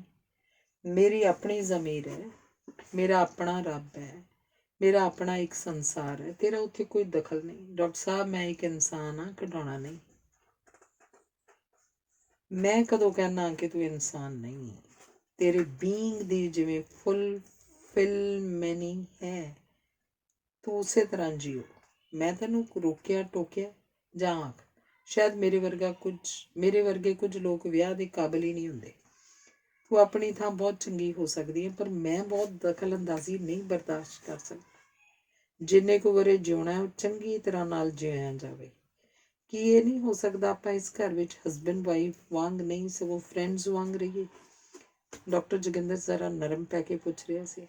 ਡਾਕਟਰ ਸਾਹਿਬ, ਔਰਤ ਬਿਜਲੀ ਦੀ ਸਵਿੱਚ ਨਹੀਂ ਹੁੰਦੀ, ਜਦੋਂ ਜੀ ਕੀਤਾ ਔਨ ਕਰ ਲਈ, ਜਦੋਂ ਜੀ ਕੀਤਾ ਆਫ ਕਰ ਦਿੱਤੀ। ਜਿਹੜੀ ਔਰਤ ਘਰ ਦੇ ਕੰਮਾਂ ਨੂੰ ਸੇਕ੍ਰੇਟ ਸਮਝੇਗੀ, ਉਹ ਇਹ ਬਰਦਾਸ਼ਤ ਨਹੀਂ ਕਰ ਸਕਦੀ ਕਿ ਉਸ ਘਰ 'ਚ ਕੋਈ ਗੰਦੇ ਪੈਰ ਲੈ ਕੇ ਵੀ ਅੰਦਰ ਲੰਘ ਆਵੇ। ਰਮਨੀਕ ਨੇ ਦੱਸਿਆ। ਮੈਂ ਸਮਝਿਆ ਨਹੀਂ। ਆਦਮੀ ਚਾਹੁੰਦਾ ਹੈ ਔਰਤ ਉਹਦੀ ਰੋਟੀ ਦੀ, ਉਹਦੇ ਘਰ ਦੀ, ਉਹਦੇ ਬੱਚਿਆਂ ਦੀ ਪਰਵਾਹ ਤਾਂ ਕਰੇ, ਪਰ ਇਸ ਗੱਲ 'ਚ ਦਖਲ ਨਾ ਦੇਵੇ ਕਿ ਉਹ ਜਾਂਦਾ ਕਿੱਥੇ ਹੈ, ਉਹ ਸੋਚਦਾ ਕੀ ਹੈ, ਉਹ ਜਿਉਂਦਾ ਕਿੱਥੇ ਹੈ। ਇਹੀ ਨਾ ਦੇਖਣਾ, ਪਹਿਲੀਆਂ ਔਰਤਾਂ ਨੂੰ ਪਤਾ ਹੁੰਦਾ ਸੀ ਕਿ ਉਹਦੇ ਆਦਮੀ ਕੋਠਿਆਂ 'ਤੇ ਵੀ ਜਾਂਦੇ ਨੇ। ਇਹ ਗੱਲ ਨੂੰ ਲੈ ਕੇ ਉਹ ਕਲੇਸ਼ ਤਾਂ ਨਹੀਂ ਸਨ ਕਰਨ ਬੈਠ ਜਾਂਦੀਆਂ, ਡਾਕਟਰ ਜੋਗਿੰਦਰ ਨੇ ਕਿਹਾ। ਰਮਨੀਕ ਬੋਲੀ, ਨਾਲ ਹੀ ਉਹਨਾਂ ਨੂੰ ਇਹ ਵੀ ਪਤਾ ਹੁੰਦਾ ਸੀ ਕਿ ਕੋਠੇ ਵਾਲੀ ਨੇ ਉਹਦੇ ਘਰ ਤੱਕ ਨਹੀਂ ਆ ਜਾਣਾ। ਹੁਣ ਤੇ ਪਤਾ ਹੀ ਨਹੀਂ ਲੱਗਦਾ ਕੌਣ ਕੋਠੇ ਵਾਲੀ ਹੈ, ਕੌਣ ਕਦੋਂ ਕੋਠੇ ਵਾਲੀ ਬਣ ਜਾਏ ਤੇ ਕੌਣ ਕਦੇ ਕੋਠੇ ਤੋਂ ਤੁਰਦੇ ਘਰ ਵਾਲੀ ਬਣ ਬੈਠੇ। ਇਹ ਸਭ ਅਗਰ ਇਉਂ ਵੀ ਹੈ ਤਾਂ ਕੀ ਹੈ? ਜਿਹੜੀ ਔਰਤ ਆਪਣੀ ਰੋਟੀ ਆਪ ਕਮਾ ਸਕਦੀ ਹੈ, ਉਹਨੂੰ ਕਾਹਦਾ ਡਰ? ਡਾਕਟਰ ਜੋਗਿੰਦਰ ਨੇ ਆਖਿਆ। ਔਰਤ ਸਿਰਫ ਰੋਟੀ ਲਈ ਨਹੀਂ ਜਿਉਂਦੀ, ਸਦੀਆਂ ਦੀ ਗੁਲਾਮੀ ਨੇ ਉਹਨੂੰ ਮੰਡੀ ਦੀ ਵਸਤ ਬਣਾ ਦਿੱਤਾ। ਜੇ ਉਹਦਾ ਬੰਦਾ ਉਹਨੂੰ ਲੰਘ ਕੇ ਕਿਧਰੇ ਹੋਰ ਜਾਂਦਾ ਹੈ, ਉਹਨੂੰ ਲੱਗਦਾ ਹੈ ਮੈਂ ਰੱਦ ਕਰ ਦਿੱਤੀ ਗਈ ਹਾਂ, ਤੇ ਫਿਰ ਉਹਨੂੰ ਪਤਾ ਨਹੀਂ ਲੱਗਦਾ ਕਿ ਉਹ ਆਪਣੇ ਆਪ ਦਾ ਕੀ ਕਰੇ।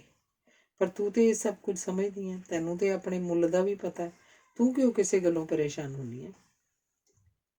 ਇਸ ਲਈ ਕਿ ਮੇਰੇ ਅੰਦਰ ਉਹ ਔਰਤਾਂ ਵੀ ਹਨ ਜਿਨ੍ਹਾਂ ਦੀ ਮੈਂ ਐਕਸਟੈਂਸ਼ਨ ਆ। ਮੇਰੇ ਅੰਦਰ ਮੈਂ ਸੀ, ਉਹ ਤਾਂ ਪਤਾ ਨਹੀਂ ਕਦੋਂ ਦੀ ਕਿੰਨੀ ਦੂਰ ਲੰਘ ਗਈ ਹੈ। ਰਮਨੀਕ ਵੀ ਇਸ ਵੇਲੇ ਜਿਵੇਂ ਆਪਣੇ ਆਪ ਨਾਲ ਗੱਲਾਂ ਕਰ ਰਹੀ ਸੀ। ਮੈਨੂੰ ਪਤਾ ਹੈ ਮੇਰੇ ਭਟਕ ਜਾਣ ਦਾ ਇੱਕ ਹੀ ਕਾਰਨ ਹੈ ਕਿ ਤੂੰ ਮੇਰੀ ਜ਼ਿੰਦਗੀ 'ਚੋਂ ਗੈਰ ਹਾਜ਼ਰ ਰਹਿੰਦੀ ਹੈ। ਮੈਂ ਪਾਗਲ ਨਹੀਂ ਹੋਣਾ ਚਾਹੁੰਦੀ। ਰਮਨੀਕ ਇੱਕ ਗੱਲ ਔਰਤਾਂ ਜੋ ਕਦੇ ਨਹੀਂ ਸਮਝਦੀਆਂ ਉਹ ਇਹ ਹੈ ਕਿ ਆਦਮੀ ਇੱਕ ਤੋਂ ਵੱਧ ਔਰਤਾਂ ਨੂੰ ਵੀ ਚਾਹ ਸਕਦਾ ਹੈ। ਪਰ ਮੈਂ ਤਾਂ ਸੁਣਿਆ ਕਿ ਜਦੋਂ ਆਦਮੀ ਦਾ ਕਿਸੇ ਦੂਜੀ ਔਰਤ ਵੱਲ ਧਿਆਨ ਹੋ ਜਾਂਦਾ ਹੈ ਤਾਂ ਆਪਣੀ ਔਰਤ ਨੂੰ ਵੱਢ ਖਾਣ ਲੱਗ ਪੈਂਦਾ। ਤੂੰ ਸਧਾਰਨ ਆਦਮੀਆਂ ਦੀ ਗੱਲ ਕਰਦੀ ਹੈ, ਚਲਾਕ ਆਦਮੀ ਤਾਂ ਸਗੋਂ ਆਪਣੀ ਔਰਤ ਨਾਲ ਵੱਧ ਚੰਗਾ ਬਣ ਜਾਂਦਾ ਤਾਂ ਜੋ ਉਹਨੂੰ ਸ਼ੱਕ ਨਾ ਪਵੇ। ਪਰ ਮੈਂ ਚਾਹੁੰਦੀ ਹਾਂ ਬੰਦਾ ਸੱਚ ਬੋਲੇ, ਸੱਚ ਜੀਏ ਤੇ ਉਹਦਾ ਮੁੱਲ ਤਾਰੇ। ਮਸਲਨ ਉਹ ਤੁਹਾਡੇ ਵਾਂਗ ਬਹਾਨੇ ਨਾ ਬਣਾਏ। ਬੰਦਾ ਆਪਣੀ ਔਰਤ ਦਾ ਮਨ ਦੁਖਾਉਣ ਦੇ ਡਰੋਂ ਜੇ ਬਹਾਨੇ ਵੀ ਬਣਾਉਂਦਾ ਤਾਂ ਕੀ ਹਰਜ਼ ਹੈ?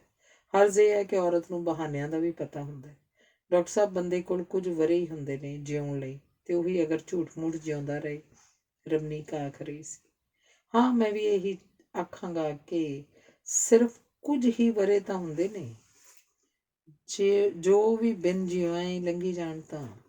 ਪਰ ਤੁਹਾਡੇ ਜਿਉਣ ਲਈ ਦੂਜਿਆਂ ਦਾ ਮਰਨਾ ਕਿਉਂ ਜ਼ਰੂਰੀ ਹੋਵੇ? ਤੇਰੇ ਨਾਲ ਬਹਿਸ ਤਾਂ ਭਾਵੇਂ ਕੋਈ 100 ਸਾਲ ਕਰੀ ਜਾਵੇ। ਪਹਿਲੀਆਂ ਔਰਤਾਂ ਹੁੰਦੀਆਂ ਸਨ, ਸਾਰਾ ਧਿਆਨ ਆਪਣੇ ਕੰਮਾਂ ਧੰਦਿਆਂ ਵੱਲ ਰੱਖਦੀਆਂ ਸਨ। ਕਿਸੇ ਕਿਸਮ ਦੀ ਬਹਿਸ ਉਹਨਾਂ ਦਾ ਕੋਈ ਮਤਲਬ ਹੀ ਨਹੀਂ ਸੀ ਹੁੰਦਾ। ਨਾਲੇ ਆਪ ਸੁਖੀ ਰਹਿੰਦੀਆਂ, ਨਾਲੇ ਡਾਕਟਰ ਜੋਗਿੰਦਰ ਬਹੁਤ ਖਿਝ ਗਿਆ ਸੀ। ਫਿਰ ਪਹਿਲੀਆਂ ਔਰਤਾਂ ਵਰਗੀ ਔਰਤ ਨਾਲ ਵਿਆਹ ਕਰਨਾ ਸੀ। ਰਮਨੀਕ ਨੇ ਜਵਾਬ ਦਿੱਤਾ। ਵਿਆਹ ਤੋਂ ਪਹਿਲਾਂ ਨਹੀਂ ਨਾ ਕਿਸੇ ਵੀ ਔਰਤ ਦਾ ਪਤਾ ਲੱਗਦਾ ਕਿ ਅਸਲ 'ਚੋਂ ਕੀ ਹੈ। ਬੰਦੇ ਦਾ ਕਿਹੜਾ ਪਤਾ ਲੱਗਦਾ? ਬੰਦਾ ਤਾਂ ਹਮੇਸ਼ਾ ਤੋਂ ਉਹੀ ਹੈ ਤੇ ਉਹੋ ਜਿਹਾ ਹੀ ਹੈ। ਇਹ ਤਾਂ ਔਰਤ ਹੈ ਜੋ ਘਰ ਛੱਡ ਕੇ ਬਾਹਰ ਨੂੰ ਤੁਰ ਪਈ ਹੈ। ਨਹੀਂ ਲੋੜਦਾ ਨਾ ਕਰਵਾਉਣ ਆਦਮੀ ਆਪਣੀਆਂ ਔਰਤਾਂ ਤੋਂ ਨੌਕਰੀਆਂ। ਰਮਨੀਕ ਆਖ ਰਹੀ ਸੀ। ਜਦੋਂ ਇੱਕ ਵਾਰੀ ਖੂਨ ਮੂੰਹ ਨੂੰ ਲੱਗ ਜਾਏ ਫਿਰ ਉਹ ਹਟਦੀਆਂ ਨੇ। ਤੂੰ ਮੇਰੇ ਆਖੇ ਨੌਕਰੀ ਛੱਡ ਦੇਂਗੀ ਭਲਾ? ਡਾਕਟਰ ਜੋਗਿੰਦਰ ਆਖ ਰਿਹਾ ਸੀ। ਆਖੋ ਤਾਂ ਸਹੀ, ਮੈਂ ਕਿਉਂ ਆਖਾਂ? ਤੈਨੂੰ ਆਪ ਨਹੀਂ ਦਿਸਦਾ ਕਿ ਤੇਰੇ ਕੋਲ ਨੌਕਰੀ ਦਾ ਬਹਾਨਾ ਹੈ ਤੇ ਘਰ ਰੁਲਿਆ ਰਹਿੰਦਾ ਹੈ। ਇਹ ਹੋਇਆ ਕਿ ਕਦੇ ਕਿ ਤੂੰ ਆਪ ਸ਼ੌਕ ਨਾਲ ਕੋਈ ਚੀਜ਼ ਬਣਾਵੇਂ, ਖੁਆਏਂ। ਡਾਕਟਰ ਜੋਗਿੰਦਰ ਜਿਵੇਂ ਉਲਾਂਭਾ ਦੇ ਰਿਹਾ ਸੀ। ਜਿਸ ਬੰਦੇ ਨੂੰ ਬਾਹਰ ਹੋਟਲਾਂ ਦੀ ਰੋਟੀ ਖਾਣ ਦੀ ਆਦਤ ਪੈ ਜਾਏ, ਉਹਨੂੰ ਘਰ ਦੀ ਰੋਟੀ ਤਾਂ ਫਿਰ ਸਵਾਦ ਲੱਗਣਾ ਹੀ ਹਟ ਜਾਂਦੀ ਹੈ। ਜੋ ਮਰਜ਼ੀ ਬਣਾਈ ਜਾਓ। ਬਾਹਰ ਬੰਦਾ ਭੱਜਦਾ ਇਸੇ ਲਈ ਹੈ, ਜੇਕਰ ਉਹਦੀ ਤਸੱਲੀ ਨਹੀਂ ਹੁੰਦੀ। ਤਸੱਲੀ ਇਸ ਮਨ ਦੀ ਸਥਿਤੀ ਹੈ, ਬਾਹਰਲੀ ਜਾਂ ਅੰਦਰਲੀ ਗੱਲ ਨਹੀਂ ਮਹਾਰਾਜ। ਆਖ ਰਮਨੀਕ ਉੱਠ ਕੇ ਜਾਣ ਲੱਗੀ ਤਾਂ ਡਾਕਟਰ ਜੋਗਿੰਦਰ ਆਖਣ ਲੱਗਿਆ, ਇੰਨਾ ਚਿਰ ਹੋਇਆ ਤੇਰੇ ਨਾਲ ਬਹਿਸ ਕਰਦੇ ਨੂੰ, ਤੈਨੂੰ ਇਹ ਤਾਂ ਨਹੀਂ ਖਿਆਲ ਆਇਆ ਕਿ ਮੈਂ ਥੱਕਿਆ ਹੋਇਆ ਵੀ ਹੋ ਸਕਦਾ। ਜੇ ਕੁਝ ਖਾਣਾ ਪੀਣਾ ਆਖ ਨਹੀਂ ਸਕਦੇ ਸੀ? ਰਮਨੀਕ ਨੇ ਕਿਹਾ। ਰੋਟੀ ਭਾਵੇਂ ਨਾ ਖਾਣਾ, ਸੌਣ ਤੋਂ ਪਹਿਲਾਂ ਦੁੱਧ ਜ਼ਰੂਰ ਪੀਣਾ। ਡਾਕਟਰ ਸਾਹਿਬ ਤਿਆਰ ਹੋ ਕੇ ਬ੍ਰੇਕਫਾਸਟ ਕਰਕੇ ਹਸਪਤਾਲ ਨੂੰ ਚਲੇ ਗਏ। ਅੰਮ੍ਰਿਤ ਦਾ ਫੋਨ ਆਇਆ ਕਿ ਮੈਂ ਹੁਣੇ ਪਹੁੰਚ ਰਹੀ ਹਾਂ। ਕਮਾਲ ਹੋ ਗਈ, ਕਿਵੇਂ ਆਉਣਾ ਹੋਇਆ? ਸਾਡੀ ਯਾਦ ਕਿਵੇਂ ਆ ਗਈ? ਜੀਜਾ ਜੀ ਵੀ ਨਾਲ ਹੈ ਕਿ ਇਕੱਲੀ ਆਈ ਹੈ? ਰਮਨੀਕ ਪੁੱਛ ਰਹੀ ਸੀ। ਆ ਕੇ ਗੱਲ ਕਰਾਂਗੇ, ਅੰਮ੍ਰਿਤ ਨੇ ਸੰਖੇਪ ਜਿਹਾ ਉੱਤਰ ਦਿੱਤਾ ਤੇ ਟੈਲੀਫੋਨ ਬੰਦ ਕਰ ਦਿੱਤਾ। ਰਮਨੀਕ ਨੇ ਛੇਤੀ ਛੇਤੀ ਡਰਾਇੰਗ ਰੂਮ ਠੀਕ ਕੀਤਾ, ਭੋਲੂ ਤੋਂ ਚਾਹ ਨਾਲ ਲਗਾਉਣ ਲਈ ਕੇਕ ਮੰਗਵਾਇਆ, ਆਪਣੀ ਸਾੜੀ ਵੀ ਬਦਲ ਲਈ। ਅੰਮ੍ਰਿਤ ਆਈ ਤਾਂ ਪਹਿਚਾਣ ਕਿਹੜਾ ਹੁੰਦੀ ਸੀ? ਇੰਨਾ ਮੁਰਝਾਇਆ ਚਿਹਰਾ ਤੇ ਹੱਥ ਵਿੱਚ ਅੱਧੋ ਰਾਣਾ ਜਿਹਾ ਬੈਗ। ਅੰਮ੍ਰਿਤ ਸਭ ਠੀਕ ਤਾਂ ਹੈ? ਰਮਨੀਕ ਨੇ ਉਹਦੇ ਹੱਥੋਂ ਬੈਗ ਫੜ ਕੇ ਇੱਕ ਪਾਸੇ ਰੱਖਦਿਆਂ ਪੁੱਛਿਆ। ਅਵਤਰ ਛੋਟੇ ਭਰਾ ਨੂੰ ਪੁਲਿਸ ਚੁੱਕ ਕੇ ਲੈ ਗਈ ਅੱਜ ਤੜਕੇ। ਉਹਦਾ 1 ਸਾਲਾਂ ਦਾ ਝੂਠੇ ਪੁਲਿਸ ਮੁਕਾਬਲੇ 'ਚ ਮਾਰ ਦਿੱਤਾ ਗਿਆ। 1 ਸਾਲਾ ਤਾਂ ਝੂਠੇ ਪੁਲਿਸ ਮੁਕਾਬਲੇ 'ਚ ਮਾਰ ਦਿੱਤਾ ਗਿਆ ਤੇ ਦੂਜਾ ਘਰੋਂ ਭੱਜਿਆ ਹੋਇਆ ਤੇ ਆਖੇ ਉਹਨੂੰ ਪੇਸ਼ ਕਰੋ। ਅੰਮ੍ਰਿਤ ਨੇ ਸਾਹ-ਸਤਹੀਣ ਸੋਫੇ ਤੇ ਬੈਠ ਰਹੀ ਨੇ ਦੱਸਿਆ। ਤਾਰ ਦੇ ਸਾਲੇ ਟੈਰਰਿਸਟ ਨੇ? ਕਾਨੂੰਨੀ ਟੈਰਰਿਸਟ। ਉਹਨਾਂ ਦਾ ਅੱਗੋਂ ਇੱਕ ਦੋਸਤ ਭੱਜਿਆ ਹੋਇਆ। ਉਹ ਕਿਤੇ ਇਹਨਾਂ ਦੇ ਘਰ ਰਾਤ ਕੱਟ ਗਿਆ ਸੀ। ਰਾਤ ਨਾ ਕਟਾਉਂਦੇ ਅਗਲੇ ਨੇ ਭੁੰਨ ਜਾਣਾ ਸੀ। ਰਾਤ ਕੱਟ ਗਿਆ ਤਾਂ ਹੁਣ ਪੁਲਿਸ ਨਹੀਂ ਖਹਿੜਾ ਚੜ੍ਹਦੀ। ਪਰ ਇਸ 'ਚ ਅਵਤਾਰ ਦਾ ਕੀ ਕਸੂਰ ਹੈ? ਕਸੂਰ ਰਹੀ ਕਿ ਅਸੀਂ ਸਿੱਖ ਹਾਂ। ਅੰਮ੍ਰਿਤ ਨੇ ਤਪ ਕੇ ਆਖਿਆ। ਤੂੰ ਹਰਖ ਨਾ, ਗੱਲ ਸਿੱਖਾਂ ਦੀ ਨਹੀਂ, ਸਭ ਪੁਆੜੇ ਪੋਲੀਟੀਸ਼ਨਾਂ ਨੇ ਪਾਏ ਨੇ। ਇਹ ਬਹਿਸ ਛੱਡ, ਤੂੰ ਡਾਕਟਰ ਸਾਹਿਬ ਨੂੰ ਆਖ ਕਿਸੇ ਪੁਲਿਸ ਵਾਲੇ ਦਾ ਪਤਾ ਕਰਨ। ਮੈਂ ਘਰ ਗਹਿਣੇ ਰੱਖ ਕੇ ਪੂਰਾ 10 ਲੱਖ ਰੁਪਈਆ ਲੈ ਕੇ ਆਈ ਹਾਂ ਵੀ ਉਹਨੂੰ ਮਾਰ ਨਾ ਦੇਣ। 10 ਲੱਖ ਰੁਪਈਆ? ਰਮਨੀਕ ਨੇ ਹੈਰਾਨ ਹੋ ਕੇ ਪੁੱਛਿਆ। ਇੱਥੇ ਨਿਰਗਰਦੀ 'ਚ ਕਿਹੜਾ ਕੋਈ ਪੁੱਛ ਦੱਸ ਹੈ? ਜਿਹੜੇ ਪੈਸਿਆਂ ਦਾ ਇੰਤਜ਼ਾਮ ਕਰ ਲੈਂਦੇ ਨੇ ਉਹ ਛੁਡਾ ਕੇ ਵੀ ਲੈ ਜਾਂਦੇ ਨੇ। ਛੁਡਾ ਕੇ ਨਾ ਵੀ ਲੈ ਜਾ ਸਕਣ, ਘੱਟ ਤੋਂ ਘੱਟ ਉਹਨਾਂ ਨੂੰ ਮਾਰਦੇ ਨਹੀਂ। ਡਾਕਟਰ ਸਾਹਿਬ ਦਾ ਪਤਾ ਨਹੀਂ ਕਦੋਂ ਘਰ ਮੁੜਨਗੇ। ਰਮਨੀਕ ਨੇ ਉਦਾਸ ਹੋ ਕੇ ਕਿਹਾ। ਕਿਉਂ, ਕਿੱਥੇ ਗਏ ਨੇ? ਹਸਪਤਾਲ ਨਹੀਂ ਗਏ? ਹਸਪਤਾਲ ਤੋਂ ਫੋਨ ਆ ਚੁੱਕਿਆ ਕਿ ਡਾਕਟਰ ਸਾਹਿਬ ਆ ਕੇ ਚਲੇ ਗਏ ਨੇ। ਦੱਸ ਕੇ ਨਹੀਂ ਗਏ? ਨਹੀਂ, ਰਮਨੀਕ ਨੇ ਦੱਸਿਆ। ਉਹਨਾਂ ਨੇ ਮੋਬਾਈਲ 'ਤੇ ਵੀ ਪਤਾ ਕੀਤਾ ਸੀ ਪਰ ਮੋਬਾਈਲ ਬੰਦ ਸੀ। ਇਹੋ ਜਿਹੇ ਭਿਆਨਕ ਸਮਿਆਂ ਵਿੱਚ ਵੀ ਲੋਕ ਅਵਾਰਾਗਰਦੀਆਂ ਕਰਦੇ ਨੇ, ਐਸ਼ਾਂ ਕਰਦੇ ਨੇ, ਧਨ ਕਮਾਉਂਦੇ ਨੇ, ਵਿਆਹ ਰਚਾਉਂਦੇ ਨੇ, ਹੱਸ-ਹੱਸ ਗੱਲਾਂ ਕਰਦੇ ਨੇ। ਕਿੰਨਾ ਅਜੀਬ ਲੱਗਦਾ। ਅੰਮ੍ਰਿਤ ਜਿਵੇਂ ਆਪਣੇ ਆਪ ਨਾਲ ਗੱਲਾਂ ਕਰ ਰਹੀ ਸੀ। ਤੁਹਾਡੇ ਇਲਾਕੇ 'ਚ ਕਾਫੀ ਗੜਬੜ ਲੱਗਦੀ ਹੈ। ਰਮਨੀਕ ਨੇ ਭੋਲੂ ਦਾ ਲਿਆਂਦਾ ਚਾਹ ਦਾ ਕੱਪ ਅੰਮ੍ਰਿਤ ਨੂੰ ਫੜਾਉਂਦਿਆਂ ਪੁੱਛਿਆ। ਬਹੁਤੇ ਲੋਕਾਂ ਲਈ ਤਾਂ ਇਹ ਅਖਬਾਰਾਂ ਦੀਆਂ ਖਬਰਾਂ ਨੇ, ਪਰ ਜਿਨ੍ਹਾਂ ਦੇ ਮਰਦੇ ਨੇ ਦਿਲ ਤਾਂ ਉਹਨਾਂ ਦਾ ਪੁੱਛਿਆ ਜਾਣੀ ਹੈ। ਫੇਰ ਤਾਂ ਜੀ ਕਰਦਾ ਜਾਣੀ ਸਾਰੇ ਸੰਸਾਰ ਨੂੰ ਅੱਗ ਲਾ ਦੇਈਏ। ਮਾੜੀ ਗੱਲ ਤਾਂ ਇਹ ਹੈ ਕਿ ਇਸ ਪੰਜਾਬ ਸਮੱਸਿਆ ਦਾ ਨੇੜੇ ਤੇੜੇ ਕੋਈ ਹੱਲ ਵੀ ਨਹੀਂ ਦਿਸਦਾ। ਰਮਨੀਕ ਨੇ ਕਿਹਾ। ਹੱਲ ਤਾਂ ਲੱਭੇ ਜੇ ਸਰਕਾਰ ਲੱਭਣਾ ਚਾਹੇ। ਲੀਡਰਾਂ ਦੀ ਪੁੱਛ-ਗਿੱਛ ਤਾਂ ਹੀ ਹੈ ਜੇ ਲੋਕ ਦੁਖੀ ਹੋਣ, ਔਖੇ ਹੋਣ। ਤੇਰਾ ਸਾਹਬ ਨਾਲ ਨਹੀਂ ਆਇਆ? ਰਮਨੀਕ ਨੇ ਗੱਲ ਬਦਲਣ ਲਈ ਪੁੱਛਿਆ। ਉਹਦੀ ਮੈਂ ਛੁੱਟੀ ਕਰਤੀ ਹੋਈ ਹੈ, ਅੰਮ੍ਰਿਤ ਨੇ ਝੂਠਾ ਜਿਹਾ ਮੁਸਕਰਾ ਕੇ ਦੱਸਿਆ। ਤੈਂ ਛੁੱਟੀ ਕਰਤੀ? ਹਾਂ, ਮੈਂ ਛੁੱਟੀ ਕਰਤੀ। ਪਰ ਕਿਉਂ? ਇੰਨੀ ਟੈਨਸ਼ਨ ਮੇਰੇ ਕੋਲੋਂ ਬਰਦਾਸ਼ਤ ਨਹੀਂ ਸੀ ਹੁੰਦੀ। ਟੈਨਸ਼ਨ? ਕਾਹਦੀ ਟੈਨਸ਼ਨ? ਮੈਂ ਹੌਸਪੀਟਲ ਜਾਂਦੀ, ਉਹਨੂੰ ਪਤਾ ਸੀ ਨਾਈਟ ਡਿਊਟੀ ਤੋਂ ਘਰ ਨਹੀਂ ਆ ਸਕੇਗੀ। ਉਹ ਰਾਤ ਲਈ ਹੋਰ ਜਨਾਨੀ ਘਰ ਲਿਆਉਂਦਾ। ਪਰ ਤੇਰੇ ਨਾਲ ਤਾਂ ਉਹਨੇ ਲਵ ਮੈਰਿਜ ਕੀਤੀ ਸੀ। ਹਾਂ, ਮੇਰੇ ਜਿਸਮ ਤੱਕ ਪਹੁੰਚ ਲਈ। ਜਦੋਂ ਉਹਨੂੰ ਕੋਈ ਹੋਰ ਰਾਹ ਨਹੀਂ ਸੀ ਲੱਭਿਆ ਤਾਂ ਉਹਨੇ ਇਹ ਡਰਾਮਾ ਰਚਾਉਣਾ ਪਿਆ ਜਿਹਨੂੰ ਮੈਂ ਸੱਚ ਸਮਝ ਲਿਆ ਸੀ। ਅੰਮ੍ਰਿਤ, ਤੇਰੇ ਵਰਗੀ ਸੋਹਣੀ ਸੁਨੱਖੀ ਚੰਗੀ ਬੀਵੀ ਹੋਵੇ ਫਿਰ ਹੋਰ ਜਨਾਨੀਆਂ ਮਗਰ ਦੌੜਨ ਦੀ ਕੀ ਲੋੜ ਰਹਿ ਜਾਂਦੀ ਹੈ? ਗੱਲ ਸੋਹਣੀ ਸੁਨੱਖੀ ਜਾਂ ਚੰਗੀ ਹੋਣ ਦੀ ਨਹੀਂ ਰਮਨੀਕ, ਗੱਲ ਹਵਸ ਦੀ ਹੈ। ਪਰ ਇਸ ਤਰ੍ਹਾਂ ਕਿਉਂ ਸੀ? ਉਹ ਔਰਤਾਂ ਨੂੰ ਨਫ਼ਰਤ ਕਰਦਾ ਸੀ। ਜ਼ਰਾ ਕੁਝ ਦੱਸ ਕੇ। ਮੈਂ ਸਾਈਕੈਟਰਿਸਟ ਦੀ ਵੀ ਸਲਾਹ ਲਈ ਸੀ। ਉਹ ਕਹਿੰਦਾ ਸੀ ਕਿ ਇਹ ਤਾਂ ਮੈਂਟਲ ਸਿਕਨੈਸ ਹੈ, ਤਾਂ ਇਲਾਜ ਹੀ ਹੋ ਸਕਦਾ ਹੈ ਜੇ ਉਹ ਆਪ ਇਹਦਾ ਇਲਾਜ ਚਾਹੇ। ਤਾਂ ਇਹਦਾ ਕੋਈ ਕਾਰਨ ਤਾਂ ਦੱਸਦਾ ਹੋਏਗਾ। ਤੂੰ ਖੁਦ ਡਾਕਟਰ ਹੈ, ਕੋਈ ਇਲਾਜ ਕਰਦੀ। ਇਲਾਜ ਇਹੀ ਹੋ ਸਕਦਾ ਸੀ ਕਿ ਨੌਕਰੀ ਛੱਡ ਕੇ ਘਰ ਬੈਠ ਜਾਂਦੀ। ਉਹਦੀ ਟੁੱਟੀ ਭੱਜੀ ਵਕਾਲਤ ਦੀ ਆਮਦਨ ਨਾਲ ਤੰਗੀਆਂ ਤੁਰਸ਼ੀਆਂ ਕੱਟਦੀ ਤੇ ਉਨੇ ਕੁ ਲਈ ਵੀ ਉਹਨੂੰ ਪਤੀ ਪਰਮੇਸ਼ਰ ਜਾਣ ਕੇ ਉਹਦੀ ਹਰ ਜ਼ਿਆਦਤੀ ਬਰਦਾਸ਼ਤ ਕਰਦੀ, ਮਾਰਾਂ ਕੁੱਟਾਂ ਸਹਿੰਦੀ। ਇਹੀ ਗੱਲ ਸੀ ਤਾਂ ਉਹਨੇ ਤੇਰੇ ਨਾਲ ਵਿਆਹ ਕਿਉਂ ਕੀਤਾ? ਤੇਰੀ ਸ਼ਕਲ ਸੂਰਤ, ਨੌਕਰੀ, ਘਰ-ਬਾਰ ਸਭ ਕਾਸੇ ਦਾ ਪਹਿਲਾਂ ਹੀ ਤਾਂ ਪਤਾ ਸੀ। ਵਿਆਹ ਇਸ ਲਈ ਕੀਤਾ ਕਿ ਮੇਰੇ ਤੋਂ ਬਦਲਾ ਲੈਣਾ ਚਾਹੁੰਦਾ ਸੀ ਕਿ ਇੱਕ ਔਰਤ ਹੋਣ ਦੇ ਨਾਂ 'ਤੇ। ਕਾਹਦਾ ਬਦਲਾ? ਉਹਦੀ ਮਾਂ ਉਹਨੂੰ ਛੋਟੇ ਹੁੰਦੇ ਨੂੰ ਛੱਡ ਕੇ ਕਿਸੇ ਹੋਰ ਨਾਲ ਚਲੀ ਗਈ ਸੀ ਕਿਉਂਕਿ ਬਾਪ ਉਹਦਾ ਇੱਕ ਸਧਾਰਨ ਕਲਰਕ ਸੀ। ਆਪਣੀ ਮਾਂ 'ਤੇ ਹਮੇਸ਼ਾ ਉਹਨੂੰ ਹਰਖ ਚੜ੍ਹਦਾ ਰਹਿੰਦਾ ਸੀ ਕਿਉਂਕਿ ਇਹ ਗੱਲ ਉਹਨੂੰ ਅੰਦਰ ਹੀ ਅੰਦਰ ਖਾਂਦੀ ਰਹੀ ਸੀ। ਉਹਦੀ ਮਾਂ ਚੰਗੀ ਔਰਤ ਨਹੀਂ ਸੀ, ਇਸ ਲਈ ਮੈਨੂੰ ਦੁੱਖ ਦੇ ਕੇ ਜਿਵੇਂ ਉਹ ਆਪਣੀ ਮਾਂ ਦਾ ਬਦਲਾ ਲੈ ਰਿਹਾ ਹੋਵੇ। ਉਹਨੂੰ ਇਹ ਸ਼ੱਕ ਪਿਆ ਰਹਿੰਦਾ ਸੀ ਕਿ ਮੈਂ ਉਹਨੂੰ ਛੱਡ ਕੇ ਕਿਸੇ ਹੋਰ ਨਾਲ ਚਲੀ ਜਾਵਾਂਗੀ। ਇਸ ਲਈ ਕਈ ਵਾਰ ਬਿਨਾਂ ਮਤਲਬ ਹੀ ਹਸਪਤਾਲ ਪਹੁੰਚ ਜਾਂਦਾ, ਮੇਰੀਆਂ ਸੂਹਾਂ ਕੱਢਦਾ ਰਹਿੰਦਾ, ਮੇਰੀ ਚਿੱਠੀਆਂ ਖੋਲ੍ਹ ਕੇ ਪੜ੍ਹ ਕੇ ਦਿੰਦਾ। ਹਰ ਰੋਜ਼ ਨੌਕਰ ਨੂੰ ਪੁੱਛਦਾ ਮੇਰੇ ਮਗਰੋਂ ਕੋਈ ਘਰ ਤਾਂ ਨਹੀਂ ਆਇਆ। ਜੇ ਮੈਂ ਪੁੱਛਦੀ ਕੀ ਗੱਲ ਤਾਂ ਉਹ ਆਖਦਾ ਮੇਰੇ ਕਿਸੇ ਦੋਸਤ ਨੇ ਆਉਣਾ ਸੀ। ਗੱਲ ਗੱਲ 'ਤੇ ਮੈਨੂੰ ਰੁਆ ਦਿੰਦਾ। ਇੱਕ ਵਾਰੀ ਉਹਨੇ ਛੜੀ ਨਾਲ ਮੈਨੂੰ ਮਾਰਿਆ ਸੀ। ਮੇਰੀ ਅੱਖ ਸੁੱਜ ਗਈ। ਹਸਪਤਾਲ 'ਚ ਮੈਂ ਇਹ ਆਖਿਆ ਕਿ ਮੈਂ ਬਾਥਰੂਮ 'ਚ ਸਲਿੱਪ ਹੋ ਗਈ ਸੀ। ਅਜਿਹੇ ਬੰਦੇ ਨੂੰ ਕਿੰਨਾ ਕੁ ਚਿਰ ਬਰਦਾਸ਼ਤ ਕੀਤਾ ਜਾ ਸਕਦਾ ਹੈ। ਮੈਨੂੰ ਕਿਸੇ ਦਾ ਫੋਨ ਆਉਣਾ ਤਾਂ ਉਹਨੇ ਗਲ ਪੈ ਜਾਣਾ ਕਿ ਕਿਹਦਾ ਫੋਨ ਸੀ। ਕਦੇ ਕਹਿੰਦਾ ਕਿ ਤੈਨੂੰ ਫੋਨ ਕਿਉਂ ਕਰਦਾ ਹੈ। ਮੈਂ ਪੇਕੇ ਮਿਲਣ ਜਾਣਾ ਤਾਂ ਆਖਦਾ ਵਿਆਹ ਕਾਹਨੂੰ ਕੀਤਾ ਸੀ, ਉੱਥੇ ਰਹਿ ਜਾਂਦੀ। ਅਸਲ 'ਚ ਆਦਮੀ ਨੂੰ ਔਰਤ ਨਹੀਂ ਕਿ ਨੌਕਰਾਣੀ ਚਾਹੀਦੀ ਹੁੰਦੀ ਹੈ, ਜਿਹਦੇ ਸਿਰਫ ਫਰਜ਼ ਹੁੰਦੇ ਨੇ, ਹੱਕ ਨਹੀਂ। ਕਮਾਲ ਕਰਦੀ ਅੰਮ੍ਰਿਤ। ਪੜ੍ਹੇ ਲਿਖੇ ਲੋਕ ਵੀ ਇਉਂ ਸੋਚਦੇ ਨੇ। ਪੜ੍ਹਾਈ ਦਾ ਮਤਲਬ ਬਹੁਤੇ ਲੋਕਾਂ ਲਈ ਸਿਰਫ ਸਿਲੇਬਸ ਦੀਆਂ ਕਿਤਾਬਾਂ ਹੀ ਹੁੰਦੀਆਂ ਨੇ, ਅਤੇ ਇਸ ਤਰ੍ਹਾਂ ਦੀ ਪੜ੍ਹਾਈ ਬੰਦੇ ਨੂੰ ਦੂਜਿਆਂ ਤੱਕ ਹੀ, ਆਪਣੇ ਆਪ ਤੱਕ ਵੀ ਨਹੀਂ ਲੈ ਕੇ ਜਾਂਦੇ। ਇਹ ਤਾਂ ਸਭ ਠੀਕ ਹੈ, ਪਰ ਤੂੰ ਉਹਨੂੰ ਛੁੱਟੀ ਕਰਨ ਦਾ ਕਿਵੇਂ ਹੌਸਲਾ ਕਰ ਲਿਆ? ਮੈਂ ਕਿਸ ਲਈ ਉਹਦੀਆਂ ਝਿੜਕਾਂ ਖਾਂਦੀ, ਮਾਰ ਸਹਿੰਦੀ? ਝਿੜਕਾਂ ਲਈ ਮਾਰਨ ਲਈ ਕੋਈ ਗੱਲ ਤਾਂ ਹੁੰਦੀ ਹੋਏਗੀ। ਜ਼ਰੂਰ ਸੀ। ਉਹਦੇ ਚੰਗੇ ਮਾੜੇ ਕੰਮਾਂ ਦੀ ਸਾਖੀ ਜੋ ਸੀ, ਉਹਦੇ ਸਭ ਕਾਸੇ ਨੂੰ ਬਰਦਾਸ਼ਤ ਕਰਨ ਦੀ ਮੇਰੀ ਮਜਬੂਰੀ ਜੋ ਸੀ। ਇੱਕ ਨਾਕਾਮਯਾਬ ਆਦਮੀ ਕਾਮਯਾਬ ਔਰਤ ਨੂੰ ਜ਼ਲੀਲ ਕਰਨ ਦੇ ਸਮਰੱਥ ਸੀ। ਇਸ ਸਭ ਕਾਸੇ ਦੇ ਬਾਵਜੂਦ ਮੈਂ ਟੁੱਟੀ ਨਹੀਂ ਸੀ, ਗਿੜਗਿੜਾਈ ਨਹੀਂ ਸੀ। ਇਸ ਤਰ੍ਹਾਂ ਉਹ ਆਪਣੀਆਂ ਨਜ਼ਰਾਂ 'ਚ ਸੁਰਖਰੂ ਹੁੰਦਾ ਸੀ।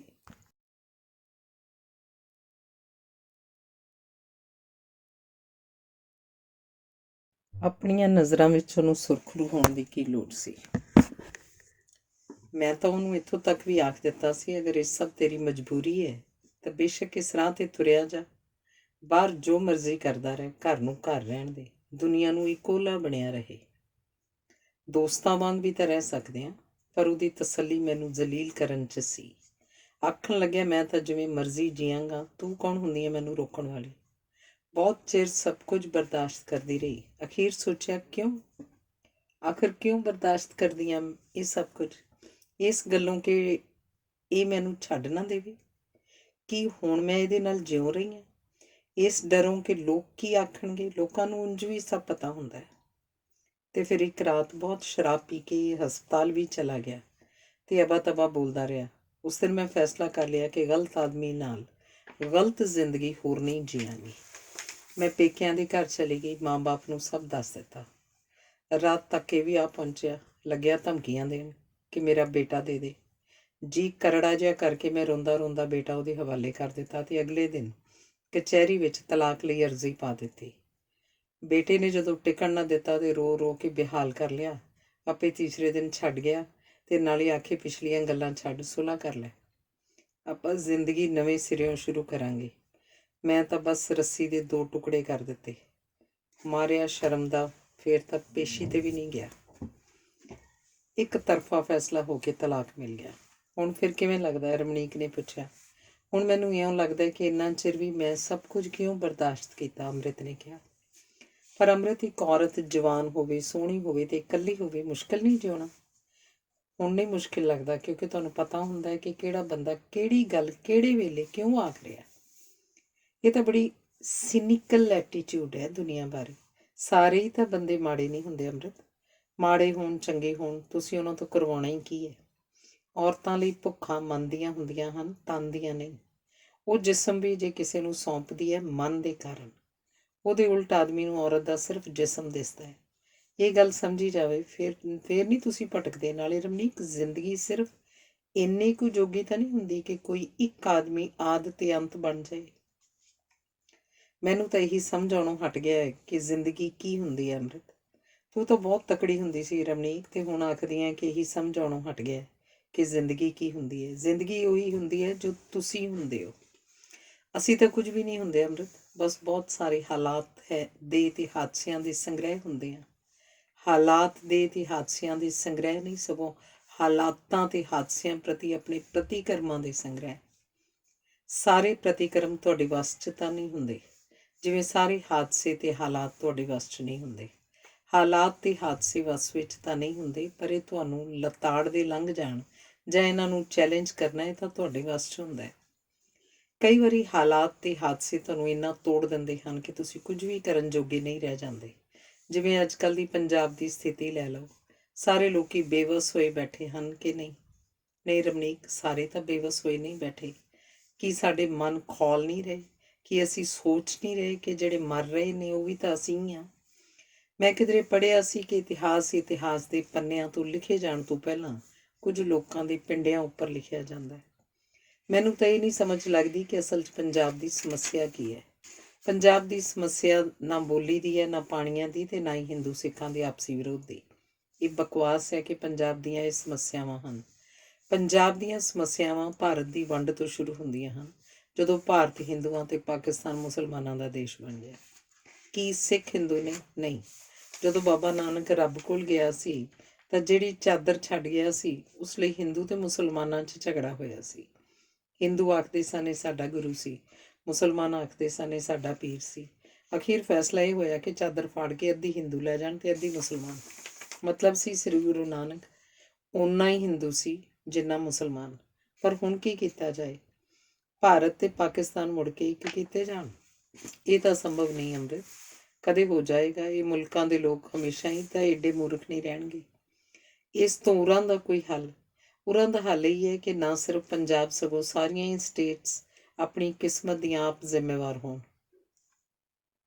ਸੈਂਟਰ ਸਿਰਫ ਡਿਫੈਂਸ। ਇਹ ਵੀ ਸੰਭਵ ਨਹੀਂ ਲੱਗਦਾ। ਜਿਨ੍ਹਾਂ ਦੇ ਹੱਥ ਤਾਕਤ ਆ ਜਾਂਦੀ ਹੈ ਉਹ ਕਦੋਂ ਛੱਡਣਗੇ? ਹੱਕ ਜਿਨ੍ਹਾਂ ਦੇ ਆਪਣੇ ਆਪੇ ਲੈਣਗੇ ਖੋ। ਆਖਦੀ ਅਮਰਤਾ ਨੇ ਘੜੀ ਦੇਖੀ ਤੇ ਆਖਣ ਲੱਗੀ, ਤੇਰੇ ਡਾਕਟਰ ਦਾ ਕੀ ਪਤਾ ਕਦੋਂ ਆਵੇ। ਮੈਂ ਚਲਦੀ ਹਾਂ।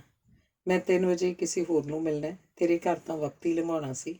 ਪੁਲਿਸ ਦੀ ਮੇਰੇ ਉੱਪਰ ਵੀ ਤਾਂ ਨਜ਼ਰ ਹੋਏਗੀ। ਇਸ ਲਈ 10 ਲੱਖ ਰੁਪਈਆ ਲੈ ਕੇ ਪੁਲਿਸ ਵਾਲਿਆਂ ਨੇ ਜੇ ਅਵਤਾਰ ਨੂੰ ਛੱਡ ਵੀ ਦਿੱਤਾ, ਉਹ ਫਿਰ ਵੀ ਤਾਂ ਫੜ ਸਕਦੇ ਨੇ। ਇੱਕ ਵਾਰੀ ਉਹਦਾ ਬਾਹਰ ਆਉਣਾ ਜ਼ਰੂਰੀ ਹੈ। ਫਿਰ ਉਹ ਆਪੇ ਫੈਸਲਾ ਕਰ ਲਏਗਾ ਕਿ ਜੇ ਮਰਨਾ ਹੀ ਹੈ ਤਾਂ ਗਿੱਦੜਾ ਵਾਂਗ ਕਿਉਂ ਮਰਿਆ ਜਾਵੇ। ਤੂੰ ਇਹ ਕਿਉਂ ਸੋਚਦੀ ਹੈ ਕਿ ਉਹਨੇ ਮਰਨਾ ਹੀ ਹੈ? ਇੱਕ ਨਾ ਇੱਕ ਦਿਨ ਤਾਂ ਅਸੀਂ ਸਭ ਨੇ ਮਰਨਾ ਹੈ। ਅੱਛਾ ਵਕਤ ਹੋ ਗਿਆ, ਮੈਂ ਚੱਲਦੀ ਹਾਂ। ਅੰਮ੍ਰਿਤ ਕਹਿੰਦੀ ਹੈ। ਰਮਨੀਕ ਕਹਿੰਦੀ ਹੈ, ਜ਼ਰਾ ਰੁਕ, ਇੱਕ ਵਾਰ ਡਾਕਟਰ ਸਾਹਿਬ ਨੂੰ ਫੋਨ ਕਰਕੇ ਦੇਖ ਲਈਏ। ਪਰ ਫੋਨ ਅਜੇ ਵੀ ਬੰਦ ਸੀ। ਜਦੋਂ ਡਾਕਟਰ ਸਾਹਿਬ ਘਰ ਆਏ ਤਾਂ ਗੱਲ ਕਰ ਲਈ। ਜੇ ਕੁਝ ਬਣਦਾ ਦਿਸਿਆ ਤਾਂ ਫੋਨ ਕਰ ਦੇਈਂ। ਇਹ ਆਖ ਅੰਮ੍ਰਿਤ ਬਾਹਰ ਲੰਘ ਗਈ। ਰਮਨੀਕ ਨੇ ਸ਼ਿਵਾਨੀ ਨੂੰ ਫੋਨ ਕੀਤਾ ਕਿ ਮੈਂ ਤੇਰੇ ਵੱਲ ਆ ਰਹੀ ਹਾਂ।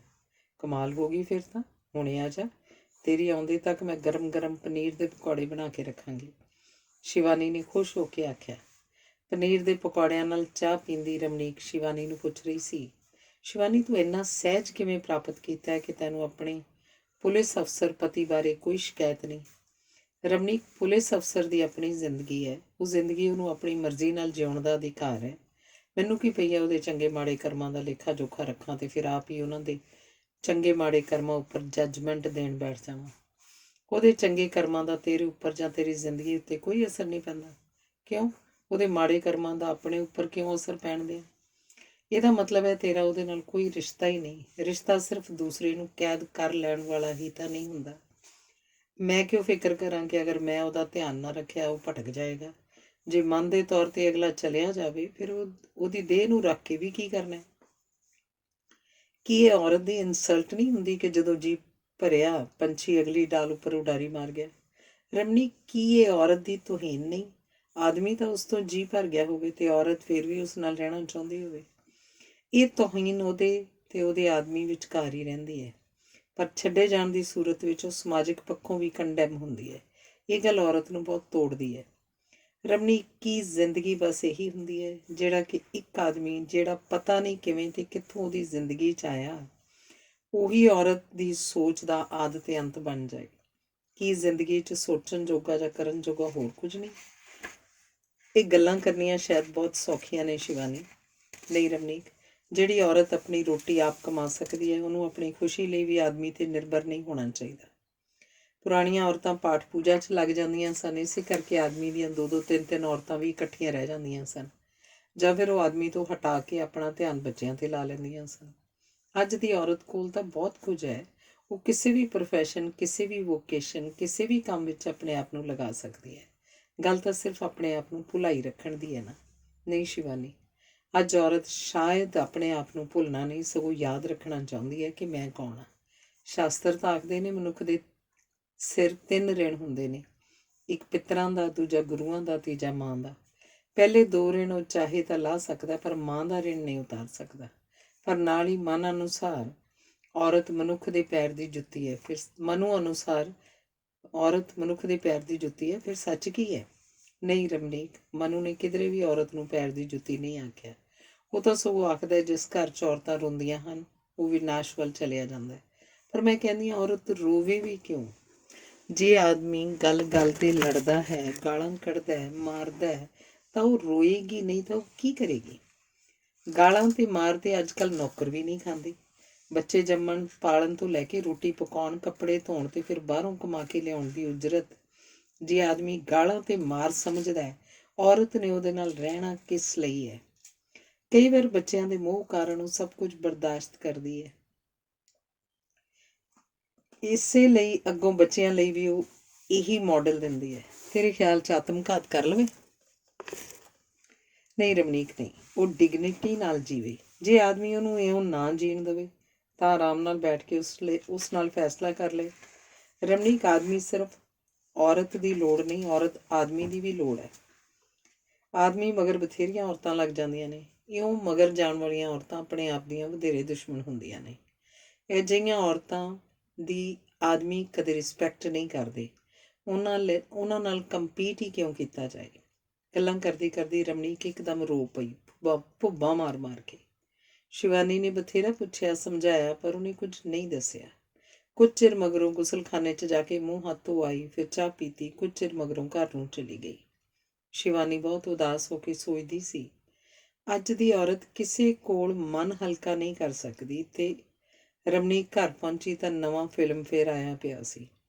ਉਸ ਵਿੱਚ ਰੇਸ਼ਮਾ, ਰੰਗੋਈ ਤੇ ਮਿਸ ਡੇਜ਼ੀ ਤਿੰਨਾਂ ਦੀਆਂ ਇੰਟਰਵਿਊ ਸਨ।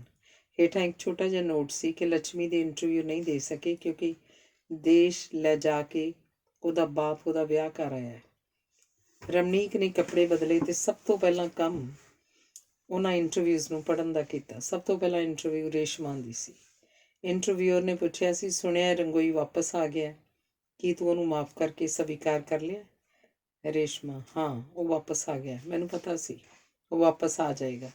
ਉਹ ਸਿਰਫ ਜਿਸਮਾਨੀ ਖਿੱਚ ਦਾ ਰਿਸ਼ਤਾ ਸੀ ਤੇ ਜਿਸਮ ਬਹੁਤ ਹੀ ਛੇਤੀ ਬੇਹੇ ਹੋ ਜਾਂਦੇ ਨੇ, ਖਾਸ ਕਰ ਉਦੋਂ ਜਦੋਂ ਜਿਸਮਾਂ ਤੋਂ ਪਾਰ ਦੀ ਗੱਲ ਉਹਨਾਂ ਕੋਲ ਕੋਈ ਨਾ ਹੋਵੇ।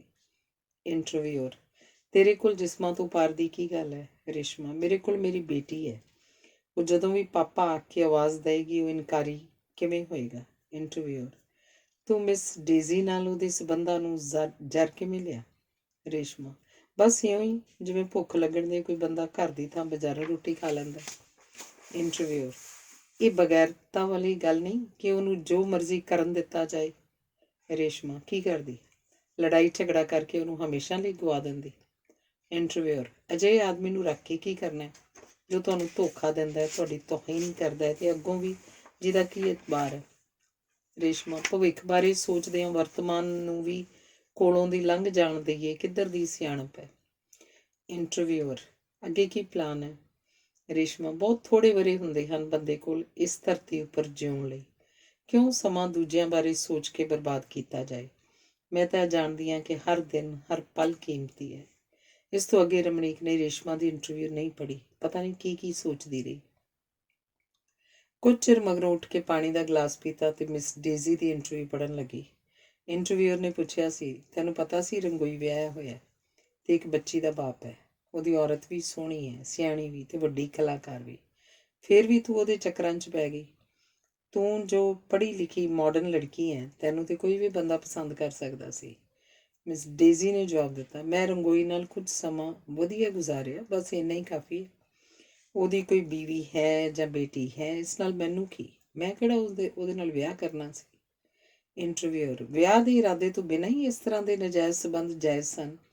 ਮਿਸ ਡੇਜ਼ੀ, ਜਾਇਜ਼ ਨਜਾਇਜ਼ ਸਭ ਅਸੀਂ ਮਿੱਥ ਲਿਆ ਹੋਇਆ। ਤਜਰਬੇ ਤੋਂ ਬਿਨਾਂ ਤੁਸੀਂ ਕਿਵੇਂ ਜਾਣ ਸਕਦੇ ਹੋ ਕਿ ਕਿਹੜਾ ਬੰਦਾ ਠੀਕ ਹੈ, ਕਿਹੜਾ ਗਲਤ? ਇੰਟਰਵਿਊਅਰ, ਪਰ ਇਹਨਾਂ ਤਜਰਬਿਆਂ ਤੋਂ ਮਗਰੋਂ ਕੋਈ ਡੀਸੈਂਟ ਬੰਦਾ ਤੇਰੇ ਨਾਲ ਵਿਆਹ ਕਰਾਉਣਾ ਚਾਹੇਗਾ? ਡੇਜ਼ੀ, ਮੈਨੂੰ ਪਤਾ ਹੈ ਡੀਸੈਂਟ ਬੰਦਿਆਂ ਦਾ, ਉਹਨਾਂ ਨੂੰ ਔਰਤ ਨਹੀਂ ਨੌਕਰਾਣੀ ਦੀ ਲੋੜ ਹੁੰਦੀ ਹੈ। ਉਹ ਮੈਨੂੰ ਨਹੀਂ ਚਾਹੀਦਾ। ਮੈਂ ਜੋ ਵੀ ਹਾਂ, ਜਿਹਨੂੰ ਲੋੜ ਹੋਏਗੀ ਤੇ ਜੋ ਮੇਰੀ ਲੋੜ ਬਣ ਸਕੇਗਾ, ਉਹਦੇ ਨਾਲ ਵਿਆਹ ਬਾਰੇ ਸੋਚ ਵਿਚਾਰ ਲਾਂਗੀ। ਇੰਟਰਵਿਊਅਰ, ਜੇ ਅਜਿਹਾ ਬੰਦਾ ਨਾ ਮਿਲਿਆ, ਕਿਉਂਕਿ ਬਹੁਤੇ ਬੰਦੇ ਲਿਬਰੇਟਡ ਲੜਕੀ ਨਾਲ ਦੋਸਤੀ ਤਾਂ ਚਾਹੁੰਦੇ ਨੇ ਪਰ ਬੀਵੀ ਲਈ ਉਹਨੂੰ ਯੋਗ ਨਹੀਂ ਸਮਝਦੇ। ਮਿਸ ਡੇਜ਼ੀ, ਨਾ ਮਿਲਿਆ ਤਾਂ ਵਿਆਹ ਕੋਈ ਜ਼ਰੂਰੀ ਨਹੀਂ। ਇਉਂ ਸਾਰੀ ਜ਼ਿੰਦਗੀ ਇਕੱਲਿਆਂ ਗੁਜ਼ਾਰ ਸਕੇਂਗੀ? ਡੇਜ਼ੀ, ਕਿਸੇ ਉੱਲੂ ਦੇ ਪੱਠੇ ਦੀ ਗੁਲਾਮੀ ਕਰਨ ਨਾਲੋਂ ਇਕੱਲਿਆਂ ਰਹਿਣਾ ਕਿਤੇ ਚੰਗਾ। ਇੰਟਰਵਿਊਅਰ, ਇਹ ਪੈਰਿਸ ਵਿੱਚ ਤਾਂ ਠੀਕ ਹੋ ਸਕਦਾ ਹੈ, ਭਾਰਤ ਵਿੱਚ ਨਹੀਂ, ਕਿਉਂਕਿ ਇੱਥੇ ਇਕੱਲੀ ਔਰਤ ਅਸੁਰੱਖਿਅਤ ਹੈ। ਡੇਜ਼ੀ, ਲੋੜ ਉੱਪਰ ਔਰਤ ਆਪਣੀ ਸੁਰੱਖਿਆ ਕਰਨਾ ਸਿੱਖ ਜਾਂਦੀ ਹੈ। ਜਾਂ ਘੱਟੋ ਘੱਟ ਉਹ ਇਸ ਗੱਲੋਂ ਚੇਤਨ ਤਾਂ ਹੁੰਦੀ ਹੈ ਕਿ ਉਸ ਨਾਲੋਂ ਤਾਂ ਸੁਰੱਖਿਅਤ ਹੈ ਜਿਹਨੂੰ ਧੱਕੇ ਮਾਰ ਕੇ ਘਰੋਂ ਕੱਢਿਆ ਜਾਂ ਤੇਲ ਪਾ ਕੇ ਸਾੜਿਆ ਜਾਂਦਾ ਹੈ। ਇੰਟਰਵਿਊਅਰ, ਤੇਰੇ ਮਾਂ-ਬਾਪ ਨਹੀਂ ਨਾਰਾਜ਼ ਤੇਰੇ ਇਸ ਤਰ੍ਹਾਂ ਜਿਉਣ ਨਾਲ? ਡੇਜ਼ੀ, ਮਾਂ-ਬਾਪ ਨੇ ਆਪਣੀ ਜ਼ਿੰਦਗੀ ਜਿਵੇਂ ਚਾਹੀ ਜੀ ਲਈ, ਅਸੀਂ ਆਪਣੀ ਜਿਉਣੀ ਹੈ। ਇੰਟਰਵਿਊਅਰ, ਤੇਰਾ ਜ਼ਿੰਦਗੀ ਦਾ ਅਲਟੀਮੇਟਮ ਏਮ ਕੀ ਹੈ ਫਿਰ? ਡੇਜ਼ੀ, ਜਿਉਣਾ ਹੀ ਅਲਟੀਮੇਟਮ ਏਮ ਹੈ। ਅਜੇ ਤਾਂ ਰਮਣੀਕ ਰਸਾਲਾ ਪੁੱਠਾ ਕਰਕੇ ਬੰਦ ਕਰਕੇ ਕੰਧ ਵੱਲ ਝਾਕਦੀ ਕਿੰਨਾ ਹੀ ਚਿਰ ਕੁਝ ਸੋਚਦੀ ਰਹੀ। ਟਾਈਮ ਦੇਖਿਆ, ਹਨੇਰਾ ਹੋ ਚੱਲਿਆ ਸੀ। ਨੌਕਰ ਨੂੰ ਬੁਲਾ ਕੇ ਦੱਸਿਆ ਕਿ ਦਾਲ ਸਬਜ਼ੀ ਕੀ ਬਣਾਏ। ਇੱਕ ਹੋਰ ਚਾਹ ਦਾ ਕੱਪ ਪੀਤਾ ਤੇ ਅਖੀਰ 'ਚ ਰੰਗੋਈ ਦੀ ਇੰਟਰਵਿਊ ਪੜ੍ਹਨ ਲੱਗੀ। ਇੰਟਰਵਿਊਅਰ ਨੇ ਪੁੱਛਿਆ ਸੀ, ਰੰਗੋਈ ਸਾਹਿਬ ਤੁਸੀਂ ਰੇਸ਼ਮਾ ਨੂੰ ਛੱਡ ਕੇ ਡੇਜ਼ੀ ਵੱਲ ਕਿਵੇਂ ਚਲੇ ਗਏ ਸੀ? ਰੰਗੋਈ, ਰੇਸ਼ਮਾ ਨੂੰ ਛੱਡਿਆ ਨਹੀਂ ਸੀ, ਬਸ ਮਿਸ ਡੇਜ਼ੀ ਵੱਲ ਆ ਗਿਆ ਸੀ। ਇੰਟਰਵਿਊਅਰ, ਰੇਸ਼ਮਾ ਨੂੰ ਛੱਡੇ ਬਿਨਾਂ ਡੇਜ਼ੀ ਵੱਲ ਆ ਗਏ? ਗੱਲ ਕੁਝ ਸਮਝ ਨਹੀਂ ਲੱਗੀ। ਕੀ ਇੱਕ ਮਿਆਨ 'ਚ ਦੋ ਤਲਵਾਰਾਂ ਰਹਿ ਸਕਦੀਆਂ ਨੇ? ਰੰਗੋਈ, ਇਹ ਸਭ ਕਹਾਵਤਾਂ ਹੁਣ ਪੁਰਾਣੀਆਂ ਹੋ ਗਈਆਂ ਨੇ। ਨਾ ਔਰਤਾਂ ਤਲਵਾਰਾਂ ਹੁੰਦੀਆਂ ਨੇ ਤੇ ਨਾ ਹੀ ਆਦਮੀ ਮਿਆਨ। ਇਹ ਕਿਉਂ ਨਹੀਂ ਹੋ ਸਕਦਾ ਕਿ ਕੋਈ ਇੱਕ ਔਰਤ ਤੁਹਾਡੇ ਲਈ ਕਾਫੀ ਨਾ ਹੋਵੇ? ਇੱਕ ਆਦਮੀ ਇੱਕ ਤੋਂ ਵੱਧ ਔਰਤਾਂ ਨੂੰ ਵੀ ਤਾਂ ਪਿਆਰ ਕਰ ਸਕਦਾ ਹੈ। ਇੰਟਰਵਿਊਅਰ, ਰੰਗੋਈ ਸਾਹਿਬ ਸੱਚ ਜਾਣੋ ਤਾਂ ਕੋਈ ਇੱਕ ਔਰਤ ਕਿਸੇ ਵੀ ਬੰਦੇ ਨੂੰ ਕਾਫੀ ਨਹੀਂ ਲੱਗਦੀ। ਉਹ ਆਦਮੀ ਝੂਠ ਬੋਲਦੇ ਨੇ ਜਿਹੜੇ ਕਹਿੰਦੇ ਨੇ ਕਿ ਉਹਨਾਂ ਦੀ ਕਿਸੇ ਦੂਸਰੀ ਔਰਤ 'ਚ ਕੋਈ ਦਿਲਚਸਪੀ ਨਹੀਂ। ਗੱਲ ਤਾਂ ਔਰਤ ਦੀ ਹੈ ਕਿ ਉਹ ਇਸ ਗੱਲ ਨੂੰ ਕਿਵੇਂ ਲੈਂਦੀ ਹੈ। ਮੇਰਾ ਨਹੀਂ ਖਿਆਲ ਕਿ ਮੈਡਮ ਰੇਸ਼ਮਾ ਵੀ ਇਸ ਗੱਲ ਨੂੰ ਇਉਂ ਹੀ ਲੈ ਸਕੇਗੀ ਕਿ ਤੁਹਾਡੇ ਲਈ ਇੱਕ ਔਰਤ ਕਾਫੀ ਨਹੀਂ। ਉਹ ਸਮਝੇਗੀ ਕਿ ਇਹ ਉਹਦੀ ਰਿਜੈਕਸ਼ਨ ਤੇ ਇਨਸਲਟ ਹੈ। ਨਹੀਂ ਰੰਗੋਈ, ਇਹ ਵੀ ਕਸੇ ਪਿਟੇ ਤੇ ਪੁਰਾਣੇ ਵਿਚਾਰ ਹਨ ਕਿ ਆਦਮੀ ਜੇ ਦੂਸਰੀ ਔਰਤ ਵੱਲ ਜਾਂਦਾ ਹੈ ਤਾਂ ਪਹਿਲੀ ਦੀ ਰਿਜੈਕਸ਼ਨ ਤੇ ਇਨਸਲਟ ਕਰਦਾ ਹੈ। ਇੰਟਰਵਿਊਅਰ, ਪਰ ਔਰਤ ਕੋਈ ਦਾਲ ਸਬਜ਼ੀ ਤਾਂ ਨਹੀਂ। ਦੂਜਾ ਸ਼ਾਸਤਰ ਆਖਦੇ ਨੇ ਕਿ ਭੁੱਖ ਤੇ ਨੀਂਦ ਜਿੰਨੇ ਮਰਜ਼ੀ ਘਟਾ ਲਓ, ਜਿੰਨੇ ਮਰਜ਼ੀ ਵਧਾ ਲਓ, ਭੁੱਖ ਵਿੱਚ ਸਭ ਭੁੱਖਾਂ ਆ ਜਾਂਦੀਆਂ ਨੇ, ਮਨ ਦੀਆਂ ਭੁੱਖਾਂ ਵੀ, ਤਨ ਦੀਆਂ ਭੁੱਖਾਂ ਵੀ। ਸ਼ਾਇਦ ਇਸੇ ਲਈ ਸਾਡੇ ਮੁਲਕ ਦੇ ਕਾਨੂੰਨ ਨੇ ਇੱਕ ਮਰਦ ਲਈ ਇੱਕੋ ਔਰਤ ਦੇ ਕਾਨੂੰਨ ਨੂੰ ਪ੍ਰਵਾਨ ਕੀਤਾ। ਰੰਗੋਈ, ਕਾਨੂੰਨ ਸਿਰਫ ਕਮਜ਼ੋਰ ਬੰਦਿਆਂ ਲਈ ਹੁੰਦੇ ਨੇ। ਕਾਨੂੰਨ ਨੇ ਤਾਂ ਵੇਸਵਾਗਮਨੀ ਬੰਦ ਕੀਤੀ ਹੋਈ ਹੈ। ਕੀ ਵੇਸਵਾਗਮਨੀ ਬੰਦ ਹੋ ਗਈ ਹੈ? ਬਸ ਨਾਂ ਬਦਲ ਜਾਂਦੇ ਨੇ, ਧੰਦੇ ਉਹੀ ਰਹਿੰਦੇ ਨੇ। ਹੁਣ ਵੇਸਿਆਵਾਂ ਨੂੰ ਸੁਸਾਇਟੀ ਗਰਲਜ਼ ਆਖ ਦਿੱਤਾ ਜਾਂਦਾ, ਜਿਵੇਂ ਕਦੇ ਵੇਸਿਆ ਨੂੰ ਨਗਰ ਵਧੂ ਆਖਿਆ ਜਾਂਦਾ ਸੀ। ਇੰਟਰਵਿਊਅਰ, ਮਿਸ ਡੇਜ਼ੀ ਨਾਲ ਆਪਣੇ ਰਿਸ਼ਤੇ ਨੂੰ ਕੀ ਨਾਂ ਦਿਓਗੇ?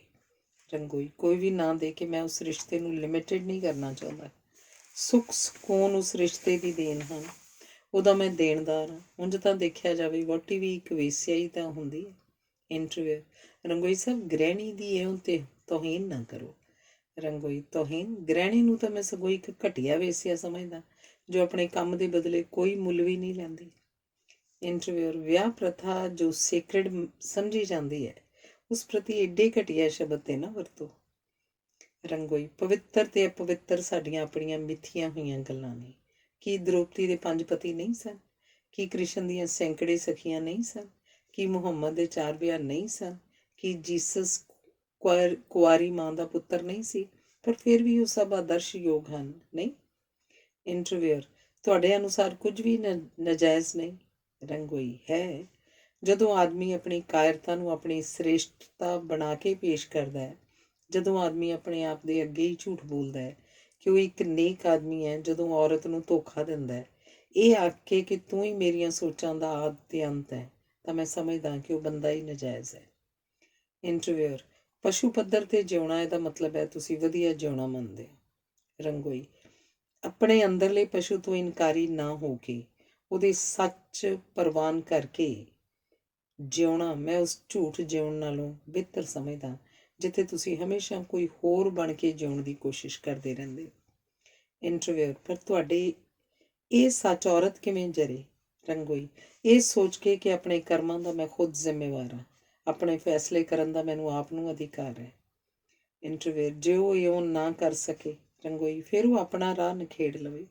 ਅਸੀਂ ਇੱਕ ਦੂਜੇ ਦੇ ਜੇਲਰ ਬਣ ਕੇ, ਇੱਕ ਦੂਜੇ ਦੇ ਚਿੱਤਰਗੁਪਤ ਬਣ ਕੇ, ਇੱਕ ਦੂਜੇ ਦੇ ਹਮਰਾਜ਼ ਬਣ ਕੇ ਅਗਲੇ ਨੂੰ ਹਰ ਵੇਲੇ ਤੱਕੜੀ ਤੇ ਹੀ ਤਾਂ ਨਹੀਂ ਬਿਠਾਈ ਰੱਖਣਾ ਹੁੰਦਾ। ਇੰਟਰਵਿਊਅਰ, ਜੇ ਔਰਤ ਰਾਹ ਵੱਖ ਕਰਨ ਜੋਗੀ ਨਾ ਹੋਵੇ, ਉਹ ਮਰਦ ਦੇ ਆਸਰੇ ਨਾਲ ਜਿਉਣ ਵਾਲੀ ਹੋਵੇ, ਉਹਨੇ ਟੋਟਲ ਸਰੈਂਡਰ ਕੀਤਾ ਹੋਵੇ, ਉਹ ਕੀ ਕਰੇ? ਰੰਗੋਈ, ਉਹ ਫਿਰ ਸਭ ਕੁਝ ਜਰੇ ਜਿਵੇਂ ਪਿਛਲੀਆਂ ਔਰਤਾਂ ਕਰਦੀਆਂ ਸਨ। ਉਹਨਾਂ ਦੇ ਆਦਮੀ ਕੋਠਿਆਂ 'ਤੇ ਵੀ ਜਾਂਦੇ ਸਨ, ਇੱਧਰ ਉੱਧਰ ਵੀ ਮੂੰਹ ਮਾਰਦੇ ਸਨ ਤੇ ਹੋਰ ਔਰਤਾਂ ਵੀ ਵਿਆਹ ਲਿਆਉਂਦੇ ਸਨ। ਉਹ ਸਭ ਕੁਝ ਬਰਦਾਸ਼ਤ ਕਰਦੀਆਂ ਸਨ। ਉਹ ਆਦਮੀ ਦਾ ਇੰਨਾ ਪਿੱਛਾ ਹੀ ਨਹੀਂ ਸੀ ਕਰਦੀਆਂ। ਘਰ 'ਚ ਬਥੇਰਾ ਕੰਮ ਹੁੰਦਾ ਸੀ। ਬੱਚੇ ਉਹਨਾਂ ਦੀ ਦੁਨੀਆ ਬਣ ਜਾਂਦੇ ਸਨ। ਜਦੋਂ ਬੱਚੇ ਉਡਾਰ ਹੋਏ ਤਾਂ ਉਹ ਰੱਬ ਵਾਲੇ ਪਾਸੇ ਤੁਰ ਪੈਂਦੀਆਂ ਸਨ ਕਿ ਅੱਗਾ ਤਾਂ ਸਵਾਰ ਲਿਆ ਜਾਵੇ। ਅੱਜ ਦੀਆਂ ਔਰਤਾਂ ਤਾਂ ਬੇਵਕੂਫ ਨੇ। ਕੀ ਲੈਣਾ ਹੈ ਉਹਨਾਂ ਆਦਮੀ ਵਿੱਚ ਇੰਨੀ ਇਨਵੋਲਵਮੈਂਟ ਕਰਕੇ। ਖਾਣ ਦੇਣ ਧੱਕੇ ਜਿੱਧਰ ਖਾਂਦਾ। ਵਿਆਹ ਤੋਂ ਪਾਰ ਤੇ ਹਰ ਰਿਸ਼ਤੇ ਦੀ ਇੱਕ ਮਿਆਦ ਹੁੰਦੀ ਹੈ। ਮਿਆਦ ਪੁੱਗਣ ਉੱਪਰ ਬੰਦਾ ਘਰ ਨੂੰ ਪਰਤ ਪੈਂਦਾ। ਸਿਆਣੀ ਔਰਤ ਉਹ ਵਕਤ ਕਿਵੇਂ ਨਾ ਕਿਵੇਂ ਲੰਘਾ ਲੈਂਦੀ ਹੈ, ਜਿਵੇਂ ਰੇਸ਼ਮਾ ਨੇ ਕੀਤਾ। ਮੂਰਖ ਔਰਤ ਉਸ ਸਮੇਂ ਵਿੱਚ ਇੰਨੀ ਭੰਨ ਤੋੜ ਕਰਦੀ ਹੈ ਕਿ ਬੰਦੇ ਦੇ ਪਰਤ ਆਉਣ ਦੀ ਗੁੰਜਾਇਸ਼ ਹੀ ਮੁੱਕ ਜਾਂਦੀ ਹੈ। ਇੰਟਰਵਿਊਅਰ: ਇੰਨੇ ਸਮਝਦਾਰ ਹੋ ਕੇ ਵੀ ਤੁਸੀਂ ਕਿਉਂ ਭਟਕੇ? ਅਜੀਬ ਗੱਲ ਹੈ ਰੰਗੋਈ ਸਾਹਿਬ। ਹੁਣ ਤੁਸੀਂ ਕੀ ਸੋਚਦੇ ਹੋ? ਰੰਗੋਈ: ਕੁਝ ਵੀ ਨਹੀਂ। ਉਹ ਮਾਡਰਨ ਔਰਤ ਹੈ। ਉਹ ਆਪਣੇ ਬਾਰੇ ਆਪ ਬਹੁਤ ਕੁਝ ਸੋਚ ਸਕਦੀ ਹੈ। ਇੰਟਰਵਿਊਅਰ: ਕੀ ਸੱਚ ਹੈ ਕਿ ਉਹਦੀ ਮੇਡ ਸਰਵੈਂਟ ਲక్ష్ਮੀ ਨਾਲ ਵੀ ਤੁਹਾਡਾ ਕੋਈ ਰਿਸ਼ਤਾ ਸੀ? ਰੰਗੋਈ: ਇਹ ਕਿਉਂ ਜ਼ਰੂਰੀ ਹੈ ਕਿ ਮੈਂ ਤੁਹਾਡੀ ਹਰ ਗੱਲ ਦਾ ਜਵਾਬ ਦੇਵਾਂ? ਇੰਟਰਵਿਊਅਰ: ਤੁਹਾਡੇ ਤਜਰਬਿਆਂ ਤੋਂ ਦੂਜੇ ਕੁਝ ਸਿੱਖ ਵੀ ਤਾਂ ਸਕਦੇ ਹਨ। ਰੰਗੋਈ: ਨਹੀਂ, ਕਿਸੇ ਹੋਰ ਦੇ ਤਜਰਬਿਆਂ ਤੋਂ ਦੂਜਾ ਕੋਈ ਕਦੇ ਨਹੀਂ ਸਿੱਖਦਾ। ਆਪ ਮਰੇ ਬਿਨਾਂ ਕੋਈ ਸਵਰਗ ਨਹੀਂ ਜਾ ਸਕਦਾ। ਇੰਟਰਵਿਊਅਰ: ਤੇ ਇੰਟਰਵਿਊ ਅਜੇ ਚੱਲ ਰਹੀ ਸੀ। ਰਮਨੀਕ ਨੇ ਰਸਾਲਾ ਭਰਾ ਰੱਖ ਦਿੱਤਾ, ਉੱਠ ਕੇ ਨਹਾਉਣ ਚਲੀ ਗਈ। ਨਹਾ ਕੇ ਉਹਨੇ ਸਿਰ ਦੁਖਦੇ ਦੀ ਗੋਲੀ ਖਾਧੀ। ਬਾਹਰ ਹਨੇਰਾ ਉਤਰ ਆਇਆ ਸੀ, ਬਹੁਤ ਹੀ ਸੰਘਣਾ ਤੇ ਗਾੜਾ ਹਨੇਰਾ। ਘੜੀ ਦੇਖੀ 9 ਵੱਜ ਰਹੇ ਸਨ। ਸਮਝ ਗਈ ਅੱਜ ਫਿਰ ਪਤੀ ਦੇਵ ਦੇਰ ਨਾਲ ਆਉਣਗੇ। ਆਉਣਾ ਹੁੰਦਾ ਤਾਂ ਹੁਣ ਤੱਕ ਆ ਜਾਂਦੇ। ਨੌਕਰ ਨੇ ਆਖਿਆ, ਖਾਣਾ ਮੇਜ਼ 'ਤੇ ਰੱਖ ਕੇ ਤੂੰ ਆਪਣੀ ਰੋਟੀ ਖਾ ਕੇ ਸੌਂ ਜਾ। ਸਾਹਿਬ ਆਉਣਗੇ ਤਾਂ ਮੈਂ ਆਪੇ ਦੇ ਦਿਆਂਗੀ। ਰੋਟੀ ਖਾ ਕੇ ਨੌਕਰ ਦੁੱਧ ਦਾ ਗਲਾਸ ਉਹਦੇ ਕੋਲ ਰੱਖ ਕੇ ਉਹ ਆਪਣੇ ਕਮਰੇ 'ਚ ਚਲਾ ਗਿਆ। ਰਮਨੀਕ ਨੇ ਰੋਟੀ ਨਹੀਂ ਖਾਧੀ, ਬਸ ਦੁੱਧ ਪੀ ਲਿਆ। ਫਿਰ ਨੌਕਰ ਦੇ ਬੰਦ ਕੀਤੇ ਕੁੰਡੇ ਚਿਟਕਣੀਆਂ ਉੱਪਰ ਆਪ ਚੈੱਕ ਕਰਕੇ ਆਈ। ਆ ਕੇ ਉਹਨੇ ਪੈਡ ਕੱਢਿਆ ਤੇ ਇੱਕ ਬੜੇ ਵੱਡੇ ਡਾਕਟਰ ਸਾਈਕੈਟਰਿਸਟ ਨੂੰ, ਜੋ ਉਹਦੇ ਪਾਪਾ ਦੇ ਕਦੇ ਦੋਸਤ ਰਹੇ ਸਨ, ਚਿੱਠੀ ਲਿਖਣ ਬੈਠ ਗਈ। ਲਿਖਿਆ, ਅੰਕਲ ਅੱਜ ਮੈਂ ਤੁਹਾਨੂੰ ਨਹੀਂ ਡਾਕਟਰ ਨੂੰ ਖਤ ਲਿਖ ਰਹੀ ਹਾਂ।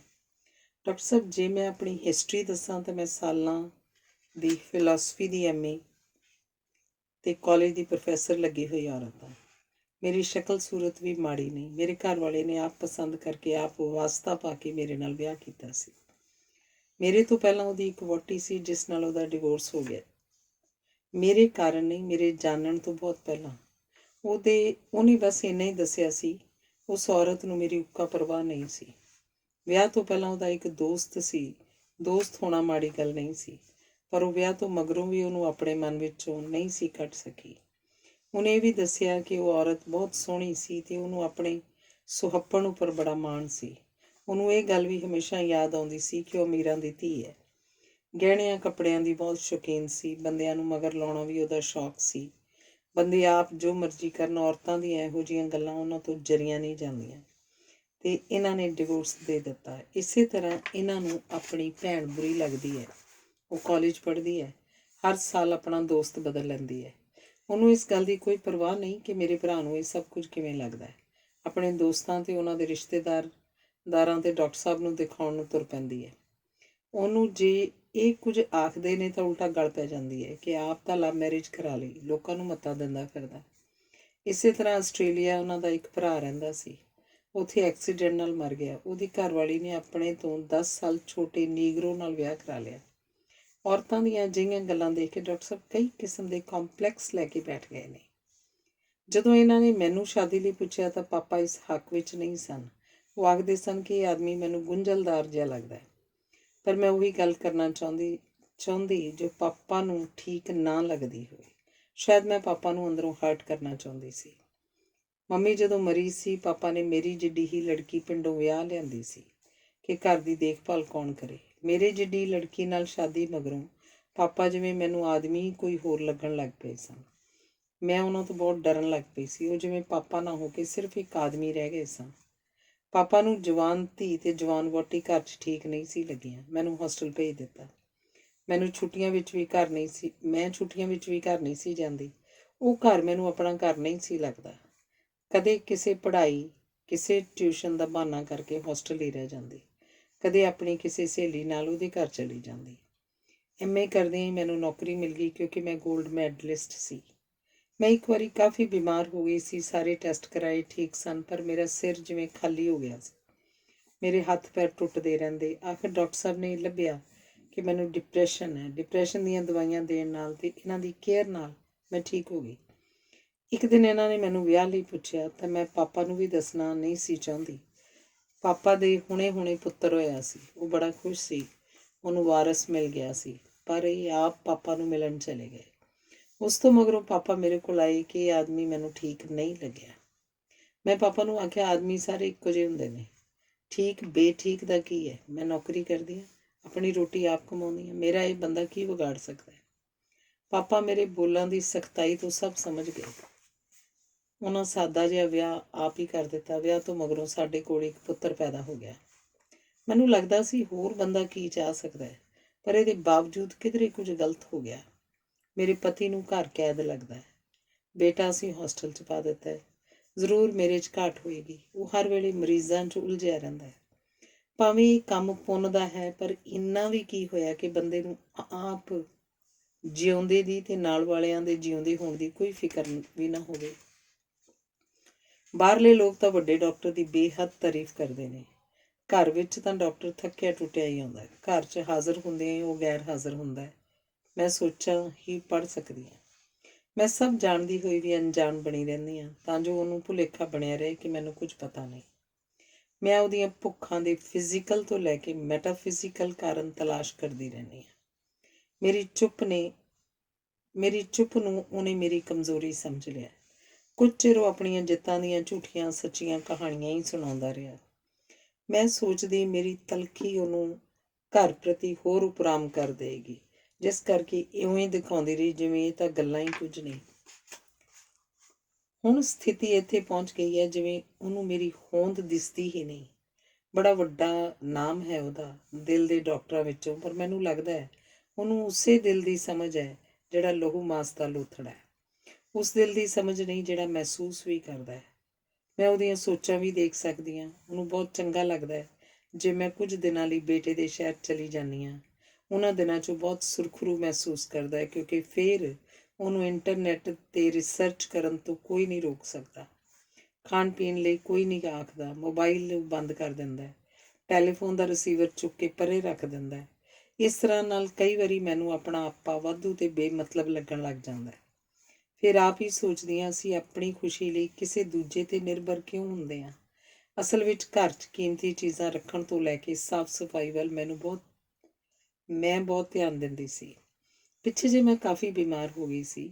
ਮੇਰੇ ਵੱਲ ਬਹੁਤ ਧਿਆਨ ਨਾਲ ਦੇਖਦਾ ਰਿਹਾ, ਬਹੁਤ ਸੇਵਾ ਕੀਤੀ, ਜਿਵੇਂ ਸੋਚਦਾ ਹੋਵੇ ਕਿ ਮੈਂ ਕਿਤੇ ਮਰ ਹੀ ਨਾ ਜਾਵਾਂ। ਤੁਸੀਂ ਕਹੋਗੇ ਮੇਰਾ ਵਹਿਮ ਵੀ ਹੋ ਸਕਦਾ। ਨਹੀਂ, ਮੈਂ ਉਹਨੂੰ ਆਪਣੀ ਸਾਰੀ ਹੋਂਦ ਨਾਲ ਚਾਹਿਆ ਸੀ। ਉਹ ਮੇਰੀ ਹੋਂਦ ਦਾ ਹਿੱਸਾ ਹੀ ਬਣ ਗਿਆ, ਜਿਸ ਕਰਕੇ ਉਹਦੀ ਹਰ ਸੋਚ ਮੇਰੀ ਸੋਚ ਵਿੱਚੋਂ ਹੋ ਕੇ ਗੁਜ਼ਰਦੀ ਹੈ। ਮੈਂ ਉਹਨੂੰ ਦੋਸ਼ ਨਹੀਂ ਦਿੰਦੀ। ਮੈਂ ਹੀ ਸ਼ਾਇਦ ਏਡੀ ਕਾਫੀ ਨਹੀਂ, ਪਰ ਮੈਨੂੰ ਇਹ ਪਤਾ ਨਹੀਂ ਲੱਗਦਾ ਮੈਂ ਆਪਣੇ ਆਪ ਦਾ ਕੀ ਕਰਾਂ। ਡਾਕਟਰ ਸਾਹਿਬ, ਤੁਸੀਂ ਆਖੋਗੇ ਮੈਂ ਜਜ਼ਬਾਤੀ ਹੋ ਰਹੀ ਹਾਂ। ਨਹੀਂ, ਮੈਂ ਜਜ਼ਬਾਤੀ ਹੋਣ ਦੀ ਉਮਰ ਪਿੱਛੇ ਛੱਡ ਆਈ ਹਾਂ। ਕਈ ਵਾਰੀ ਮੈਨੂੰ ਲੱਗਦਾ ਹੈ ਕਿ ਮੇਰੀ ਹੈਸੀਅਤ ਨੌਕਰਾਣੀ ਤੋਂ ਵੱਧ ਕੁਝ ਨਹੀਂ, ਪਰ ਮੈਂ ਜੇ ਕਿਧਰੇ ਚਲੀ ਜਾਵਾਂ ਮਗਰੋਂ ਹੀ ਪੁੱਛਣ ਲੱਗ ਜਾਂਦਾ ਹੈ ਕਿ ਮੈਂ ਕਦੋਂ ਵਾਪਸ ਆਵਾਂਗੀ। ਜੇ ਬਾਜ਼ਾਰ ਗਈ ਨੂੰ ਕੁਝ ਦੇਰ ਹੋ ਜਾਏ ਤਾਂ ਵੀ ਫੋਨ ਕਰਕੇ ਪੁੱਛੇਗਾ ਕਿ ਇੰਨੇ ਚਿਰ ਬਾਜ਼ਾਰ 'ਚ ਕੀ ਕਰ ਰਹੀ ਹਾਂ। ਇਸੇ ਕਰਕੇ ਕਈ ਵਾਰੀ ਮੇਰਾ ਮਨ ਕਰਦਾ ਉਹ ਮੇਰੇ ਲਈ ਕੋਈ ਚੀਜ਼ ਲੈ ਕੇ ਆਵੇ, ਪਰ ਉਹਦਾ ਇਸ ਪਾਸੇ ਕਦੇ ਧਿਆਨ ਹੀ ਨਹੀਂ ਗਿਆ। ਜੇ ਕਦੇ ਧਿਆਨ ਆਵੇ ਤਾਂ ਨੋਟ ਕੱਢ ਕੇ ਮੈਨੂੰ ਫੜਾ ਦਊਗਾ ਕਿ ਆਪਣੇ ਪਸੰਦ ਦੀ ਕੋਈ ਚੀਜ਼ ਲੈ ਆ। ਤੁਸੀਂ ਡਾਕਟਰ ਹੋ ਕੇ ਆਖੋਗੇ ਕਿ ਇਹ ਤਾਂ ਵਧੀਆ ਗੱਲ ਹੈ, ਪਰ ਜ਼ਰੂਰੀ ਨਹੀਂ ਕਿ ਮੈਨੂੰ ਵੀ ਡਾਕਟਰ ਦੀ ਇਹ ਗੱਲ ਵਧੀਆ ਲੱਗੇ। ਇਹ ਮੇਰਾ ਵਹਿਮ ਵੀ ਹੋ ਸਕਦਾ ਹੈ। ਮੈਂ ਵੀ ਸੋਚਦੀ ਹਾਂ ਕਿ ਬੰਦਾ ਕਿਉਂ ਇਉਂ ਉਦਾਸ ਕਿਉਂ ਹੈ। ਮੈਨੂੰ ਇਹ ਵੀ ਪਤਾ ਹੈ ਮੇਰੇ ਬਿਨਾਂ ਉਹ ਬਹੁਤ ਘਬਰਾ ਜਾਏਗਾ। ਮੈਨੂੰ ਉਹਦਾ ਬਹੁਤ ਫਿਕਰ ਵੀ ਹੈ। ਤੁਸੀਂ ਹੈਰਾਨ ਹੋਵੋਗੇ ਕਿ ਮੈਂ ਅਕਸਰ ਫਿਲਮਫੇਅਰ ਪੜ੍ਹਦੀ ਰਹਿੰਦੀ ਹਾਂ। ਉਹ ਸੋਚਦਾ ਮੇਰਾ ਪੱਧਰ ਇੰਨਾ ਚੀਪ ਹੋ ਗਿਆ, ਪਰ ਮੈਂ ਫਿਲਮਫੇਅਰ ਐਕਟਰ ਐਕਟਰਸਾਂ ਨੂੰ ਜਾਣਨ ਲਈ ਨਹੀਂ ਪੜ੍ਹਦੀ। ਮੈਂ ਆਪ ਤੋਂ ਪਾਰ ਲੰਘ ਜਾਣ ਲਈ ਪੜ੍ਹਦੀ ਹਾਂ। ਸੁਣਿਆ ਸੀ ਪਿੰਡਾਂ 'ਚ ਮਰਨ ਵਾਲੇ ਘਰ ਜਾ ਕੇ ਸਾਰੀਆਂ ਜਨਾਨੀਆਂ ਮਰਨ ਵਾਲੇ ਨੂੰ ਨਹੀਂ, ਸਗੋਂ ਆਪਣੇ ਆਪਣੇ ਮਰਿਆਂ ਹੋਇਆਂ ਨੂੰ ਰੋਂਦੀਆਂ ਨੇ। ਉਸੇ ਤਰ੍ਹਾਂ ਜਿਵੇਂ ਸੰਸਾਰ ਵਿੱਚ ਅਸੀਂ ਆਪ ਨੂੰ ਲੱਭਦੇ ਰਹਿੰਦੇ ਹਾਂ, ਬਿਮਾਰਾਂ ਵਿੱਚ ਰਹਿੰਦੇ ਹਾਂ, ਜਿਵੇਂ ਉਹ ਆਪ ਹੀ ਬਿਮਾਰ ਹੋ ਗਿਆ ਹੋਵੇ। ਭਾਵੇਂ ਪਤੀ ਨੂੰ ਵੀ ਆਪਣੀ ਮਰਜ਼ੀ ਨਾਲ ਜਿਉਣ ਦਾ ਪੂਰਾ ਅਧਿਕਾਰ ਹੈ। ਕਸੂਰ ਸ਼ਾਇਦ ਮੇਰਾ ਹੀ ਹੈ। ਮੈਂ ਕਿਉਂ ਉਹਨੂੰ ਆਪਣੀ ਹੋਂਦ ਦਾ ਧੁਰਾ ਬਣਾ ਲਿਆ? ਮੈਂ ਕਿਉਂ ਆਪਣੇ ਮੋਹ ਦਾ ਉਹਨੂੰ ਇੱਕੋ ਇੱਕ ਪਾਤਰ ਮਿਥ ਲਿਆ? ਮੈਂ ਉਸ ਵਿੱਚ ਕਿਉਂ ਇੰਨਾ ਇਨਵੋਲਵ ਕਰ ਲਿਆ? ਸ਼ਾਇਦ ਇਸੇ ਲਈ ਕਿ ਸਿਆਣਿਆਂ ਨੇ ਆਖਿਆ ਸੀ ਕਿ ਇਹ ਜੱਗ ਤਾਂ ਮਿਥਿਆ ਹੈ। ਜੇ ਇਹ ਜੱਗ ਮਿਥਿਆ ਹੈ ਫਿਰ ਸੱਚ ਕੀ ਹੈ? ਮੈਂ ਇਹ ਵੀ ਜਾਣਦੀ ਹਾਂ ਇਹ ਸਭ ਗੱਲਾਂ ਵਕਤੀ ਉਬਾਲ ਨੇ ਤੇ ਮੈਂ ਵਕਤ ਤੋਂ ਪਾਰ ਤਾਂ ਨਹੀਂ ਜਾ ਸਕਦੀ, ਕੋਈ ਵੀ ਨਹੀਂ ਜਾ ਸਕਦਾ। ਮੈਂ ਇਹ ਵੀ ਸਮਝਦੀ ਹਾਂ ਕਿ ਸਾਡਾ ਸੰਯੋਗ ਐਕਸੀਡੈਂਟਲ ਸੀ। ਪਤਾ ਨਹੀਂ ਉਹ ਕੌਣ ਹੈ, ਪਤਾ ਨਹੀਂ ਮੈਂ ਕੌਣ ਹਾਂ। ਇਹ ਵੀ ਜਾਣਦੀ ਹਾਂ ਕਿ ਇਸ ਰਾਹ ਦਾ ਵਕਤ ਵੀ ਪਤਾ ਨਹੀਂ ਕਿੰਨਾ ਕੁ ਹੈ, ਪਤਾ ਨਹੀਂ ਕਿੱਥੇ, ਕਿਸ ਮੋੜ ਉੱਪਰ, ਕਿਸ ਘੜੀ ਉਹ ਨਾ ਰਹੇ, ਮੈਂ ਨਾ ਰਹਾਂ। ਫਿਰ ਵੀ ਆਂਦਰਾਂ 'ਚ ਪੈਂਦੇ ਇਸ ਵਲੇਟ ਦਾ ਮੈਂ ਕੀ ਕਰਾਂ? ਡਾਕਟਰ ਸਾਹਿਬ ਪਲੀਜ਼, ਡਾਕਟਰ ਮੈਂ ਸੱਚ ਆਖਦੀ ਹਾਂ। ਮੈਂ ਇਹ ਵੀ ਸਮਝਦੀ ਹਾਂ ਮੌਤ ਦੇ ਰੂਬਰੂ ਸਭ ਕੁਝ ਹੀ ਬੇਮਾਇਨੇ ਹੈ। ਫਿਰ ਵੀ ਮੈਂ ਪੁੱਛਦੀ ਹਾਂ, ਜਿੰਨਾ ਚਿਰ ਮੌਤ ਨਹੀਂ ਆਉਂਦੀ ਮੈਂ ਕੀ ਕਰਾਂ? ਸਤਿਕਾਰ ਸਹਿਤ, ਰਮਣੀਕ। ਚਿੱਠੀ ਅਜੇ ਮੁੱਕੀ ਨਹੀਂ ਸੀ ਕਿ 12 ਵੱਜ ਗਏ। ਅੱਗੋਂ ਲਿਖਣ ਲੱਗੀ। ਰਮਣੀਕ ਘਰ ਦੀ ਛੱਤ ਉੱਪਰ ਚਲੀ ਗਈ। ਉੱਪਰ ਤਾਰੇ ਸਨ, ਉਹਦੀਆਂ ਸੋਚਾਂ ਸਨ। ਉਹਨੂੰ ਲੱਗਿਆ ਉਹ ਏਡੀ ਇਕੱਲੀ ਤਾਂ ਨਹੀਂ ਸੀ ਜਿੰਨੀ ਉਹਨੇ ਸੋਚ ਲਿਆ ਸੀ, ਨਾ ਹੀ ਉਹ ਏਡੀ ਕਮਜ਼ੋਰ ਸੀ ਜਿੰਨੀ ਉਹਨੂੰ ਲੱਗੀ ਸੀ। ਤੇ ਉਹਨੂੰ ਲੱਗਿਆ ਕਿ ਮੈਂ ਚਿੱਠੀ ਕਿਸ ਲਈ ਲਿਖ ਰਹੀ ਹਾਂ ਤੇ ਇਸ ਚਿੱਠੀ 'ਚ ਆਖਣਾ ਕੀ ਚਾਹੁੰਦੀ ਹਾਂ। ਇਹ ਸੋਚਦਿਆਂ ਉਹਨੂੰ ਆਪਣੀ ਇਹੀ ਗੱਲ ਕਮਲੀ ਜਿਹੀ ਲੱਗੀ ਤੇ ਉਹਨੇ ਚਿੱਠੀ ਪਾੜ ਕੇ ਰੱਦੀ ਵਾਲੀ ਟੋਕਰੀ 'ਚ ਸੁੱਟ ਦਿੱਤੀ। ਫਿਰ ਉਹਨੇ ਆਪਣੇ ਬੇਟੇ ਨੂੰ ਚਿੱਠੀ ਲਿਖੀ, ਬੇਟੇ ਮੇਰੀ ਵੀ ਇੱਕ ਮਾਂ ਹੁੰਦੀ ਸੀ ਜਿਹੜੀ ਹੁਣ ਨਹੀਂ ਹੈ। ਮੈਂ ਤੇਰੀ ਮਾਂ ਤੈਨੂੰ ਬਹੁਤ ਸਾਰਾ ਪਿਆਰ ਭੇਜਦੀ ਹਾਂ ਤੇ ਵਾਅਦਾ ਕਰਦੀ ਹਾਂ ਕਿ ਅਗਲੇ ਮਹੀਨੇ ਇਮਤਿਹਾਨ ਦੇ ਕੇ ਛੁੱਟੀਆਂ 'ਚ ਜਦ ਤੂੰ ਘਰ ਆਏਂਗਾ ਤਾਂ ਆਪਾਂ ਇਕੱਠੇ ਸਮੁੰਦਰ ਦੀ ਸੈਰ ਨੂੰ ਜਾਇਆ ਕਰਾਂਗੇ। ਮੈਂ ਤੈਨੂੰ ਉਹ ਬਹੁਤ ਸਾਰੀਆਂ ਬਾਤਾਂ ਸੁਣਾਵਾਂਗੀ ਜਿਹੜੀਆਂ ਛੋਟਿਆਂ ਹੁੰਦਿਆਂ ਮੈਂ ਆਪਣੀ ਮਾਂ ਕੋਲੋਂ ਸੁਣੀਆਂ ਸੀ। ਦੇਵਤਿਆਂ ਦੀਆਂ ਤੇ ਦੈਂਤਾਂ ਦੀਆਂ ਬਾਤਾਂ ਜਿਨ੍ਹਾਂ ਸਮੁੰਦਰ ਰਿੜਕਿਆ ਸੀ, ਰਿਸ਼ੀਆਂ ਮੁਨੀਆਂ ਦੀਆਂ ਬਾਤਾਂ ਜਿਹੜੇ ਵਰ ਵੀ ਦੇ ਸਕਦੇ ਸਨ ਤੇ ਸਰਾਪ ਵੀ, ਸਾਧੂ ਮਹਾਤਮਾ ਦੀਆਂ ਬਾਤਾਂ ਜਿਹੜੇ ਅੰਨੀਆਂ ਮਾਵਾਂ ਨੂੰ ਸੁਜਾਖੀਆਂ ਕਰ ਦਿੰਦੇ ਸਨ ਤੇ ਸੁੱਕੇ ਬਾਗ ਹਰੇ ਜਿਨ੍ਹਾਂ ਨੂੰ ਸੱਪ ਛਾਵਾਂ ਕਰਦੇ ਸਨ। ਮੈਂ ਤਾਂ ਬਾਤਾਂ ਸੁਣਾਵਾਂਗੀ ਜਲ ਪਰੀਆਂ ਦੀਆਂ ਬਾਤਾਂ, ਜਿਹੜੀਆਂ ਕੁੜੀਆਂ ਸਮੁੰਦਰ 'ਚ ਰਹਿੰਦੀਆਂ ਨੇ, ਕਦੇ ਕਦੇ ਇਸ ਧਰਤੀ ਵੱਲ ਆ ਜਾਂਦੀਆਂ ਨੇ। ਰਾਜਕੁਮਾਰਾਂ ਦੀਆਂ ਜਿਹੜੇ ਖੰਭਾਂ ਉੱਪਰ ਵਾਲੇ ਘੋੜਿਆਂ ਉੱਪਰ ਜਾ ਕੇ ਰਾਜਕੁਮਾਰੀਆਂ ਨੂੰ ਦੇਵਾਂ ਦੀ ਕੈਦ ਵਿੱਚੋਂ ਕੱਢ ਲਿਆਉਂਦੇ ਸਨ। ਬਾਤਾਂ ਮੀਂਹਾਂ ਦੀਆਂ, ਹਨੇਰੀਆਂ ਦੀਆਂ, ਰੁੱਖਾਂ ਦੀਆਂ, ਦਰਿਆਵਾਂ ਦੀਆਂ, ਚਿੜੀਆਂ ਜਨੌਰਾਂ ਦੀਆਂ, ਧਰਤੀ ਦੀਆਂ, ਅਸਮਾਨ ਦੀਆਂ। ਇਹੀ ਬਾਤਾਂ ਫਿਰ ਵੱਡਾ ਹੋ ਕੇ ਤੂੰ ਆਪਣੇ ਬੱਚਿਆਂ ਨੂੰ ਸੁਣਾਇਆ ਕਰੇ। ਛੁੱਟੀਆਂ ਤੋਂ ਮਗਰੋਂ ਅਗਲੀ ਜਮਾਤ 'ਚ ਅਸੀਂ ਤੈਨੂੰ ਇੱਥੇ ਹੀ ਇਸੇ ਸ਼ਹਿਰ ਦੇ ਸਕੂਲ 'ਚ ਦਾਖਲ ਕਰਵਾ ਦੇਵਾਂਗੇ। ਤੇਰੇ ਪਾਪਾ ਨੂੰ ਮੈਂ ਆਪੇ ਮਨਾ ਲਾਂਗੀ। ਤੇਰੇ ਬਿਨਾਂ ਘਰ ਬੜਾ ਸੁੰਨਾ ਲੱਗਦਾ, ਤੇਰੀ ਮੰਮੀ। ਤੇ ਚਿੱਠੀ ਉਹਨੇ ਲਿਫਾਫੇ 'ਚ ਬੰਦ ਕਰਕੇ ਪਾਸੇ ਰੱਖ ਦਿੱਤੀ। ਇਸ ਤੋਂ ਮਗਰੋਂ ਰਮਣੀਕ ਨੀਂਦ ਦੀਆਂ ਗੋਲੀਆਂ ਖਾ ਕੇ ਸੌਂ ਗਈ। ਇੰਨੀ ਦੇਰ ਨੂੰ ਡਾਕਟਰ ਸਾਹਿਬ ਵੀ ਆ ਗਏ। ਉਹ ਅੱਜ ਕਿਸੇ ਦੋਸਤ ਦੀ ਭੈਣ ਦੇ ਵਿਆਹ 'ਤੇ ਗਏ ਸਨ ਤੇ ਡਿਨਰ ਕਰਕੇ ਆਏ। ਰਮਣੀਕ ਨੇ ਸਿਰ ਦਰਦ ਦਾ ਬਹਾਨਾ ਕੀਤਾ। ਉਹ ਕੱਪੜੇ ਬਦਲ ਬੈੱਡ ਦੇ ਦੂਜੇ ਪਾਸੇ ਪੈ ਗਿਆ। ਰਮਣੀਕ ਨੇ ਸਿਰਹਾਣੇ ਪਈ ਨੀਂਦ ਦੀਆਂ ਗੋਲੀਆਂ ਦੀ ਸ਼ੀਸ਼ੀ ਖੋਲ੍ਹੀ ਤੇ ਥਰਮੋਸ ਵਿੱਚੋਂ ਪਾਣੀ ਗਲਾਸ 'ਚ ਪਾਇਆ। ਸ਼ੀਸ਼ੀ ਵਿੱਚੋਂ ਇੱਕ ਗੋਲੀ ਕੱਢੀ, ਮੂੰਹ 'ਚ ਪਾ ਲਈ, ਪਾਣੀ ਦੀ ਘੁੱਟ ਨਾਲ ਅੰਦਰ ਲੰਘਾ ਗਈ। ਕੁਝ ਚਿਰ ਮਗਰੋਂ ਸੌਂ ਗਈ। ਡਾਕਟਰ ਸਾਹਿਬ ਵੀ ਸੌਂ ਗਏ। ਪਤਾ ਨਹੀਂ ਰਾਤ ਕਿੰਨੀ ਕੁ ਲੰਘੀ ਸੀ ਜਾਂ ਕਿੰਨੀ ਕੁ ਰਹਿੰਦੀ ਸੀ। ਰਮਣੀਕ ਹੜਬੜਾ ਕੇ ਜਾਗੀ ਤੇ ਉਹ ਹਨੇਰੇ ਵਿੱਚ ਡਾਕਟਰ ਜੋਗਿੰਦਰ ਦਾ ਹੱਥ ਘੁੱਟ ਕੇ ਫੜ ਕੇ ਬੋਲੀ, ਝੱਖੜ, ਮੀਂਹ, ਤੂਫਾਨ ਤੇ ਹੜ੍ਹ ਆ ਗਏ ਨੇ। ਸਾਡੇ ਘਰ ਪਾਣੀ 'ਚ ਡੁੱਬ ਰਹੇ ਨੇ। ਪਾਣੀ 'ਚ ਸੱਪ ਦਰਖਤਾਂ 'ਤੇ ਚੜ੍ਹ ਰਹੇ ਨੇ, ਫਿਰ ਉਤਰ ਰਹੇ ਨੇ। ਧਰਤੀ ਹੇਠਾਂ ਹੀ ਹੇਠਾਂ ਨਿੱਘਰਦੀ ਜਾ ਰਹੀ ਹੈ। ਗੁੱਡੂ ਕਿੱਥੇ ਗੁਆਚ ਗਿਆ? ਘਬਰਾਈ ਬੌਂਦਲੀ ਰਮਣੀਕ ਇੱਕੋ ਸਾਹ ਕਿੰਨਾ ਕੁ ਆ ਗਈ। ਡਾਕਟਰ ਨੇ ਰਮਣੀਕ ਨੂੰ ਹਲੂਣ ਕੇ ਜਗਾਇਆ ਤੇ ਆਖਿਆ, ਤੈਨੂੰ ਕੋਈ ਭੈੜਾ ਸੁਪਨਾ ਆਇਆ ਰਮੀ? ਸਭ ਕੁਝ ਠੀਕ ਠਾਕ ਹੈ। ਮੈਂ ਤੇਰੇ ਕੋਲ ਹਾਂ ਤੇ ਤੂੰ ਆਰਾਮ ਨਾਲ ਸੌਂ ਜਾ। ਲਾਈਟ ਜਗਾ ਕੇ ਰੱਖਦੇ ਹਾਂ। ਉਹ ਡਾਕਟਰ ਜੋਗਿੰਦਰ ਦੇ ਕੋਲ ਨੂੰ ਹੁੰਦਿਆਂ ਹੀ ਬੋਲੀ, ਗੁੱਡੂ ਨੂੰ ਕੱਲ੍ਹ ਨੂੰ ਹੀ ਜਾ ਕੇ ਲੈ ਆਵਾਂਗੀ। ਉਹ ਯਤੀਮ ਥੋੜ੍ਹੀ ਹੈ ਕਿ ਹੋਸਟਲ 'ਚ ਰਹੇ। ਡਾਕਟਰ ਨੇ ਬੱਚਿਆਂ ਵਾਂਗ ਉਹਨੂੰ ਗਲ ਨਾਲ ਲਾ ਕੇ ਆਪਣੀ ਬਾਂਹ ਉਹਦੇ ਉੱਪਰ ਕਰ ਦਿੱਤੀ। ਧੰਨਵਾਦ ਐਂਡ ਓਵਰ।